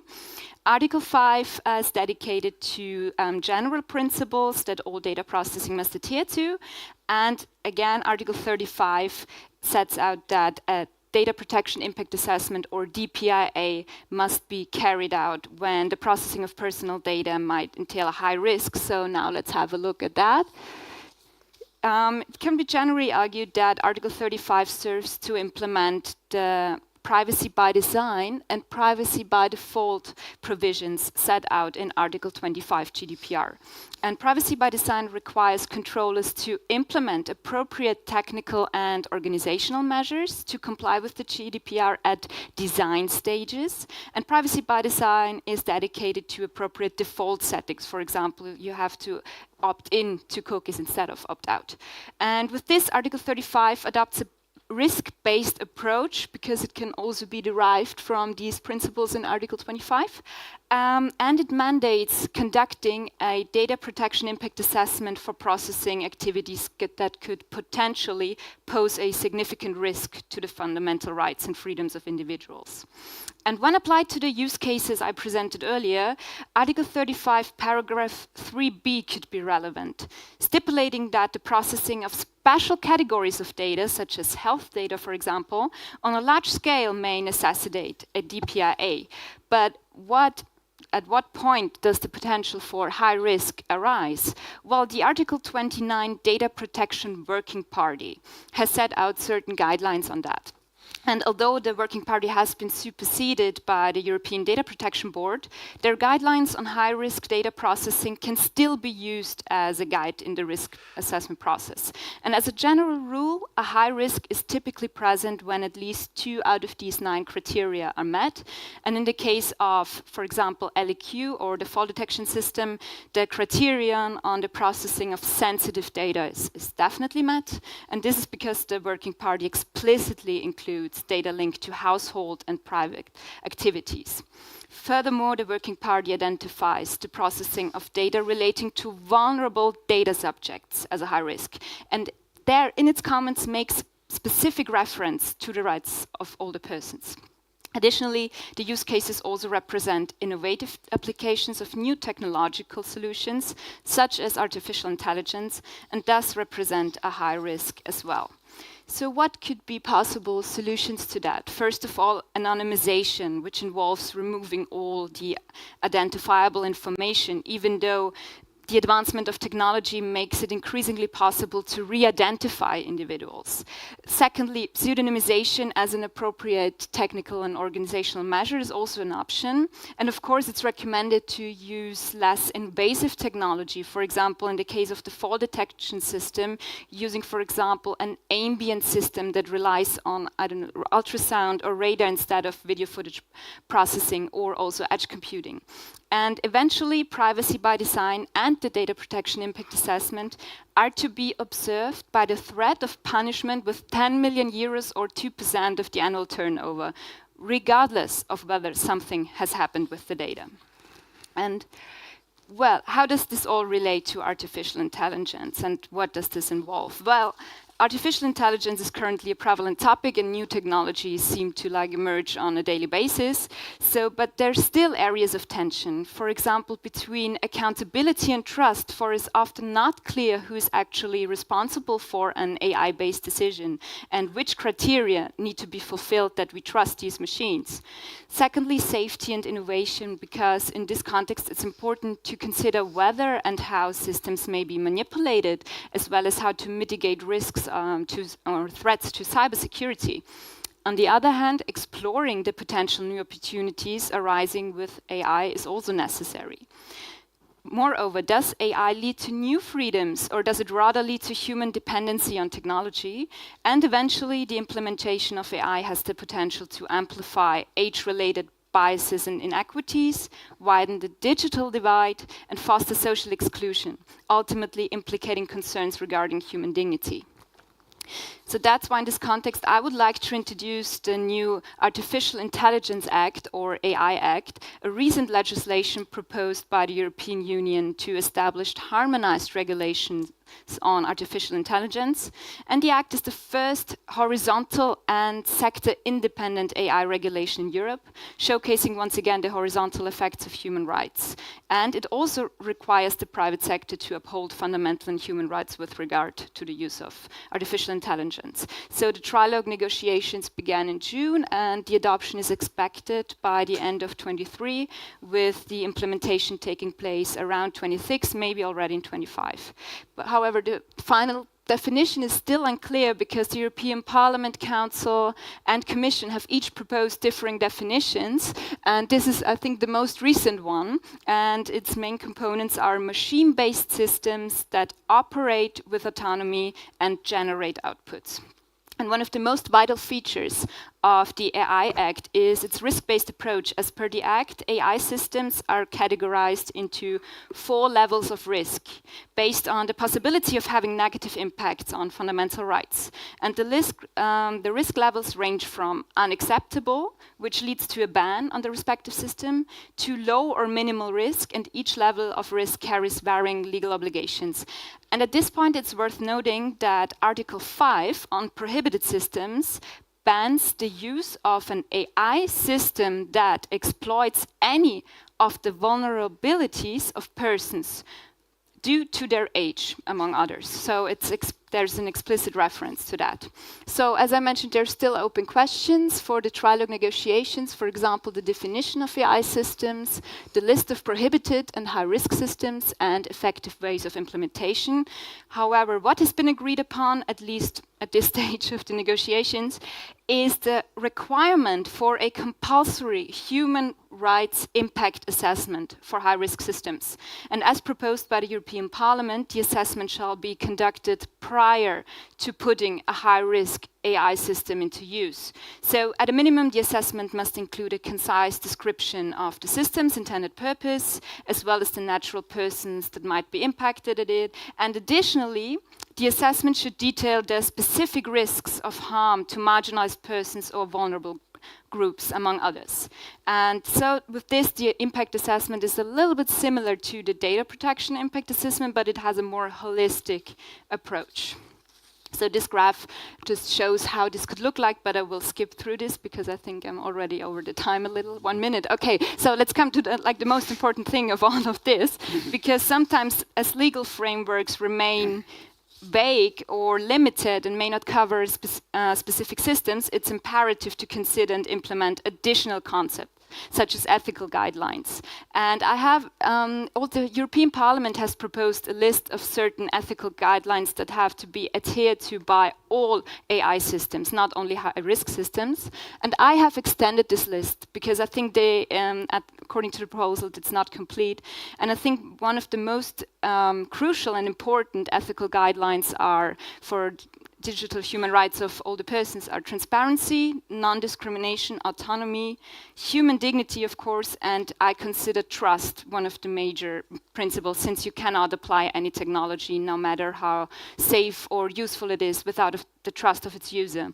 And with this human dignity, which is also one of the crucial concepts, it's said that this has to entail a human-centered approach, which is why we can also call this the human dignity by design, because human dignity should be observed and adhered to through the whole process of AI implementation. And here I prepared this, but I think that's so let's, in a nutshell, what can we take from this? Well, technology needs to be human-centered, with human oversight, people never using as a means to an end, but rather as an end in themselves, to cite the famous philosopher Immanuel Kant. So it needs to be human-centered under the heading of human dignity by design.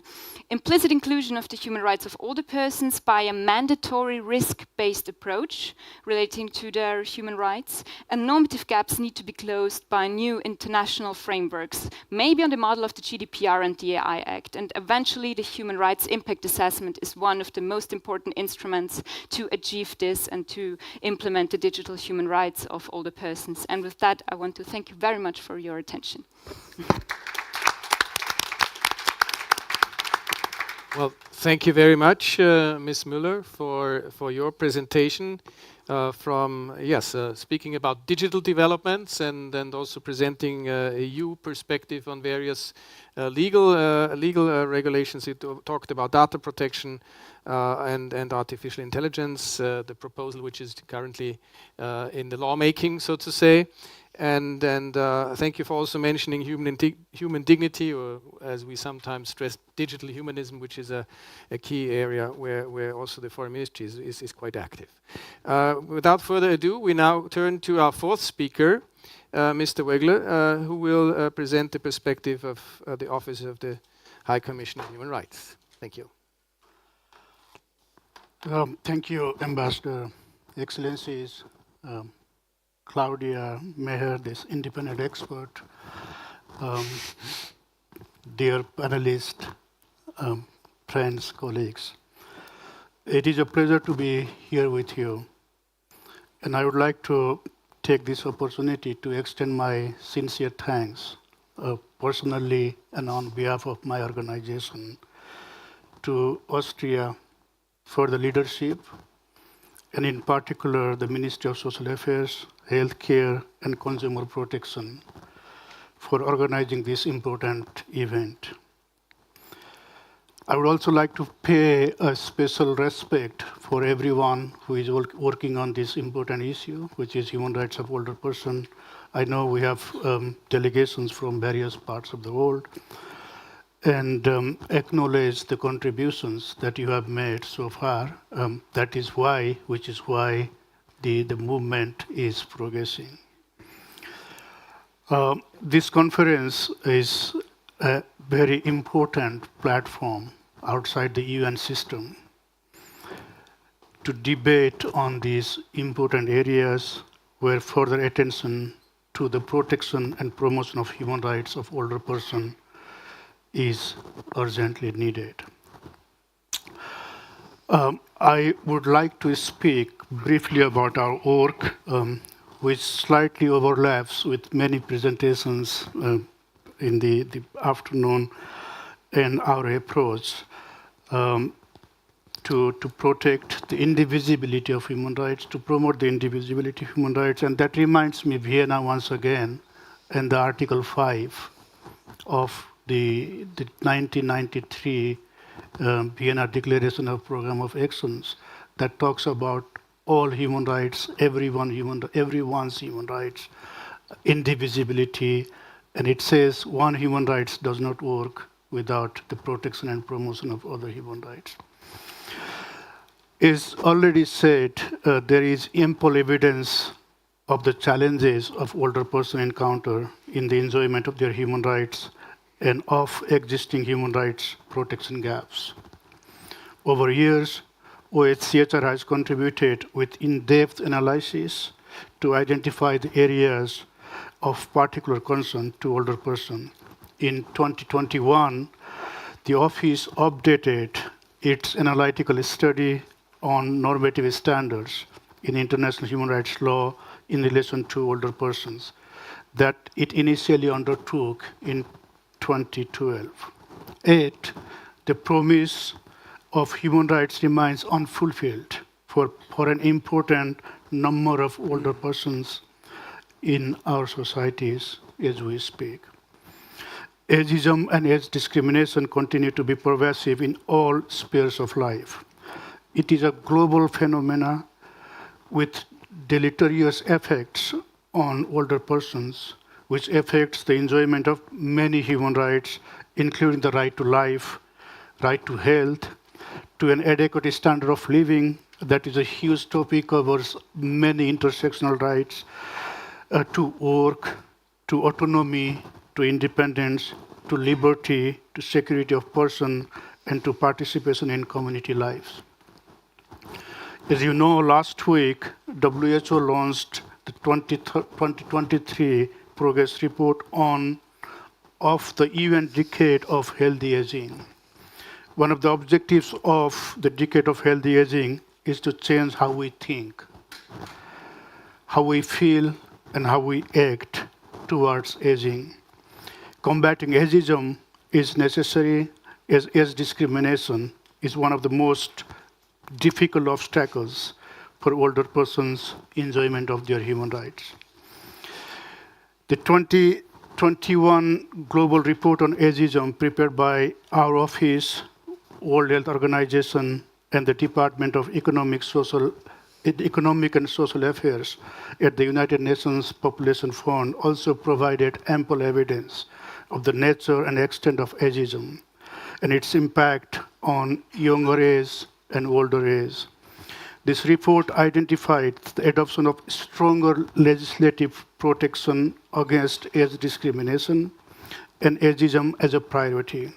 Yet, age is not explicitly mentioned as a category of discrimination in most of the international human rights treaties. And there's no internationally legally binding instrument covering the rights of older persons. Aging also has differential effects when it comes to gender, because women tend to live longer. There are more older women than older men, and many of them live alone. Older women experience higher rates of poverty than older men and face other economic hardships. They are aggravated. They also face disproportionate health risk, including a greater likelihood of experiencing chronic illness. Much has already been discussed about digital issues, but promoting digital inclusion for older persons is also an important means to protect their rights. Currently, the digital divide for older persons means low digital literacy, lack of connectivity, or limited access to digital device. Information and services such as banking, government services, and other online services. New technologies such as artificial intelligence and robotic services can provide solutions to the increased need for care in health services. At the same time, we need to address the risk of technology, such as dehumanizing care practices, isolation, neglect, and invasions of privacy, and infringement to the right to information and self-determination. The declaration adopted here in Vienna in 2018 was an important step towards articulating the quest for more rights, protection of the invisible and voiceless older population. It recognized both the impact that new technologies will have on older persons and the opportunities digitalization and technological tools can provide in helping older persons to maintain or strengthen their capabilities to enable them to live autonomous, independent, and dignified lives. To ensure that all older persons are able to fully benefit from technologies, they must be involved in the design, provision, and monitoring of the use of technologies. There are other significant gaps and limitations that have a particular impact on the effective coverage of human rights of older persons. This includes areas such as legal capacity, access to health care services, including long-term and palliative care, assistance for victims and survivors of violence and abuse, the remedies available for violation of human rights, independence and autonomy, and the right to an adequate standard of living, in particular with regard to housing, the right to lifelong learning for older person in emergency situations, and the data gaps relating to older persons. Dear colleagues, we all remember the disproportionate impact the COVID-19 right on older persons with high mortality rates, distressing report on instances of neglected mistreatment, and the scaling back of services unrelated to COVID-19 that were critical for older persons if they are more likely to have more ongoing health needs, or the strict isolation rules in care homes with severe impacts, including on mental health. The pandemic also amplified pre-existing inequalities, including global inequalities in terms of access to essential health services. Even before the pandemic, care arrangements for older persons were patchy, fragile, and fraught with inequalities. The pandemic also exposed the deep inequalities within and between countries, as well as decades of underinvestment in health systems and services that are essential to upholding economic, social, and cultural rights. The absence of a dedicated internationally agreed legal framework may have contributed to, at times, inadequate response to the COVID-19 crisis. These gaps must be filled if we are to ensure the rights of growing population of older age in all societies. International legal framework which should protect everybody without discrimination are fragmented, as has already been said, and inconsistent, often rendering older person invisible. Existing standards remain too broad or lack specificity when it comes to the lived experience of older persons in the exercise of their human rights. Concrete changes in laws and policies are particularly needed to address the multiple challenges that older persons face. The existing international human rights framework is also silent on the right of older persons to long-term palliative care. We need international standards to ensure that care services are adequate, uphold the autonomy and independence of older persons, and support their ability to exercise their legal capacity and to make choices about their treatment and care. Care services that promote the dignity and autonomy and independence of older persons are key to enable them to live in their homes as they age. It is paramount that states develop home care programs and community-based care services, also in rural and remote areas.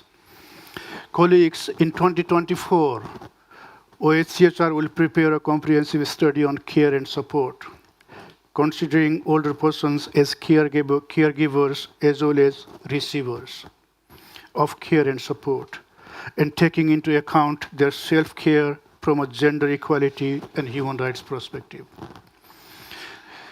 It will also organize a workshop on the topic as mandated by the Human Rights Council Resolution 54/6. This will be another important opportunity to accelerate the shift from more mere medical approaches that perceive older persons as simply as beneficiaries of care and welfare towards considering older persons as right holders, and to evidence the need for international minimum standards given that the international human rights framework does not explicitly guarantee the human rights of older persons to neither long-term or palliative care. ICHR will also convene a meeting on violence against, abuse, and neglect of older persons as mandated by Resolution 54/13. Again, this is an opportunity to highlight the specific challenges older persons, including older women, face, and to renew the call for stronger protection of older persons, which will be captured in a subsequent report to the Human Rights Council. efforts to protect older persons should not overlook that this is a heterogeneous group. Older persons have multiple roles in society, including as caregivers, volunteers, and community leaders. We must see the full diversity of people within the older persons group and recognize their important contributions. Their voice, perspectives, and expertise in identifying problems and solutions need to be incorporated in policy making, particularly on decisions that affect them. Last month, in the statement in the Human Rights Council, our High Commissioner presented his vision to protect and promote human rights, including economic, social, and cultural rights. He noted it should not take a global public health emergency to realize the importance of economic, social, and cultural rights. This includes rights of the older person. OHCHR seeks to expand the reach of its current work on discrimination and anti-discrimination and leave no one behind. It supports efforts aimed at strengthening laws, policies, institutions, and practices, and attitudes conducive to achieving equality and non-discrimination, including in relation to specific population groups such as older persons. Throughout our engagement, we advocate for and facilitate the meaningful and inclusive participation of all in public affairs and decisions to ensure that as many voices as possible are heard. As OHCHR is reinforcing its work in promoting and protecting economic, social, and cultural rights, and it is adopting a field-facing approach that seeks to provide concrete support to member states in promoting all human rights.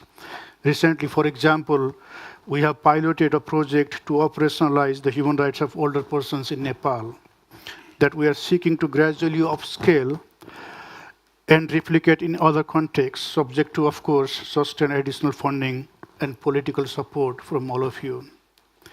Beyond its advocacy for a legally binding instrument, OHCHR seeks to respond to the growing demands for its field-based engagement to make human rights a reality for older persons.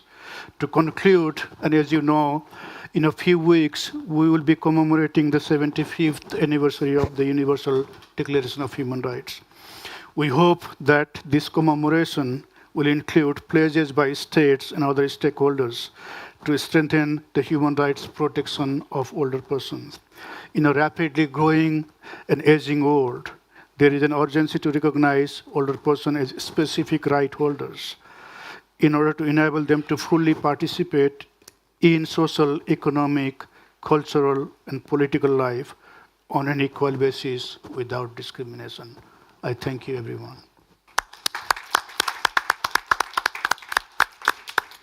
Thank you very much, Mr. Wegler, for your presentation from, I should say, the global UN perspective, all the efforts of OHCHR, but I also would like to highlight what I personally feel very important of mentioning palliative care. I think this is a very important area, and you concluded by, of course, highlighting the anniversary, 75th anniversary, which we will be celebrating in a few days, and this will be, as you mentioned, a great opportunity to also highlight the rights of older persons. Now, this brings us at the end of the presentations of this panel.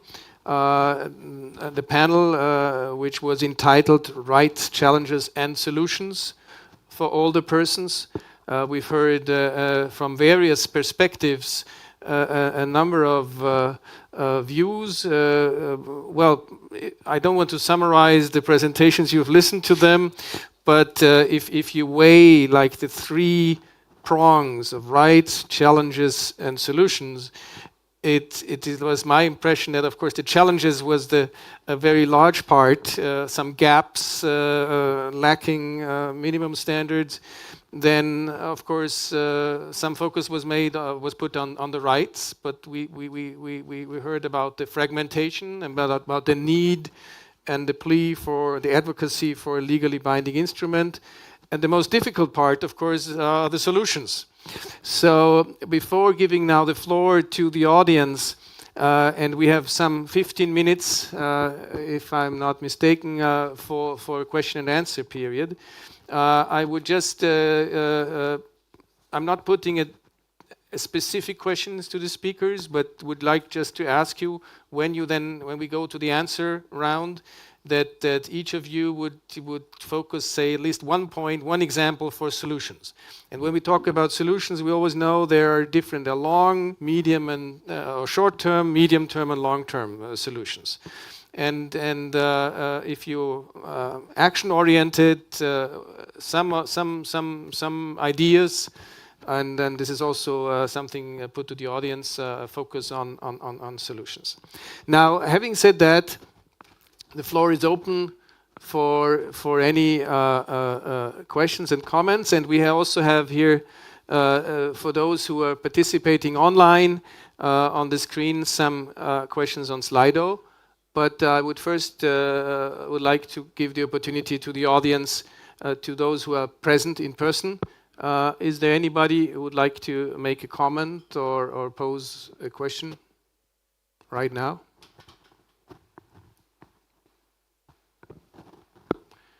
Yes, the lady over there, please. Please briefly indicate your name and please try to be short so we can everybody give the opportunity to pose a question. Thank you. Thank you very much. My name's Bridget Sleep and I'm with Human Rights Watch. I have a question for Madeleine, if I may. You were talking about LEQ, the digital AI companion for older people that claims to tackle loneliness and social isolation, etc.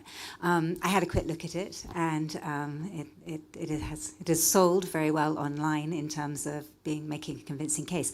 But I was wondering, has any research been done, investigations made, or complaints raised about the way it has threatened older people's personal data and privacy and other rights? You said there was a threat to their rights, and I was wondering whether there have been investigations into this technology or other types of technology to show that they do deny or abuse older people's rights. Thank you. Thank you. I would suggest that we collect a number of questions and then give the floor back to the speakers, and each of you would ask each of you to pick the questions which are addressed to you. Is there any other question in the room? If that is not the case, we have questions also on Slido. So the first question, and I think it got 3 supporters, is what is OHCHR's outlook for the upcoming OEWA session in 2024? So I will just, you can also see it up here.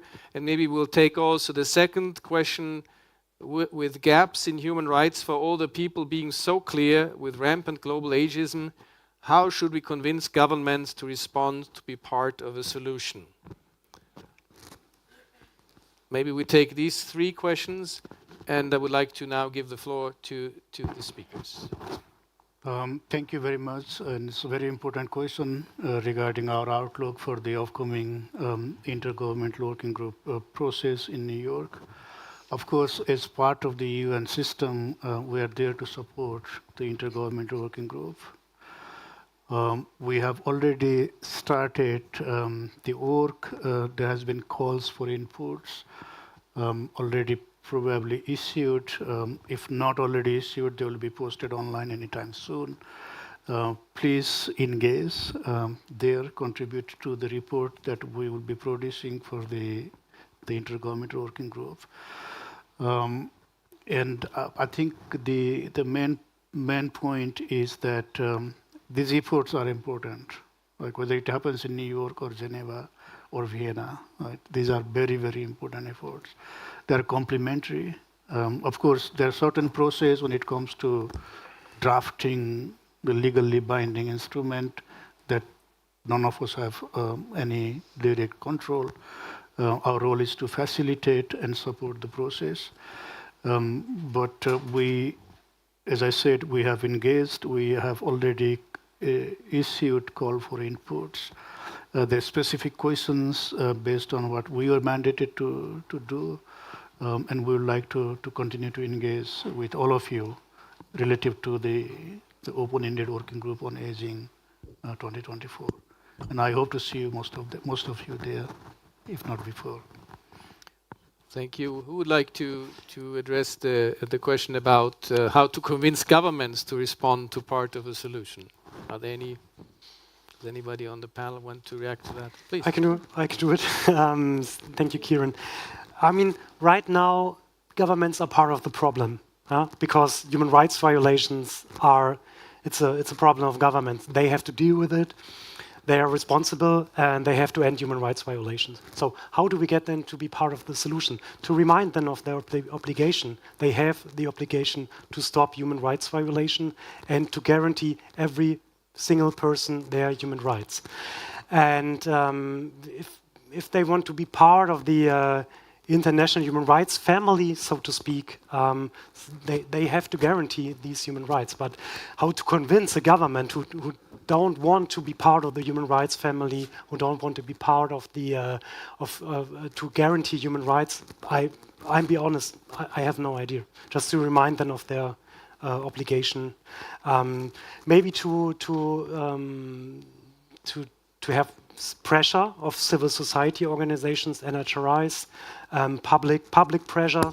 The CRPD the disability movement was very strong, very loud, very visible. Yeah, maybe we have to do the same. And yeah. maybe to involve older people too. Of course, Give their stories about ageism, and then to show the government it's not good. You need to be involved and to fight against and independent bodies. For example, in Serbia, we always involve independent body to be our alliance. Yes, well, thank you. I'm sitting here as a government representative, not in the official function, but maybe I could say that what you said. I think as the Austrian government, we definitely want to be part of a solution. The mere fact that this conference takes place is how much importance we attach to this matter. But let me, well, the applause goes to the organizers. But let me just say, I'm coming from also the field of international criminal law. And when we speak about the International Criminal Court, which was, you all know, the Rome Conference in 1998, and the ICC would not have become a reality without all the pressure, all the support of the NGOs, of civil society. So what I really want to say is that we are somehow like-minded, both governments, individuals, civil society.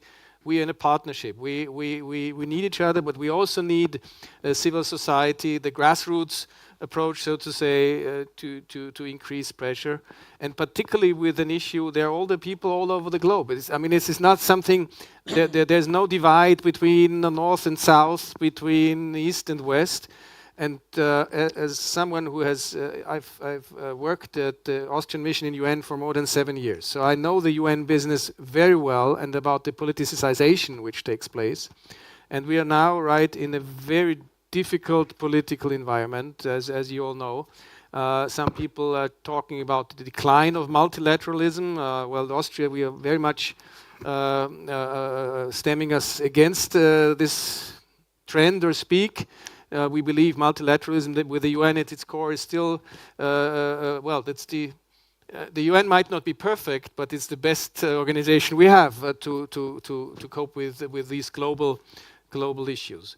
So one challenge would really be to keep these issues, keep us united, all peoples around the globe, and keep it away from the political discussions caused mainly by current conflicts. But it's not my task to, as a chair, as I said at the beginning, to talk too much. So we have one more question here in the room. This gentleman. Thank you very much, Matthias von Schwanfrey from Germany. Pradeep, I have a question. It's very good and very important that you tell NGOs and civil society to engage in the process for the next open and the working group on aging meeting in next year. A question to you as OHCHR, from OHCHR. the working group will get to a very crucial point next year. After 7 years of working on different topics and discussing different topics, now the list will end. And what are your thoughts about the future of the open-ended working group on aging, first? And secondly, my question, what is your support? What kind of support are you thinking of? Are you preparing a paper for the different options? We have 3. We talked about 3 this morning. So just a question to what OHCHR is going to do. Thank you. Thank you. Well, maybe if we again take, we have another question here with 2 votes in favor. How will civil society organizations be able to contribute to the upcoming expert meeting on violence, abuse and neglect, including the preparations? So if we maybe can take these 2 questions together. Thank you. Maybe other, sorry? Thank you. There was a question from Madeleine as well. Yes, from, was a question from Bridget. yes. In the room, or do you? There was a question from the room. From Bridget Sleep. Yes. Oh, I'm sorry. Yes, of course, please. Okay, should I go first? Yes, please. Okay, yeah, well, thank you very much for the question. It's a very fascinating and intriguing development. So I think first I have to say that LEQ, it's made by an US company. So the company is based in the United States of America, which means that the GDPR, of course, is not applicable. So, and there has always been this big tension concerning data protection in the United States and in general beyond the European Union. So it's a little bit, there is a little tension at the moment because sometimes there is an adequacy decision that data may be processed to the US when it concerns the relationship between the US and Europe. And sometimes I think it has been renewed in July this year, the adequacy decision. But before that there was none. So it's always a little bit unclear how the data standards in the US currently are, but in the AI Act, it's when it comes to a system like LEQ, it's still not clear which systems are really included in which risk categories. So there's still a big debate going on about this at the moment. And for example, I don't know, applications like, or AI systems, large language models like ChatGPT, for example, when the AI Act has been drafted, the first proposal, ChatGPT didn't exist yet. So it's very unclear and still very vague on how we include these systems, which risk level do we attribute to them. So yeah, I think it's going to be a very, very fascinating development, and I think we can all know more when we have like the really adopted version of the AI Act. So thank you.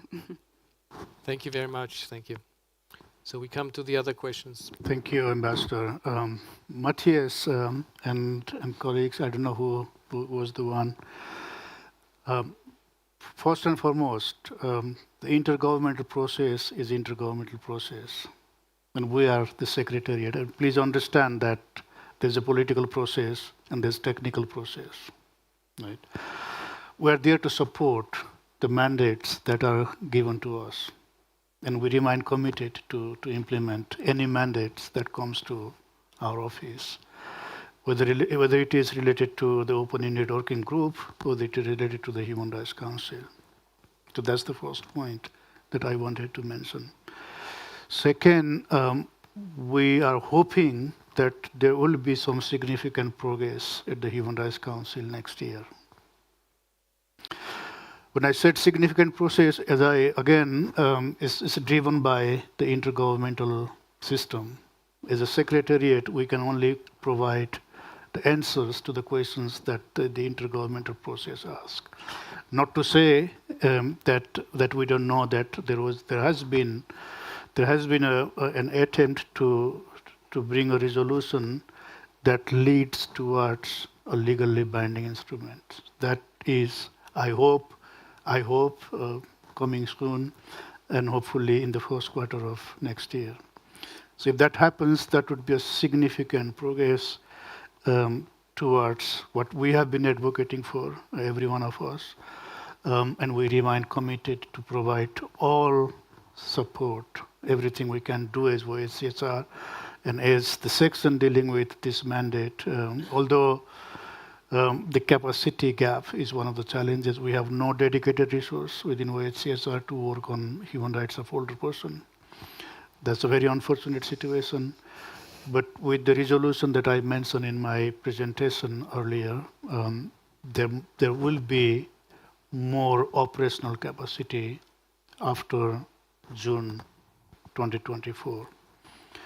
So that's the first thing that I would say. Second, we and civil society, when it comes to important topic like human rights of older person, we should work together. This question was great question. Thank you for raising it. And I invited already for all civil society members to engage with the New York, the Geneva process, the Secretariat, with Claudia. I think it's very, very important to engage.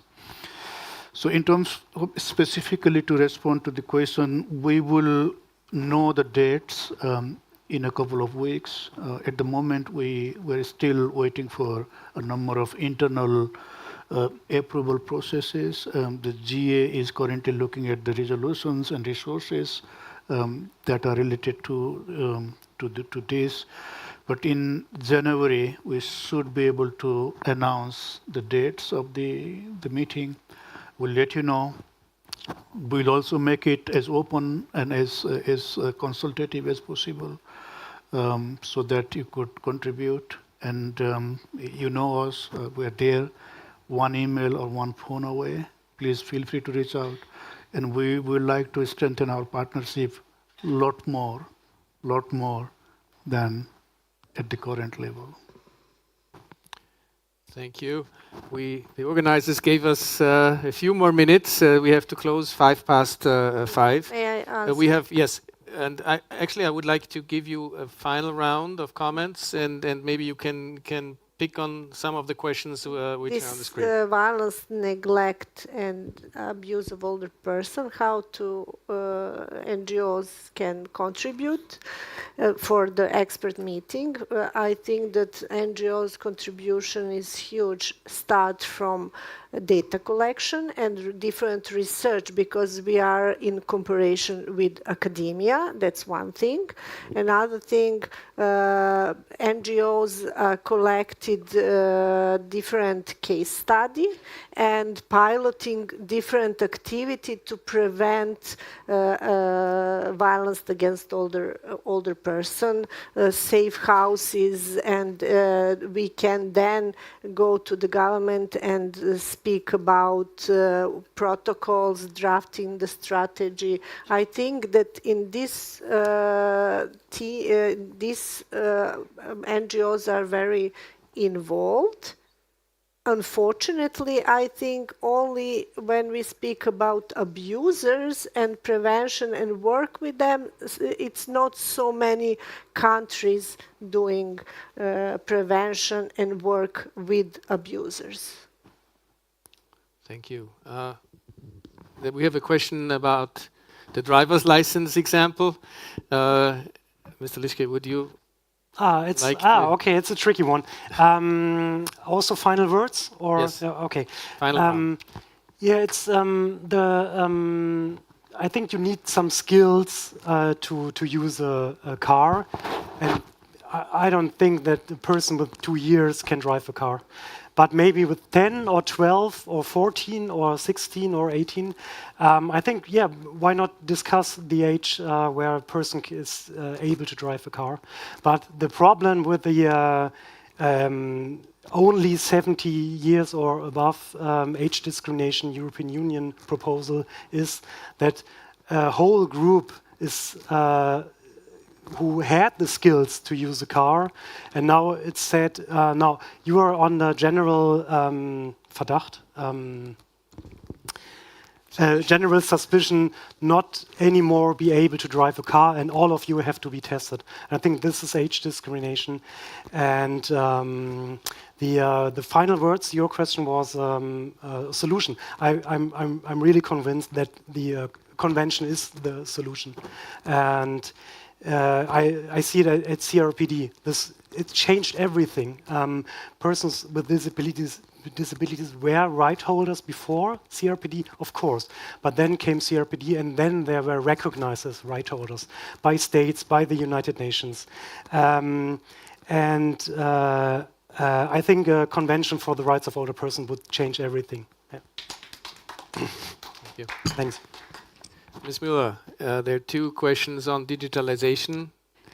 Is digitalization posing a new legal realm in which human rights and older persons are not covered, new gaps?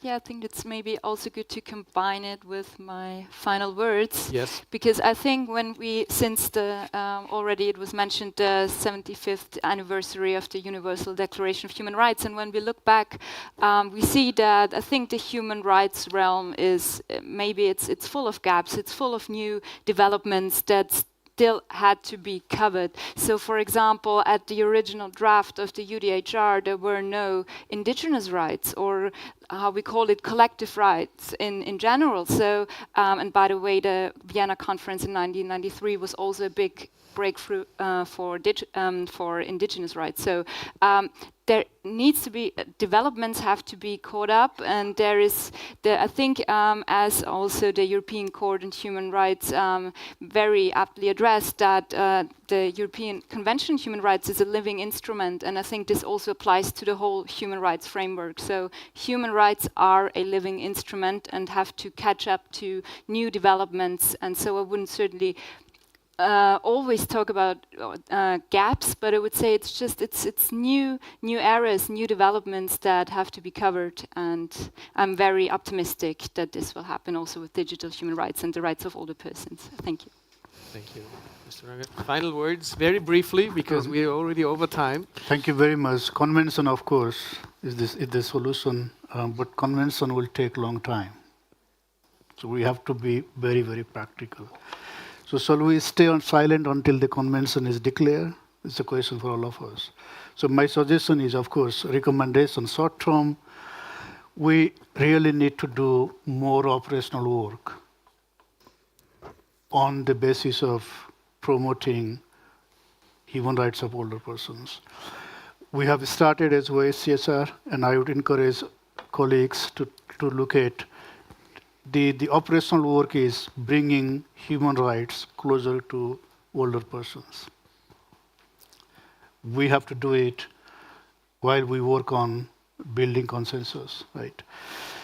The third point, convention, operational work, and the third point is engagement and consensus building. I think there's a lot more that we need to do to build consensus and engagement with those like-minded, and engagement with those who do not want to speak with us on this topic is crucial. Thank you. Thank you. Okay, just a brief. I speak about integrated care, and because of that, I will say we need inter-ministerial cooperation, inter-agency cooperation, international cooperation, inter-institutional cooperation, and intergenerational solidarity, because human rights of older people today is human rights of older people tomorrow, our human rights and future human rights from young people. Thank you, and thank you for putting it so succinctly in one or two final sentences. Well, thank you very much. I think our speakers deserve a round of applause for their presentations. This brings us to the end of this day of panels. I think you had a lot of food for thought, and now I think it's the time for food for the body, and I give over the floor to the organizers of the conference. Thank you very much. Thank you very much as well indeed from my side. I would like to inform you that there is a bus waiting for you downstairs in about 5 to 10 minutes that will go back to Hotel Regina. There is my colleague Joachim standing right there. He will accompany you downstairs to the bus. For everyone who is not living in one of our conference hotels, which is either the Hotel Regina or the NH Hotel here at Mariahilferstraße, There will be 2 buses at 6:30. One going from Hotel Regina and the other one going from the NH Hotel in Maria-Hilfer-Straße to our dinner, to the Heurigen Meier am Pfarrplatz. If you're not living in one of those hotels, please come to either one of those hotels. The addresses, if you don't know them, they are in our conference information that is in the maps that you find at the entrance of the conference room. If you are living in one of the hotels, please just be downstairs before 6:30. There will be a bus going with you directly to the dinner. Having said that, I wish you all a nice break, and I'm looking forward to seeing you tonight for the dinner.